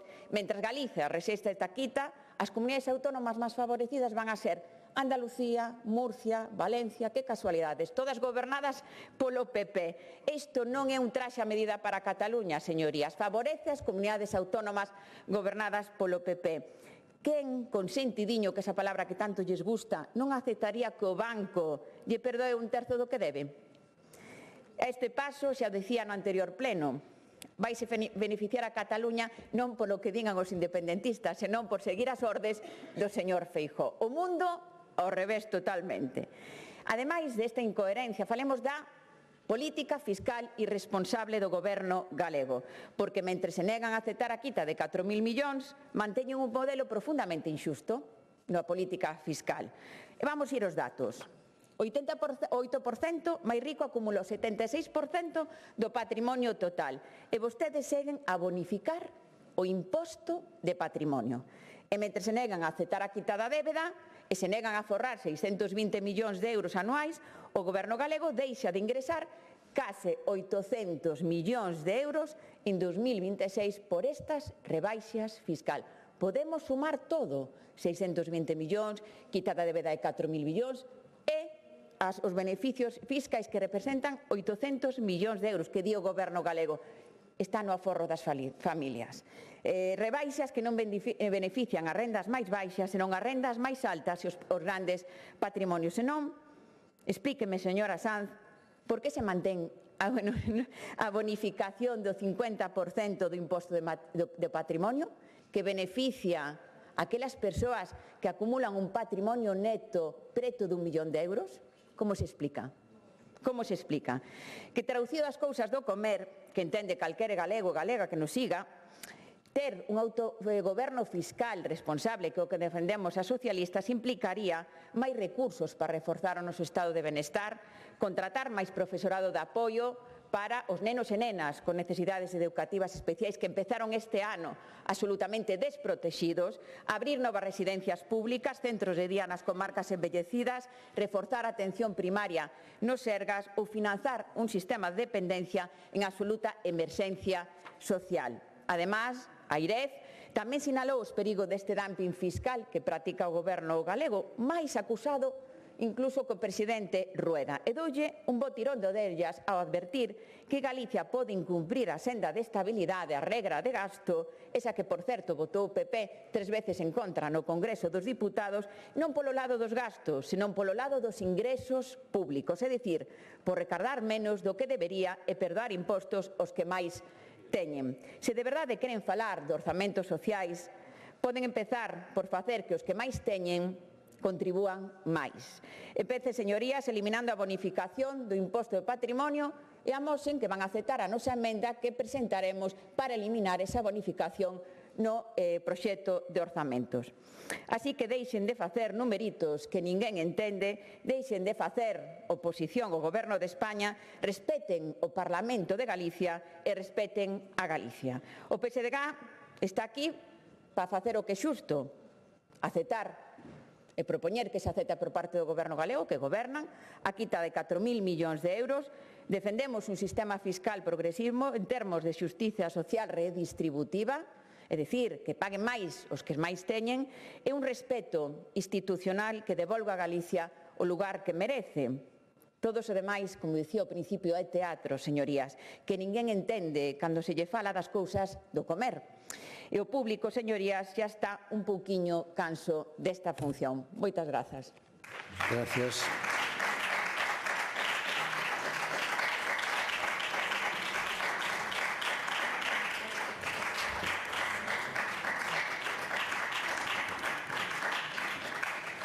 Grupo Parlamentario do Bloque Nacionalista Galego, señora Presas.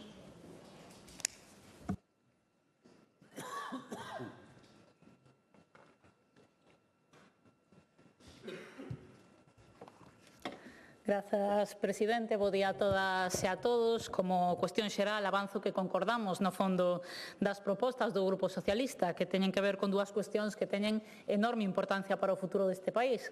Unha, a quita da débeda, que sen dúbida o Goberno galego debe aceptar porque vai ser beneficiosa para Galiza e vai axudar a resolver un dos problemas económicos máis importantes das nosas finanzas e deste país. E a segunda, cuestionar a fiscalidade antisocial do Partido Popular na Xunta, que é negativa para Galiza e que é negativa sobre todo para as maiorías sociais, porque non garante distribución da riqueza e debe ser reformada. Presentamos unha emenda para algunha cuestión de matiz e agradecemos precisamente a oportunidade de poder facer precisamente isto que facemos hoxe, que poder debater do máis xeral os matices sobre propostas que son necesarias para que Galiza avance. E digo isto porque lamentablemente pois é algo escaso neste momento político por responsabilidade dun Partido Popular que vemos cada vez máis botado a monte e cada vez máis asentado na brocha gorda e na falta de diálogo, absolutamente subsumido na estrategia do Partido Popular de Génova, a do non polo non sen negociación, como vemos coa quita, e a do baleirado absoluto do sistema público, que vemos en dúas grandes cuestións. Unha é que cada vez están máis botados a monte co cuestionamento absoluto de organismos estatutarios de control e de asesoramento, vémolo recentemente nesta propia tramitación orzamentaria con ese atraco a man armada que lle impoñen a valedora do pobo para quitarlle funcións ou con ese intento de pervertir absolutamente e menos dun ano despois da aprobación nesta Cámara por unanimidade o Consello Galego de Estatística para poder controlar políticamente tamén iso, a información estatística deste país. Isto despois de ter cuestionado o Consello de Contas, o Consello da Cultura Galega, o TSX, cada día algo distinto para que todo sexa como a TVG, un baño de masas, un baño de darlle a razón ao Partido Popular. E outra gran cuestión na que o Partido Popular de Galiza está seguindo a estrategia de Génova é tamén pois esa competición por rebaixar impostos que ocupa unha axenda central na dereita, neoliberalismo puro, como se os servizos públicos caeran do aire. Polo tanto, insisto en que valoramos positivamente estas dúas cuestións que se presentan hoxe. Vemos na cuestión da quita insistía agora a do non polo non do Partido Popular, e vímolo desde o minuto 1. No lugar de negociar por Galiza, estivo asentado nunha absoluta performance día e noite sen facer os seus deberes. Agora, recentemente, presentaban unhas alegacións, por fin, algo por escrito da posición da Xunta co que se podería negociar, pero a este paso van vostedes tarde. Nos o que pedimos na nosa emenda é que faciliten a tramitación e faciliten a negociación política para que Galiza poida e deba acollerse a esa quita. Afortunadamente, mentres a Xunta do Partido Popular estivo de brazos cruzados, pois outros sí que fixemos o noso traballo de defensa de Galiza e sí que chegamos, por exemplo, a conseguir iso que o Partido Popular dicía que era imposible, iso que o Partido Popular votaba afirmativamente nun debate do Estado da Nación en 2023, que é que a quita non se circunscribira única e exclusivamente ás comunidades que acudiron ao FLA e permitira tamén a entrada daquelas que, como a Xunta do Partido Popular, foron a banca privada. Xusto que pedía o Partido Popular, pero que unha vez lle dan a razón e lle din que vai ser posible, de repente din que non, é un gran conflito porque se rompe España. E agora a gran desculpa é tamén que o problema de fondo deste país é o sistema de financiamento. Benvidos por fin a descubrir que o sistema de financiamento que firmou do seu puño e letra o señor Feijóo é un problema para este país. Non será por anos e anos insistindo desde o BNG neste Parlamento, impulsando unha comisión de estudo específica que o Partido Popular bloqueou, por certo, e que non ten conclusións, anos e anos insistindo en renegociar un sistema de financiamento caducado desde o ano 2014, cando ainda gobernaba o señor M. Rajoy, e que o Partido Popular non lle preocupaba nin sequera desde o ano 2018, que estaba outro señor sentado na Moncloa. Tampouco negociou.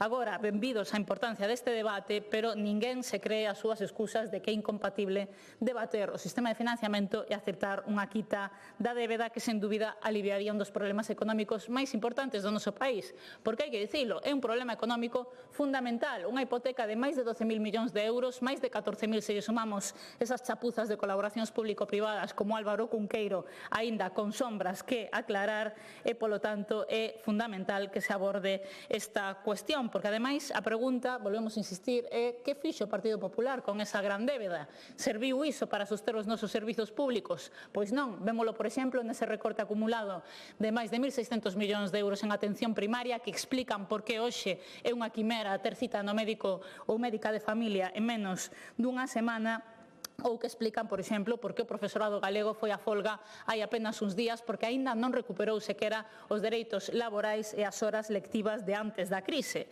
E isto que estamos comentando pois está profundamente ligado coa cuestión da fiscalidade. Polo tanto, nos defendemos que neste Parlamento se negocie, e sería unha boa oportunidade esta tramitación orzamentaria, unha nova política fiscal que realmente acabe coa maioría dos beneficios fiscais que determinou o Partido Popular por antisociais, e que desde logo pois acabe con esa política, non porque o diga a IREF nunha interpretación optimista que fai a voceira socialista dese informe, senón porque realmente é absolutamente lesivo para Galiza. E eu quero recordar que xa o propio informe do Consello de Contas respecto ao sistema de financiamento alertaba do baixo desempeño da política económica do Partido Popular no exercicio do autogoberno en materia impositiva, e polo tanto aí temos un problema porque unha fonte de ingresos fundamental e o Partido Popular decide non empregala. E, efectivamente, se vemos a propia memoria económica deste orzamento, vemos como máis de case 800 millóns de euros van precisamente para beneficios fiscais. E o Partido Popular fai demagoxia sempre con ese argumento de que hai unha parte que van para determinadas cuestións claramente sociais, etc. Sí, evidentemente, deses 800 millóns de euros hai algúns que están xustificados, pero hai tamén enormes medidas regresivas, sobre todo desde o ano 2014 e sobre todo desde que a partir de 2020 empezou a dar o saldo a deber con esta política fiscal, que son absolutamente cuestionables. E quixera poñer algún exemplo. Por exemplo, a bonificación do 50% de patrimonio que continúan a manter neste orzamento e que custa casi 37 millóns de euros. Pois miren, aí terían vostedes unha gran fonte da que obter financiamento, por exemplo, para ese Plan Galego de Saúde Mental que o propio Consello de Contas di que non se executou e que se investiu por baixo do prometido, ou, por exemplo, para non racanear profesorado de reforzo educativo educativo e para non ter que ver vergonzas como a que vimos hai apenas unhas semanas que a miña compañeira, a señora Rosana Pérez, trouxo aquí un problema concreto de Noia que non tiña solución ata que a tivo porque tivo trascendencia pública. Cantos nenos e nenas hai neste país sen ser ben atendidos como corresponde no sistema educativo porque o Partido Popular consigue tapar eses casos. É unha absoluta vergonza. Ou, por exemplo, o actual marco do IRPF, que multiplica por 25 o aforro os tramos máis altos en detrimento dos tramos máis baixos, e cunha demagoxia absoluta de que os tramos máis baixos tamén ten unha rebaixa cando é, obviamente, moitísimo menor. Polo tanto, sobran os argumentos, sobran as posibilidades e defendemos que, efectivamente, si a quita e si a que, por fin, o Partido Popular rectifique e negocie por este país e si tamén a revisar unha política fiscal que non só é injusta, non só non redistribúe a riqueza, senón que nun contexto no que faltan recursos económicos, no que hai unha imposición ademais centralista do marco de déficit e no que ademais temos moitos problemas de recursos tamén que o propio goberno recolle na súa memoria de orzamentos, pois que non deixe de recibir recursos económicos por dar prebendas ás rendas máis altas. Nada máis e moitas gracias. Gracias.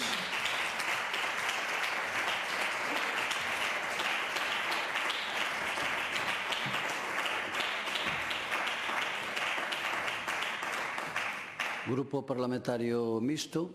Gracias. Grupo Parlamentario Popular, señora Sanz.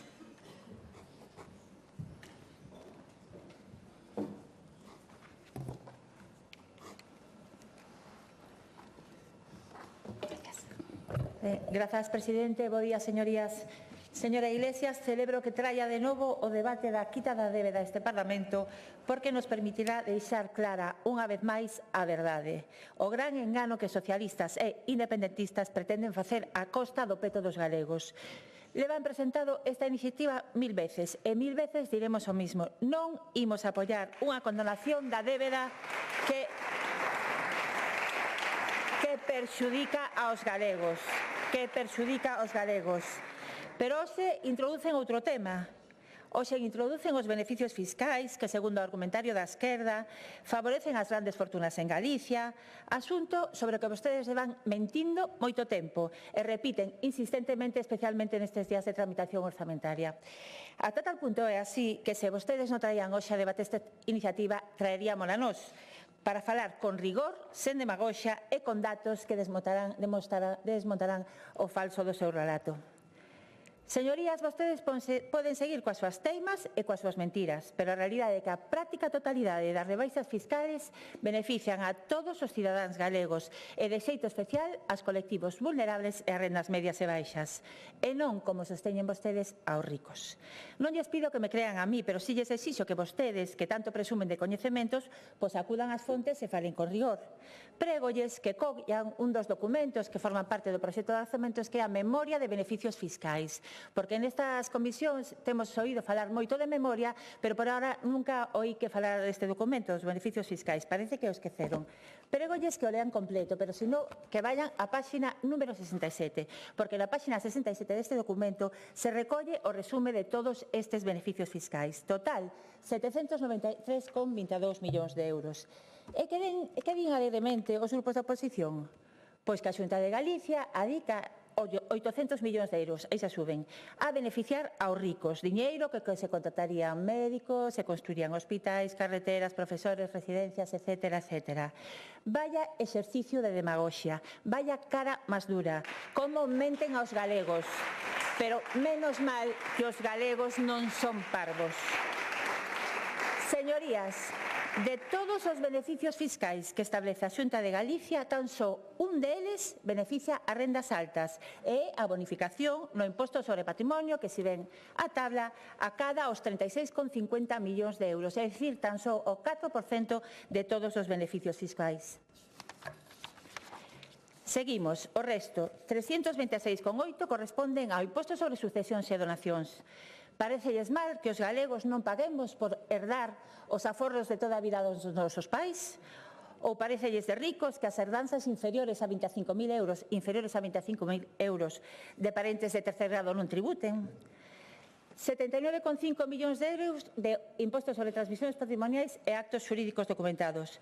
Non lles gusta que se bonifiquen os impostos a quen compra unha vivenda usada, habitual, que sexa unha familia numerosa, que sexa unha vítima de violencia de xénero, que sexa unha persoa xoven ou este año que sea unha familia monoparental. Non lles gusta? Parecelles de rico baixar os impostos a quen merque un coche usado? Ou parecelles insolidario que non tributen os contratos de vitalicio por primeira vez este ano para que os nosos maiores poidan ser coidados nos seus fogares que donde les queren? Sigo. 46,94 millóns de euros corresponden ao IRPF. Non lles gusta, por exemplo, que no ano 2022 se deflactaran os 3 primeiros tramos, señora Presas, para que as rendas máis baixas non lles afectase a progresividade en frío da inflación. Casi 1,5 millón de galegos foron beneficiados polas baixadas no IRPF establecidas pola Xunta de Galicia e, según vostedes, son medidas que soban aos ricos. Pois moito rico hai en Galicia, non lles parece? Tamén pensa que de ricos apoiar as familias para que teñen menos de 30.000 euros de renda, para que compren os libros e o material escolar dos seus fillos? Ou lles parece injusto que non teñan que tributar as axudas para os enfermos da ELA ou para as víctimas da talidomida? Parecelles mal esta bonificación de 300 millóns de euros nas tasas e prezos públicos? Sabe que se fan con esos 300 millóns de euros? Se bonifica a universidade, se bonifican as escolas infantís e os comedores escolares. Están en contra de que en Galicia se dean as mesmas oportunidades a todos os rapaces, independentemente do lugar no que nazan. En definitiva, señorías, o 96% dos beneficios fiscais beneficia a rendas medias e baixas e colectivos vulnerables. En calquera caso, retolle, señora Iglesias, que xa que non lle gusta o noso modelo, que aproveite a súa réplica e nos diga exactamente das medidas que anunciei cales quitaría vostede. Señorías, podo admitir que temos un modelo fiscal diferente porque de feito o temos, pero o que non podo admitir é que mintan sobre os beneficios fiscais do Goberno galego. Como acabamos de ver de toda esta lista, o tan cuestionado imposto sobre o patrimonio tan só representa 36,5 millóns de euros, o 4% do total. Pero que desde o Partido Popular defendemos que se manteña esta bonificación porque vostedes saben perfectamente que un dos seus obxectivos é evitar a deslocalización deses patrimonios que están en Galicia, evitar que decidan trasladarse a territorios cunha fiscalidade máis leve ou incluso sen fiscalidade. Porque se estas persoas de rentas altas marchan, señora Presas, vostede sabe ben, perdemos non son o 100% do que pagan do imposto de patrimonio, perdemos a parte que nos corresponde, o 100% do IRPF que ven a Galicia, perdemos os impostos a consumo, IVA, impostos especiais, estas persoas deixan de construir en Galicia, non pagan IVA, non pagan licencias, ou estas persoas deixan de contratar aquí. Trátase dun risco que temos que evitar na medida do posible e moito máis nunha comunidade que estamos tan cerca de Portugal, lugar no que poderían instalarse con facilidade estas familias. Ademais, penso que é un tema que non lle teño que explicar precisamente a unha socialista. Vostedes predican co exemplo, porque o irmán do presidente de España fixou a residencia fiscal en Portugal sen ningún tipo de rubor ou dificultade. É o que vostedes propoñen, que eliminemos esta bonificación e que os galegos máis ricos se vayan a Portugal. Pois non, señorías, porque se estes patrimonios quedan en Galicia, ganamos moito máis do que perdemos, así que fagan os seus cálculos. De todos modos, entendo que non lles guste o modelo fiscal galego, porque é radicalmente distinto ao modelo fiscal de Sánchez, que tan só ten unha característica: inferno fiscal para clases medias, pemes e autónomos. Desde que Sánchez chegou a Moncloa, subiu preto de 100 veces os impostos, as cotizacións sociais e a súa voracidade recadatoria é insaciable, como vimos, por exemplo, na nova ameaza aos autónomos da semana pasada. Como digo, Sánchez é insaciable porque xa o Fondo Monetario Internacional nos avisa de que o ano que ven os españois acabaremos pagando 6.500 millóns de euros máis todavía de impostos. Ese é o seu modelo, que os cidadáns paguemos impostos ata a asfixia. Ben, queda moi pouco tempo, pero respecto á quita da débeda, diríalle, primeira cuestión, di vostede, señora Iglesias, que Sánchez está condonando parte da débeda a todas as comunidades autónomas. Entón, como teño moi pouco tempo, só lle pediría que na súa réplica me diga a donde vai esa débeda. Desaparece, se volatiliza, se tapa cun tipe, xa non está, ou os bancos a perdoan. No, dígame, pasa eso ou o que é que se reparte, se mutualiza entre todos? Segunda, que xa se yo explicou claramente, ven no proxecto, ven na Lei de Estabilidade Orzamentaria e o dixo a IREF. A condonación da débeda non xera maior capacidade de gasto. E, por último, tamén vostede dice que se aplica o principio de solidariedade, polo cual as comunidades máis prósperas teñen que axudar as menos favorecidas, o consagra a Constitución. Ben, pois eu penso que a débeda, tal como está proposta, o que garantiza o principio de insolidariedade, porque comunidades con menos capacidade financiera, pero que sempre actuaron de xeito responsable cos seus recursos e co seu endebedamento, como é o caso de Galicia, nos van facer pagar o que comunidades máis ricas gastaron de xeito irresponsable. Señorías, repetirei as veces que faga falta, pero es que xa non sei que exemplo poñer, porque a de hipotecas hai hoxe, pero eu xa falei outro día. Se me permiten, pois dicirles que con esta proposta, cada uxía pasará a deber 226 euros para que a cada Jordi se lle perdoen 404 euros. Uxía debe máis e Jordi debe menos. Eu penso que eso sí se entende, verdad, señorías? Ben, remato xa, presidente. A diferencia que vostedes, os socialistas, está aquí para blanquear as medidas que ten que adoptar Sánchez por os chantaxes independentistas, aínda que nos perxudiquen. E vostedes, os nacionalistas, que están aquí para decir que non a todo, excepto neste caso, dun tema que nos perxudica, din que non a todo, pero non lle din non a Sánchez. Menos mal que en Galicia goberna o Partido Popular, que está aquí para defender por enriba de todo os intereses das galegas e dos galegos. Moitas grazas. Gracias.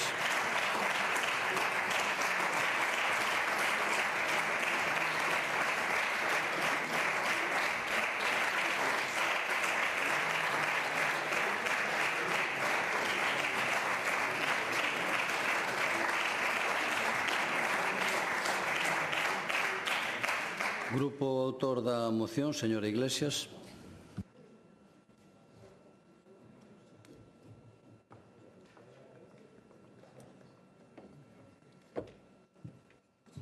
Grazas, presidente.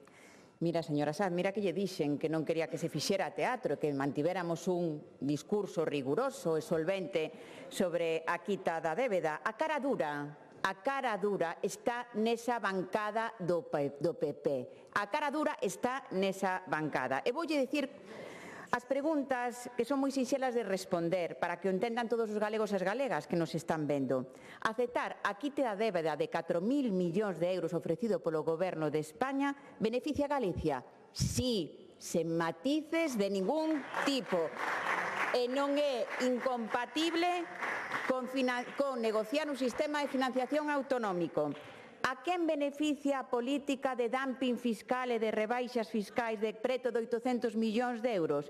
A maioría dos que teñen patrimonios e rendas máis altas. Eu vou dicir aquí as palabras literais do señor Corgos o pasado luns, que dixo: os beneficios fiscais de 793 millóns de euros que temos proxectados na Lei de Orzamentos 2026 beneficiarán a 115.000 galegos e galegas. Regla de 3, señora Sanz, pois evidentemente só beneficia o 4,2% e deixa fora o 2,6 millóns de galegos e galegas. E a costa de que, señora Sanz? Pois a maioría restante, como digo, que seguen a sufrir ano tras ano o deterioro dos servicios públicos. Esa nena que falaba, non? Uxía, falaba de Uxía. Pois esa nena ten que sufrir os recortes educativos no seu centro e non ser atendida con personal docente con necesidades educativas especial. Uxía, que vive no rural, non ten pediatra no seu centro de saúde, señora Sanz. Esa Uxía que ten un avó que leva máis dun ano esperando por unha resolución de dependencia da Xunta de Galicia. Esa é a política que practica o goberno galego do PP. Privatizar, aumentar os concertos á privada a costa dos servicios públicos mentras benefician aos que máis teñen. Eso é a realidade. O desmais contos e falta de rigor e teatro que practican desde esa bancada. Vostedes poden repetir o guión que lle manden desde Madrid. As comunidades autónomas máis beneficiadas pola proposta da quita son comunidades autónomas gobernadas polo PP. Valencia, Andalucía, Murcia. Son comunidades autónomas gobernadas polo PP. Que vai facer o señor Feijóo? Que vai facer o señor Rueda cando se lle poña en riba da mesa? Vai solicitar esa quita de 4.000 millóns de euros? Que vai facer? E xa lle dicía, este paso é que, por seguir as ordes de Feijóo, va a ser a comunidade autónoma máis beneficiada a Cataluña non polos independentistas, senón pola orde de Feijóo. De verdad que é un mundo ao revés. Pero en que cabeza cabe? En que cabeza cabe? Pois empecen por retirar a bonificación do 50% do imposto de patrimonio, esos 37 millóns, empecen por aceptar a nosa emenda que presentaremos os orzamentos, empecen por eso, e amosen que realmente non virán polos patrimonios e as rendas máis altas en Galicia. Social sí, pero para arriba, señora Sanz, para arriba, eso que practica o goberno galego. E vostedes non gobernan para Galicia, gobernan contra España, gobernan para darlle oxíxeno a ese líder desnortado que sigue caendo nas enquisas polo abrazo da extrema dereita. Esa é a realidade. Cando rexeitan 4.000 millóns de euros de condonación de débeda sen motivo, que ninguén entende, no VAR non entenden porque non acepten os 4.000 millóns de euros de condonación da débeda, non o entenden as xentes, os galegos e as galegas, non o entenden. Entón, remato con as ideas moi sinxelas. Nos creemos noutra Galicia. Creemos que é bo pedir e aceptar a quita da débeda de 4.000 millóns de euros en matices. É bo, punto. E creemos nun sistema fiscal xusto, social e redistributivo para fortalecer os servicios públicos en absoluto deterioro no noso país. E creemos nun autogoberno fiscal, señora Sanz, que non marche das mesas de negociación e non dé plantón. E respecto á emenda, entendemos que a nosa proposición, a nosa moción xa contén os puntos da emenda do BNG, por tanto non imos aceptar. Moitas grazas.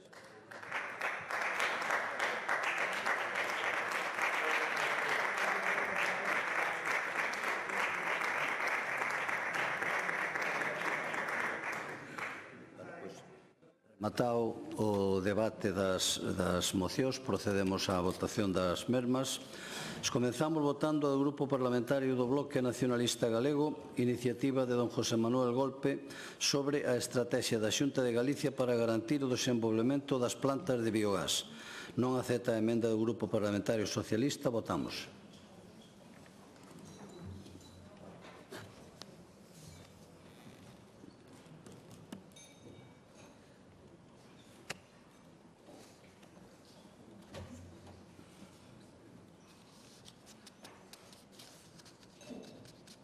Presente 72 máis 1, afirmativamente 26, en contra 38, 9 abstencións, queda rexeitada.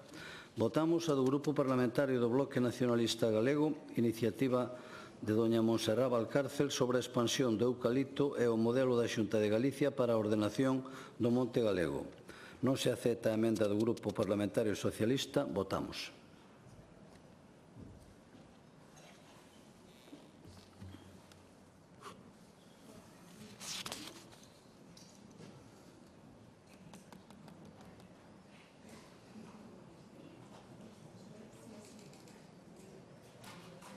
Presente 72 máis 1, afirmativamente 26, en contra 38, 9 abstencións, queda rexeitada. E por último votamos a do Grupo Parlamentario Socialista, iniciativa de doña Patricia Iglesias, sobre a política de beneficios fiscais que aplica a Xunta de Galicia singularmente no ámbito dos impostos de sucesións e doazós e sobre grandes fortunas.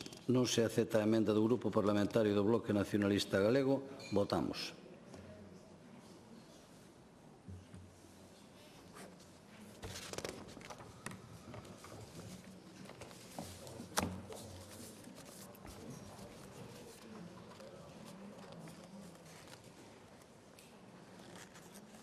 Presente 72 máis 1, afirmativamente 34, en contra 38, unha abstención, queda, polo tanto, rexeitada. E suspendemos a sesión hasta as 16 horas.